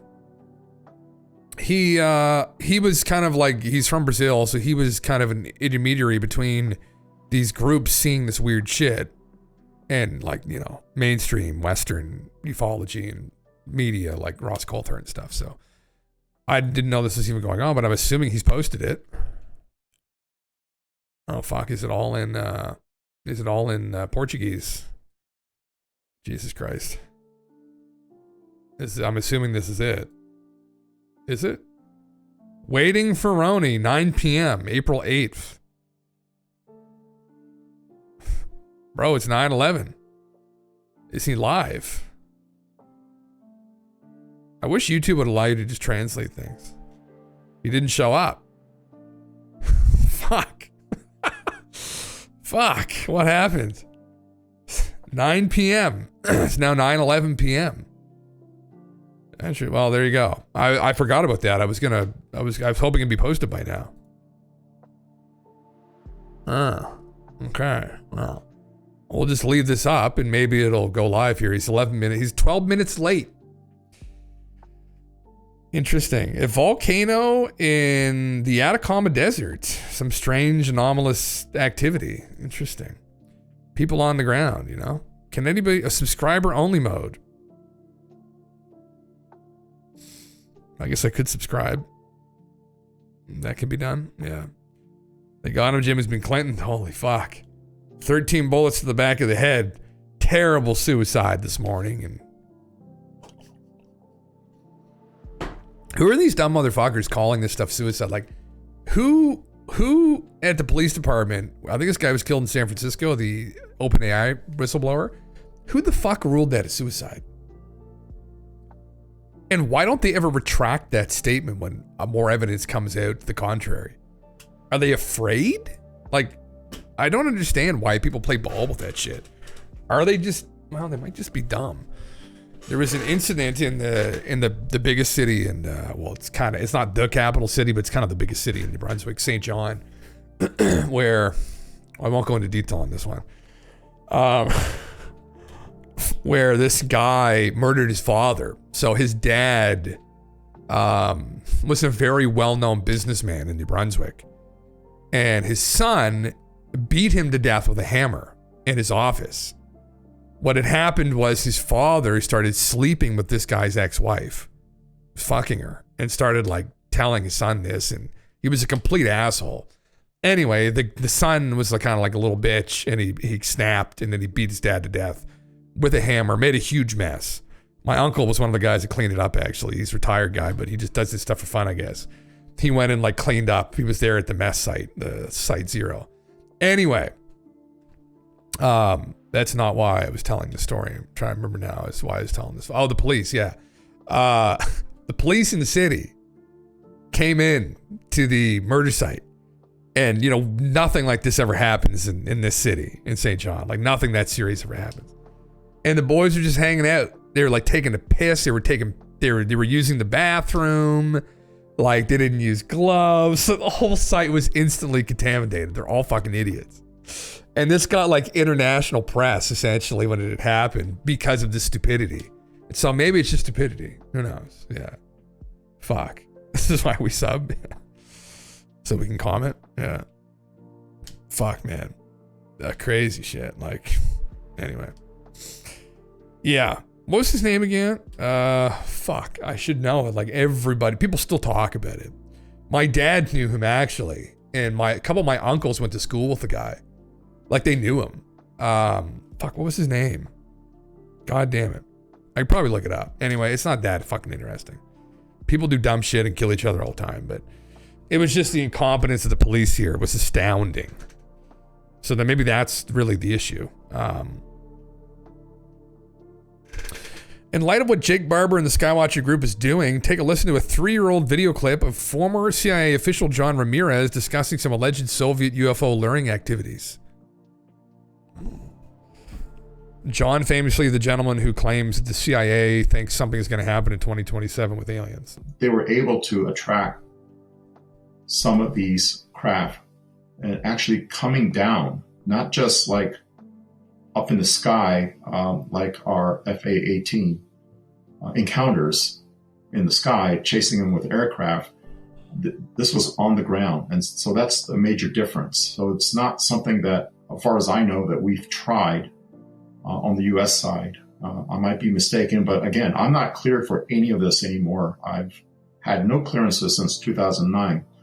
But I use informed speculation, knowing the knowledge I had from that time, and then extrapolating that knowledge to something that might be occurring now. So I think that's the explanation that the Major General said, that we use these radars and these devices, perhaps with like lasers, to lure these craft down.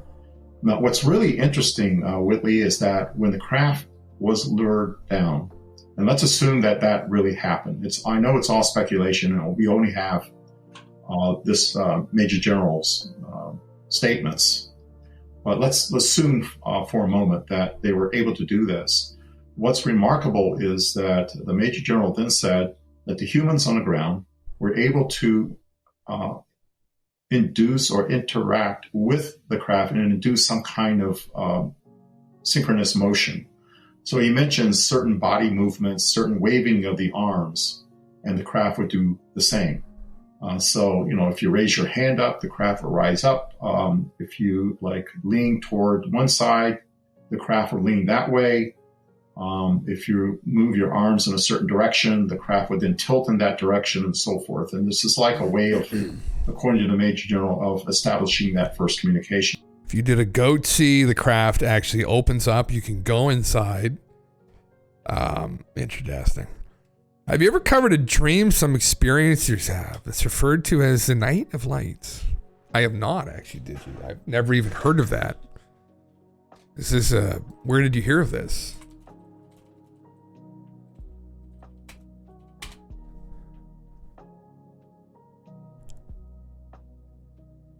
Two notable events. Phoenix Lights? Never heard of it. Is this something you saw on Reddit? Or is it something, never heard of it? Add dream to your search. It's a Reddit thing. Recurring dream theme. Night of Lights UFO dream is a recurring dream theme where individuals see a sky filled with UFOs. These dreams often evoke a sense of fascination and awe, with dreamers reporting feelings of elation and sometimes a sense of helplessness. Oh, brother, I'd be out there completely naked. I said, fuck, I said, you finally have come. In these dreams, the nighttime sky is full of various lights and objects moving in unpredictable patterns. Some dreamers describe seeing bright lights flickering on and off, while others report seeing distinct formations or even entire skies filled with UFOs. Dream interpretation resources suggest that seeing UFOs in dreams can signify a desire to find one's spiritual purpose in life or indicate feelings of alienation from others. The dream of the Night of Lights can also be a manifestation of Atlantis ideas or wild imagination. Fuck you. That's not what it is. Some individuals believe that these dreams might be a reflection of a subconscious awareness or past encounters with UFO intelligence, or a wish to experience such encounters. Or it's a future premonition, right? It's a precog event, bitch. Fucking aliens are coming. Get ready, buckle up. Yeah. Pambo, what's up, dude? Just came back from the pub. Need beer. Oh, brother, fuck. Oh, fuck. I need a beer. It's only Tuesday. I said Friday, and it's only Tuesday. I need a time machine.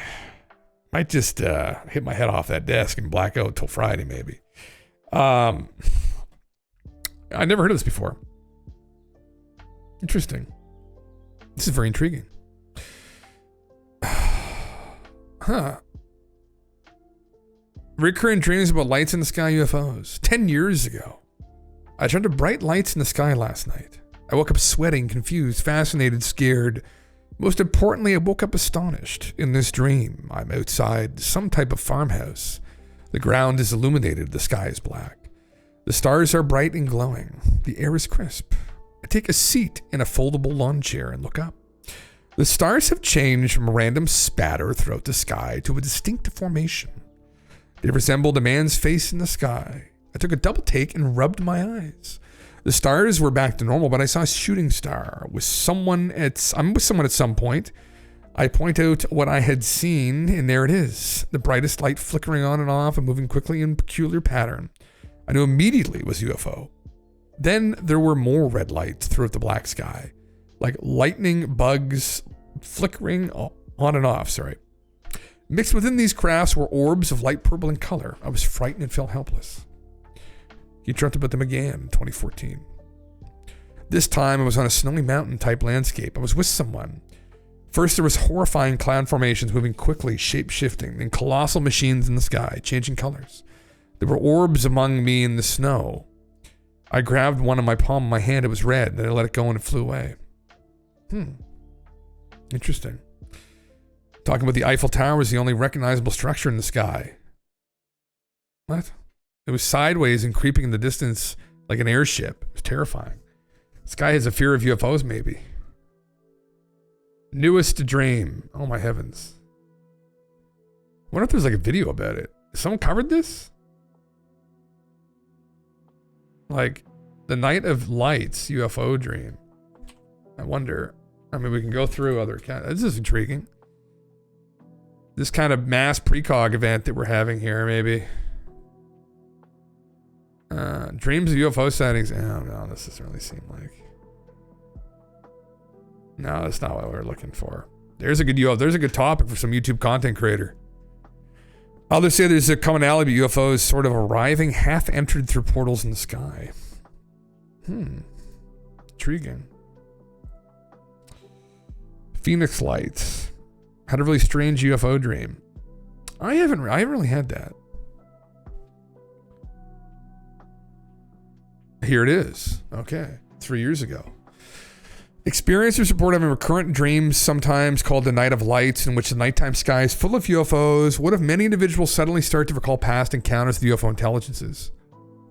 Or it's something that they've been told is going to happen, maybe?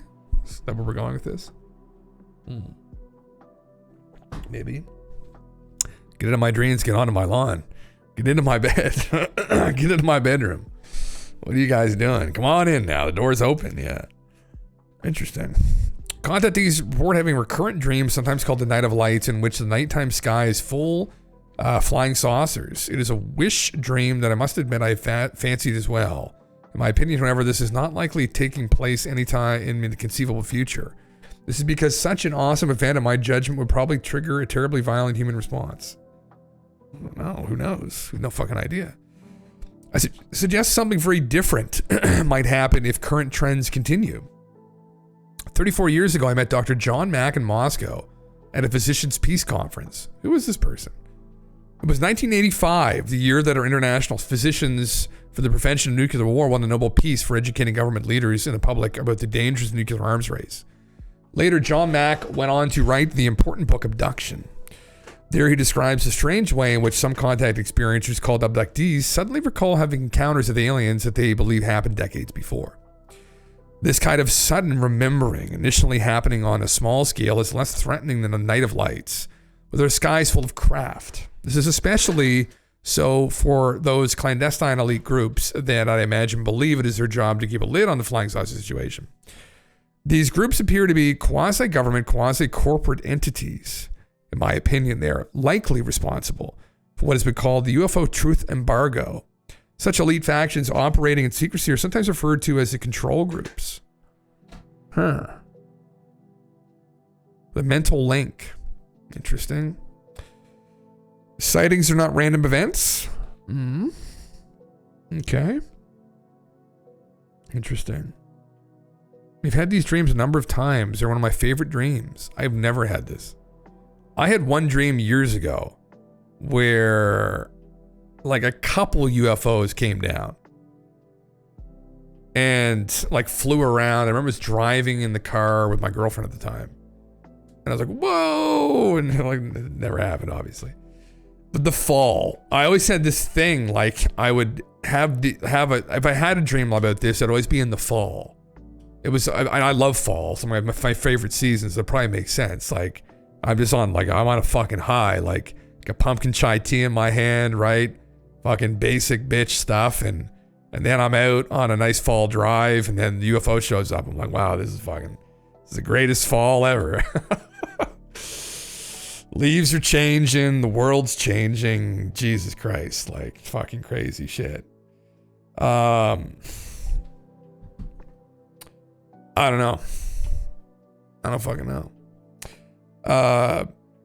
Unsure. I did have one dream. I remember when I was, I don't know. I would have been probably like 19.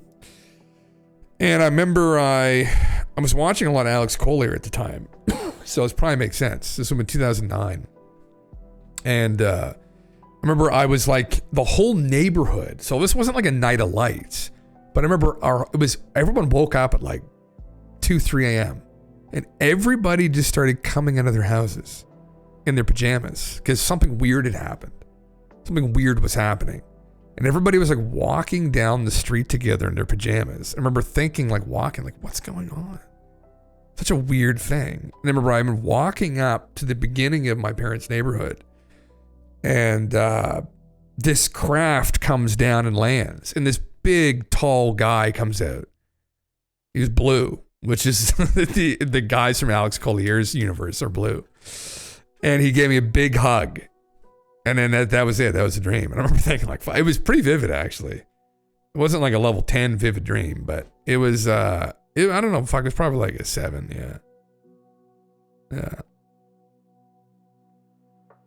What?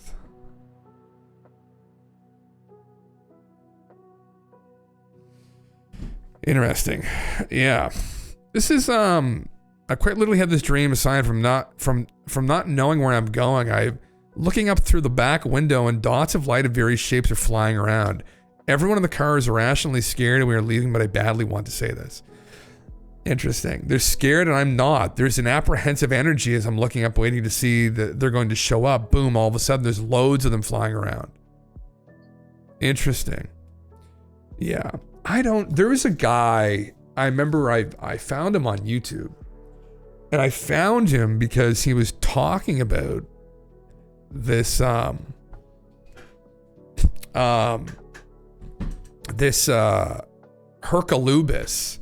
object is why I ran into his videos. And Hercolubus is another name for Nibiru, essentially, right?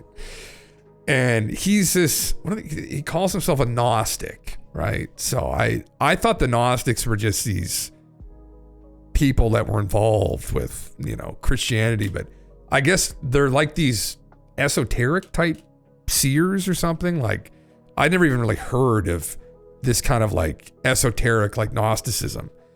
Anyway, they're like deep woo kind of stuff, right? Anyway, he supposedly had a bunch of visions too that this was going to happen. And he has these visions. I think I've gone to his channel before. I don't know. Like, it's all like fucking out there, this kind of stuff, right? But he had said, what was he saying? He had these like vivid dreams or visions. I think he called them dreams, visions, whatever the fuck you want to look at things. That this object was going to appear in the sky at some point. And it was going to freak people the fuck out. And this object being this Hercolubus or Nibiru was going to appear in the sky, freak people out. And that after that, there's going to be a cataclysm. But that the aliens were going to start showing up after that. And he saw these, which I thought was really interesting. Because, again, I know a lot about all these different fucking woo people. There were going to be these giant platform cities that they were going to deploy that people would be able to live on. They were going to be like floating above the surface because their world was going to be in such turmoil. That there would be people who would be rescued who were kind of aligned with them, however the fuck that happens, or however the fuck you align yourself with them. But there'd be certain people that they would pick up, and they'd get together this new community of people, and they'd have these like platforms that people would be living on. And these would be kind of floating cities that people would be living on the interim while the world kind of recovers. And that this would be kind of the beginning of the new world. And I've heard that before, actually, from a couple people. And I was like, fuck, it's weird. But then, I don't know. People hear these other fantasies and they conjure them up. I have no idea. Yeah. Big blue avian hug dreams. Fuck. He was a man, actually, in the dream. Yeah. Wow, a dream like that. You had an out-of-body dream, too. Yeah, man. Yeah, it was, that was a long time ago, yeah. I always have a dream. I'm in a space station university. People I grew up around are there, but older. It's weird. Many reoccurring places with different scenarios. Interesting, yeah. I've had one like that too before, where you see people like aged. I've almost had like that, kind of like I've had that with myself actually, which is weird. I noticed that. It's funny because I noticed like, I don't have like the hair loss gene, but like my temple has like receded slightly as it's gone. I remember one day I noticed it, that I pulled my hair back and noticed, oh shit, like my hairline's receded, right? Because I'm getting older. And I remember I thought back to when I was like 20 or something. I had this dream of me just doing literally what I just did, like the whole scenario. And I woke up and freaked the fuck out. I was like, oh my God, I'm losing my hair. And I remember thinking, I was like, oh fuck. And I remember thinking back to that. I'm like, God damn. It's kind of weird. Yeah. Gnosticism equals knowledge keepers. Is that what they're known as? Okay. I frequently have dreams of alien invasion in the skies full of UFOs, but not 10 or so, thousands everywhere. Well, that's what we're talking about, man. That's literally this. Yeah, this is the Night of Lights. Yeah. Yeah. Give psi stuff another try, RV. If you've had it in a body, I reckon you can do it. I have had one, yeah. Well, it said the big one was when I was a kid, when I was floating over my body when I was a kid. I was like 11 years old, and I was like I was a big kid. I was like chubby, but I was like husky, so my mom used to call me, but husky. And and I remember looking at myself and thinking, God, that's a big boy. Like, I couldn't believe that was me, because like it happened so quickly over like a year and a half while I was growing, the growth spurt. I hadn't really even like looked at myself, because as a younger kid I was always like really fit. I loved playing soccer and shit, and then I just got like fat. What happened is we got a PS1. That's what fucking happened. Me and my brother staying inside all summer playing fucking Armored Core and shit. Said fuck the outside. Yeah. Anyway, but yeah, that was the first time it had happened. That's really the most profound one I remember. Ever look at your bald spot using a camera above your head? It'll shake your whole foundation. Setting up my DJ cam caught me way by surprise one day. Oh, really? Holy fuck. Yeah, I don't think. Thankfully, I don't have the gene. I do have the receding hair gene now. Like my hair will recede. We don't have the baldness gene in my family. Just cancer and blindness and like I'd take the fucking the balding head over fucking cancer, and although I don't have the blindness gene, thankfully, but I do bad eyes, like floaters and shit. Holy fuck, like.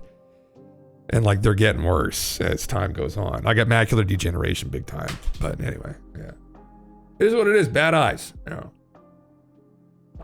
Yeah. Anyway, we all get dealt different hands, I guess. But yeah. The last couple of years, I had recurring dreams of walking outside, looking up to see the entire night sky teeming with small, very high flying UFOs flying around. You wonder if this isn't some kind of like. It's very interesting, because some people think that this is the night sky at all times, that there's so many of them out there that they're just concealed, that if we actually were able to see them and they were not cloaked, that this is what we would see. So who the fuck knows? Maybe people are having maybe people are peering through the veil to some degree when they're sleeping, they're dreaming. They're kind of seeing things as they actually are, not as what something intends us to see. Right? And that's, although I don't know if they're necessarily negative, but there is this kind of Deus Deceptor element to them where they may just be deceiving us at all times. All of our instruments, everything. They may be advanced enough to be able to project that deception onto all of us. And if they're that advanced, then that's where you go down a rabbit hole and could drive yourself insane, where they could be causing all kinds of crazy things, and you could end up like Nancy thinking they've hidden an entire fucking planet. Like, because the architects of the simulation don't want us to know about it right now. Like, you can go down those crazy fucking rabbit holes, and you can be like, well, I guess I can't argue that, can I? Like, I guess we'll just live our lives. We'll just live our lives, and since we don't see it, just assume that probably that's horseshit. Yeah. Anyway. Yeah. Goddamn. Yeah. The fish finder display at Bass Pro showed me my spot for the first time. Fuck, brother. Did it? I love here. This is interesting. It's like a first time thing, like when the bald spot showed up. You're playing Schedule 1 while listening to this. Fuck. It's interesting. When was your first time? Isn't it weird? It's like before, years ago, it was like first time you laid with your lady or your man.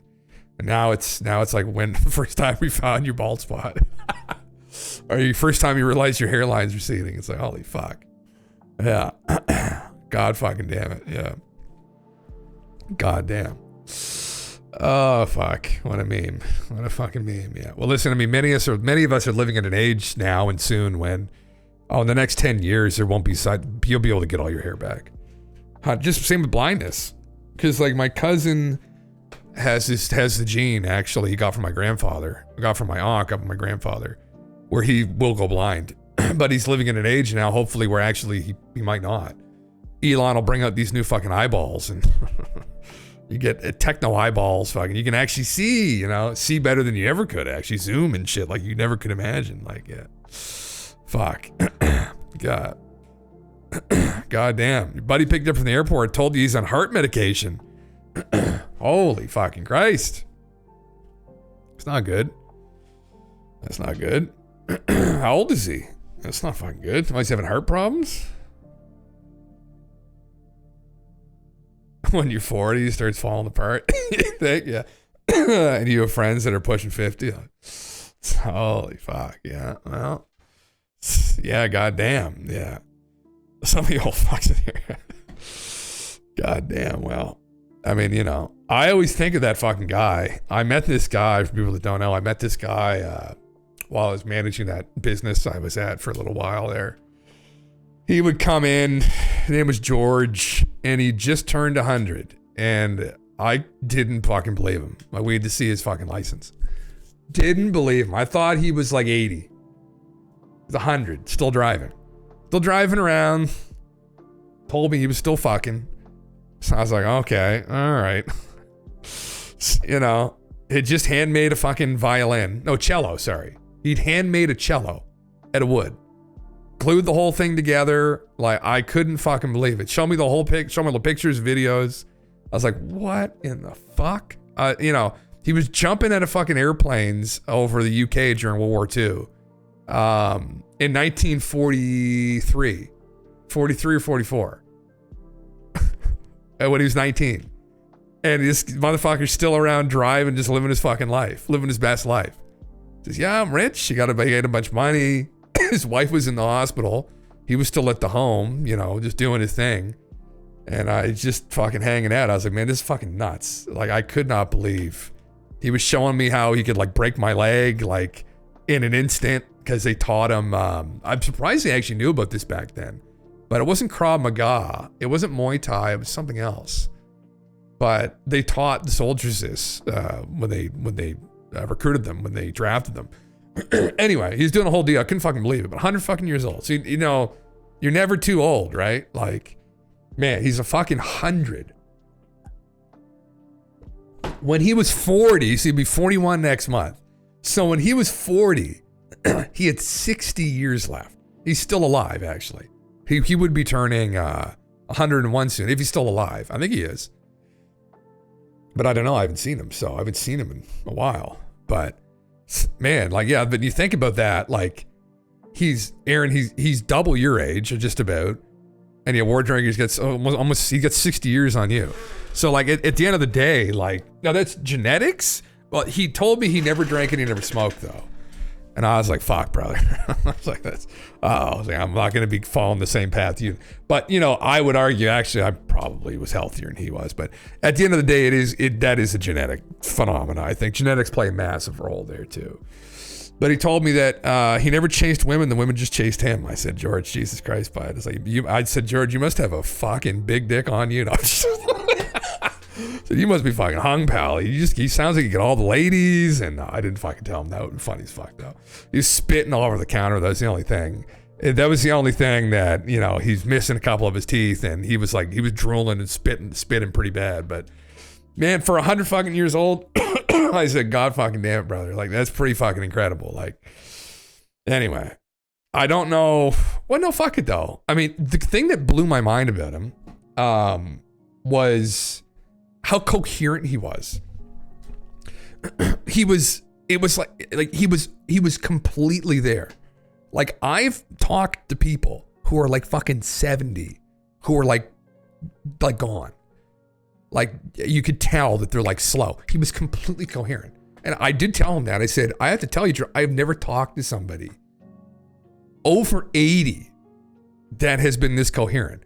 It was like talking to somebody who is like, and they're probably, I don't know, Like someone like their mid 60s, usually, like, you know, they don't have a lot of laps, but it was perfectly with it. I was like, they must be genetics. It was unfucking believable. Like he was completely there. It was pretty crazy. Like I wouldn't be surprised if that motherfucker lives to like 110 plus. Pretty crazy shit, man. Anyway, who knows? That might be a lot of us though, right? A lot of us may make it there with the new age of advancements in technology and, you know, fucking nuts. Yeah. Imagine how much you could learn at 60% more of your life. Well, that's exactly it. Well, you learn how to hand make a fucking cello, I guess, right? Like, hand make a cello. Like, this thing was like immaculately crafted. And he actually just did it. He'd never made one before. So at like 99, he just decided to learn how to make a fucking cello and did it. I was like, you must study this fucking guy. Like, it's like, can I have some of your blood, George? Anyway, yeah. Having a Guinness just for you, brother. Cheers. Holy fuck. 2:42 a.m. 0 fucks given, brother. Fucking right. The best time to have a Guinness, right?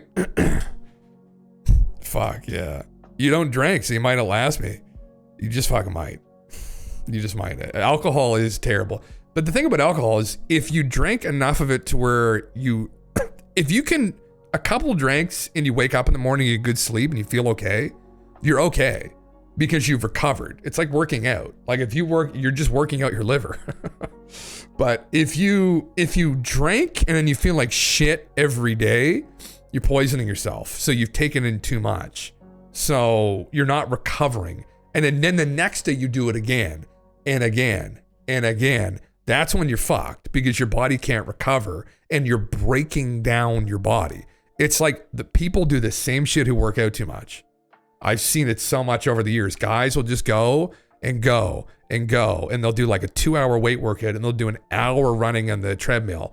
And then like their knees start getting sore and their elbows start getting sore and they blow their fucking back out. Then they find they have fluid around their heart and like they never allow their body to recover. They just break themselves down. So if you don't let yourself recover, then that's what happens.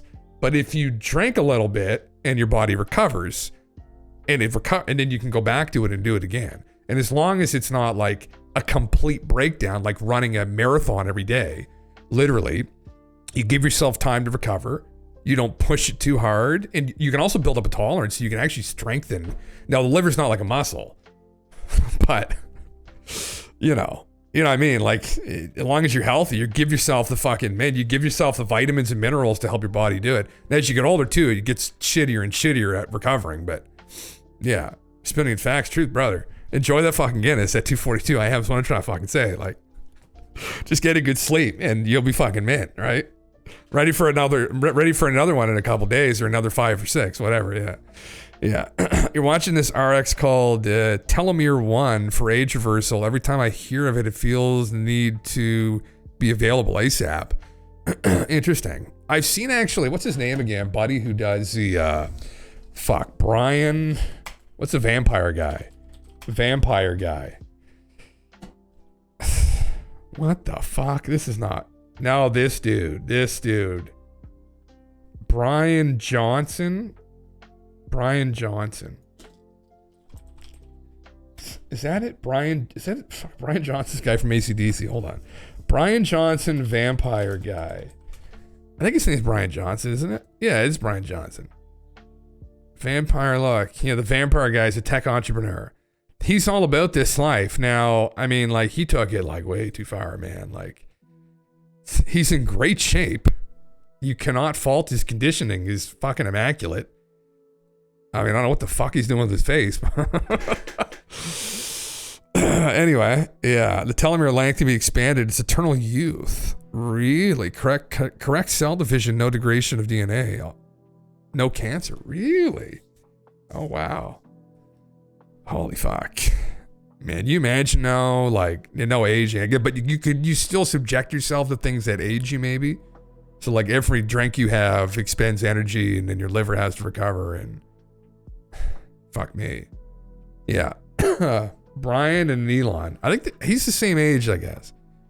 Elon looks pretty good though, to be completely honest. Or Elon's what, 55? He looks pretty good. People say he's a little bit overweight. He might be, but I mean, I think Elon looks pretty good for his fucking age, honestly. You know? I mean, Jesus fucking Christ. What is this guy? This guy's going full fucking Bogdanov here, for Christ's sake. Oh my fucking Jesus. What in the hell? What the fuck is this?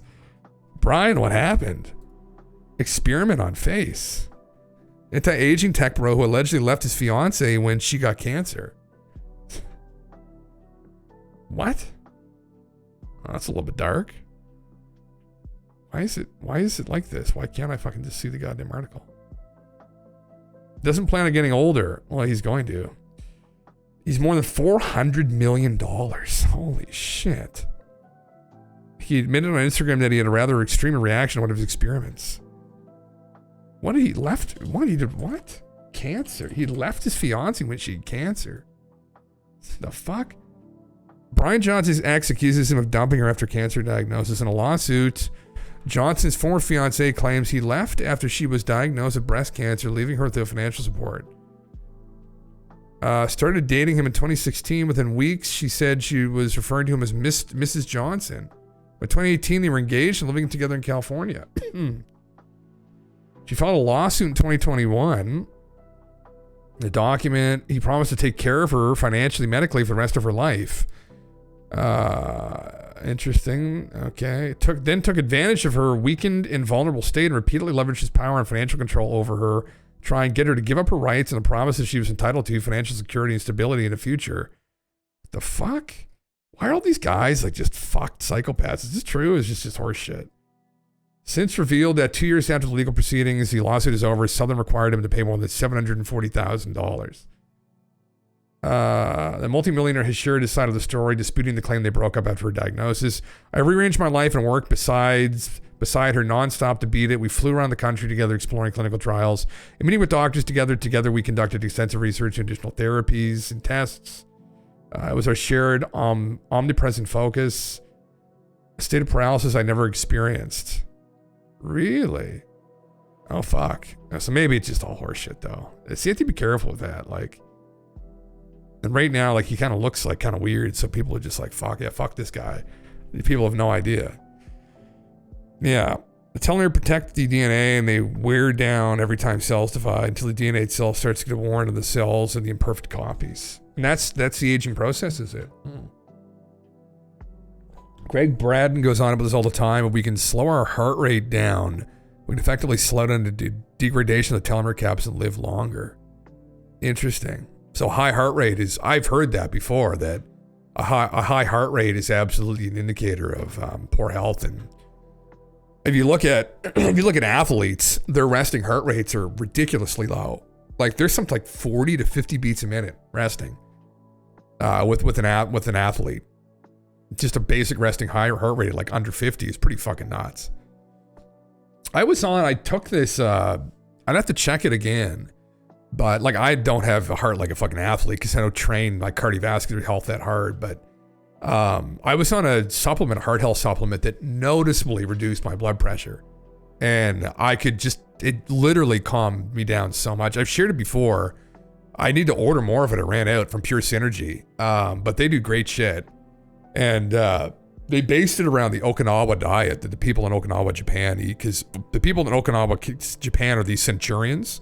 There's a couple groups of them around the world. There's some in Italy, some in China, some in Japan, but they have a population of people that live regularly to 100, and they never die of heart attack, stroke, aneurysm, like all these stress-induced causes death.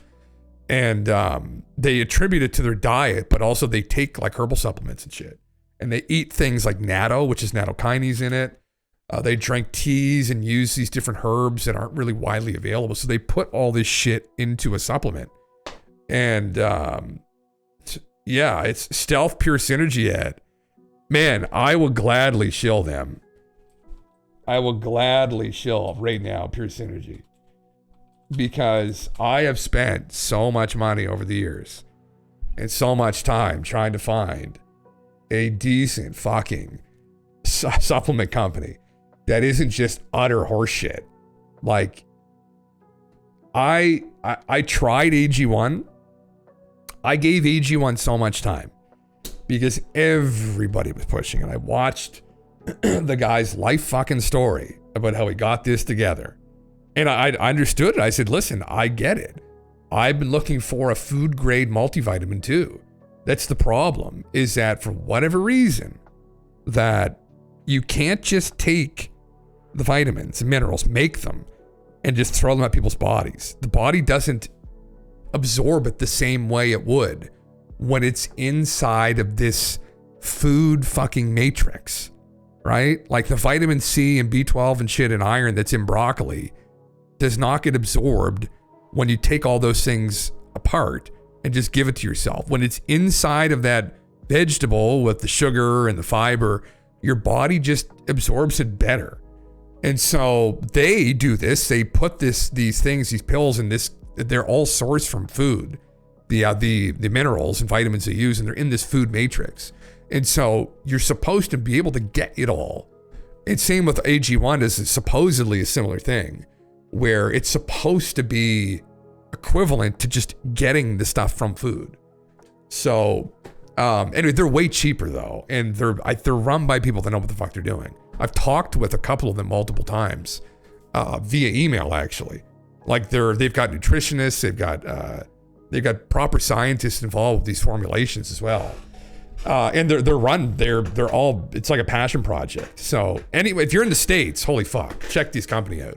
I'm in Canada and it's obnoxious as fuck to get it up here. But I still take it, I'm still getting it across the border. Got someone that's going to keister a bunch of it for me soon, you know? Try and get around the fucking price increase. Ask me anything about supplements. I have like 40 different ones here and been taking most of them since 2 years. Since two years old, man, well, holy shit. Oh man, listen, yeah, I've spent a lot of time too with this shit. I mean, AG1 is essentially overpriced as fuck. I know that much. It's way too much money, man. It's like $130 a month for like the multivitamin, like, and they baked into it a probiotic, which actually isn't a great thing to take every fucking day. Actually, I learned. So, anyway, yeah, this is a great alternative. Their multivitamin is a great alternative. Anyway, there you go. If you're having a baby, prenatal for mom and baby, you probably just take those anyway, right? Like, fuck it, you know. Beets. I just take the basic I don't take the men's multivitamin because they got like woo woo in it. Like got like ashwagandha and shit, and don't really want all that. I just take the basic multivitamin with the heart health supplement usually, and that's it. But anyway, great shit. Pure Synergy sponsored the stream.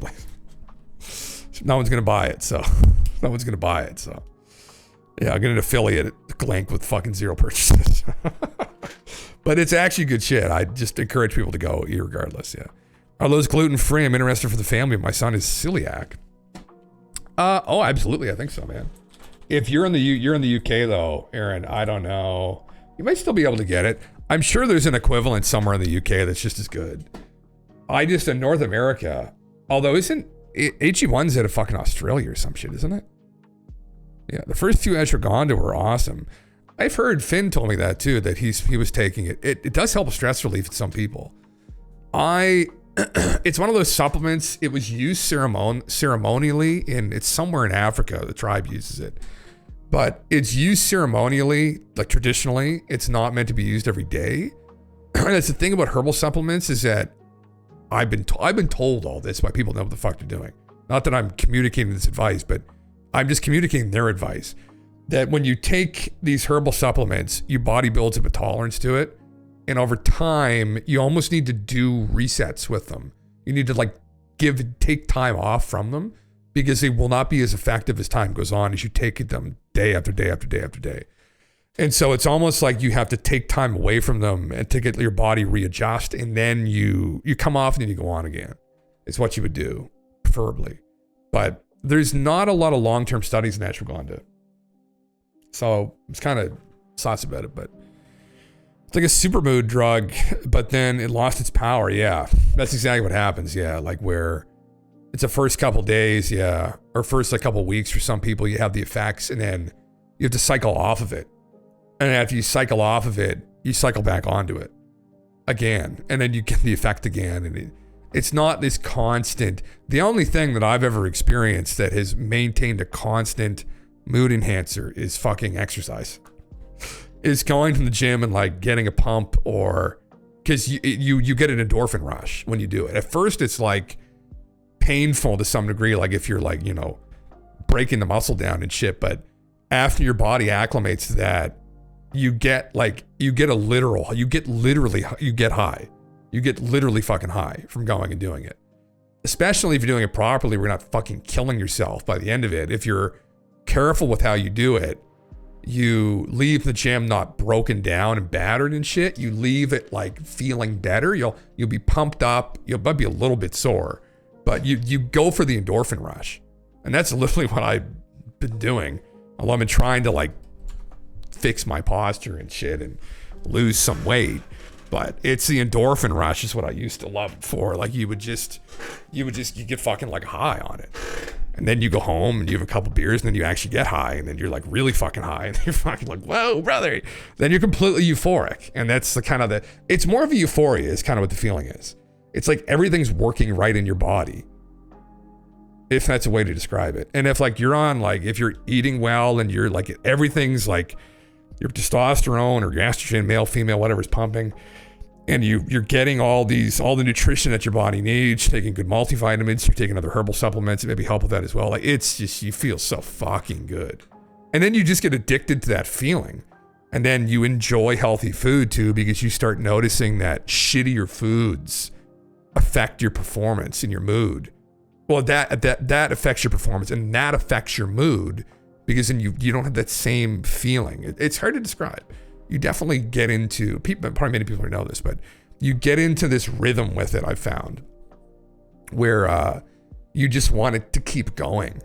And and that's the only thing I've been able to do that's sustainably given me like, you know, a good mood. It's just by doing that, you know. But then you injure yourself, or then that's why, you know, I feel like as I've gotten older, I've gotten like wiser. When I was younger, I was just too fucking stupid sometimes, and you just fucking hurt yourself, and then you're like, fuck, and then you fall out of it, and the next thing you know, it's been like 3 months, you're like, fuck, and then now I'm just like, fuck it, yeah. Did some exercise once, you didn't like it, oh man. Oh fuck.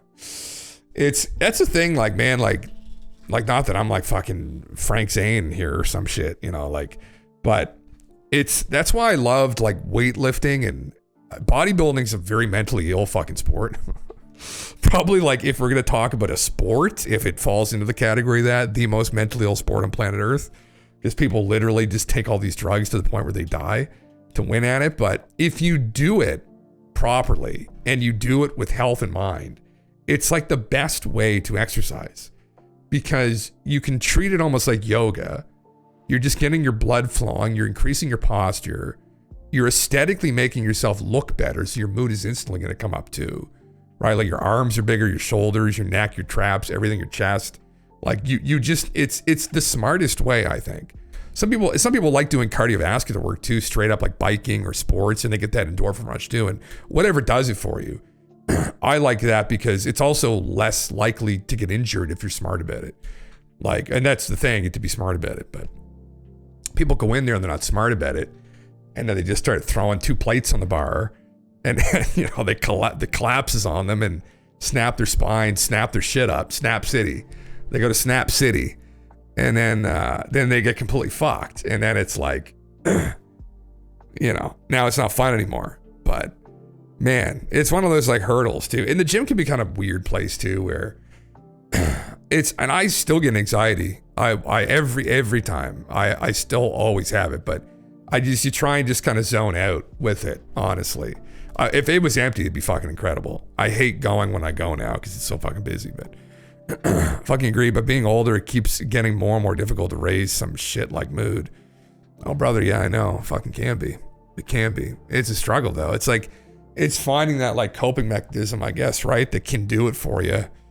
And I don't know, like for me, I can only speak for myself, but I know that is like the one thing that, well, there's 2 things. One thing is fucking beer. Beer, a nice bottle of wine. Because like whiskey, I don't ever get drunk off whiskey, because I don't drink enough of it. But like beer, a good couple beer, a couple glasses of wine, absolutely. But same with like exercise too. Absolutely fucking, I feel so much fucking better. And it feels better because like when you stay consistent with it, you start looking better too. And you know, not to be for the sake of vanity, but just to like make yourself feel more confident and competent, and just a sort of sense of progression too, that you're just like, oh, I'm progressing at something, right? Like stagnant and everything else, but I'm progressing at something. And it's like, and it's just a sense of accomplishment, I think. It's these like little psychological games you play with the monkey brain, where like, yeah, I'm progressing at something. Like it's fulfilling in that way. I don't know. It just, it always did something for me.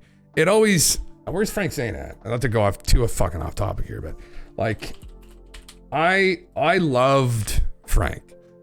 It's because you got all these people in bodybuilding that are just fucking smooth brains. Like, there's a lot of them, man. And they abused the shit out of drugs, and I just didn't like them. But Frank was kind of like the philosopher bodybuilder back in the 70s. He was friends with Arnold. He worked out with Arnold Schwarzenegger, and he was one of these golden era guys, but unbelievable physique. And he didn't abuse drugs. He did use anabolic steroids to compete, but he's 80, what is he, 81? He's still alive. Still looks really good, actually, for fucking 81 years old. I remember the picture is of him. But he had an incredible fucking physique, man. Like one of the best ever, I think, ever. And he had said this, and I think it's true, that bodybuilding was supposed to be the West's yoga. Like the East, and you know, the people from India and the yogis, they had yoga. The West had bodybuilding, the Greeks. Like that was what it was supposed to be about, was building a stronger, healthier, more mobile body. Now it's become like fucking, what's the fucking ridiculous guy? Nick. Like now it's just a fucking freak show, man. Like these guys are all dying at like fucking 25 heart attacks and shit. Like, oh my fucking Christ. Just, disgusting, man. Like, just like fucking, just stupidity. Absolute fucking stupidity. That's what's happened. It went from the West's version of yoga to just fucking imbecile so quickly. It just, you know, so many drugs, and anyway, just fucking. I'd rather be about health, personally. That's what I would fucking rather it be about. But anyway, it is what it is, right? I mean, it is what it fucking is. Anyway, I was gonna go over this Oxford philosopher on banned Gnostic Bible, Jesus Christ and Wes Huff, Alex O'Connor. He's only 26. I thought he's older than that. Did a philosophy degree at Oxford. Ooh, interesting. What's this about? This all about, this is this Julian Dory guy. Man, they both have, look at their podcast size. Jesus Christ. 1 million subscribers on Danny and almost 1 million on Julian. Holy shit. That's unreal. I wonder what these guys did before. That's quite an investment to set up a place like that. Like they must have had some kind of independent wealth to begin with. Like to set up a studio like that. Like this Danny guy's studio. Like what was his first video he ever did? What was his oldest video? 10 years ago, Paradise Pawn. He's just uploading how to surf with Corey Lopez. Concrete, all filler, no killer. Is he a surfer? Is that what he did? The fuck? At work in the end, take it easy. Hey man, listen. Take care and we'll be talking to you. Sweet dreams, man. Fucking right. Holy shit. Anyway. So he's been doing this for a long time. Okay. Isn't that funny? Okay, so he's been doing this. And it's 5-6 years ago he was doing these. Isn't that crazy, huh? I had no idea he was at it for this long. Wow. Holy shit. No, not a clue that it was just, okay, interesting. Well, anyway, yeah. Holy fuck. Well, I might call it here, actually, guys. It's a little bit early, but my voice is fucking... fuck. It's getting pretty rough again. God damn it. Anyway, how long have I been going for? 5 hours in total, I think, so... anyway, I just gotta anyway. I used to be able to go for 6, no problem, but... Man, fuck. Anyway, I'll be back on tomorrow night, either way. Back on tomorrow night. I'll try and watch some more videos, maybe. React some more videos, give my voice a fucking break. Jesus fucking Christ. But yeah. Hey man, listen. Yeah, that's exactly correct. But yeah, a couple more days. But anyway. Listen guys, take care. Stay safe. And yeah, I'll talk to everybody soon. So we'll see them.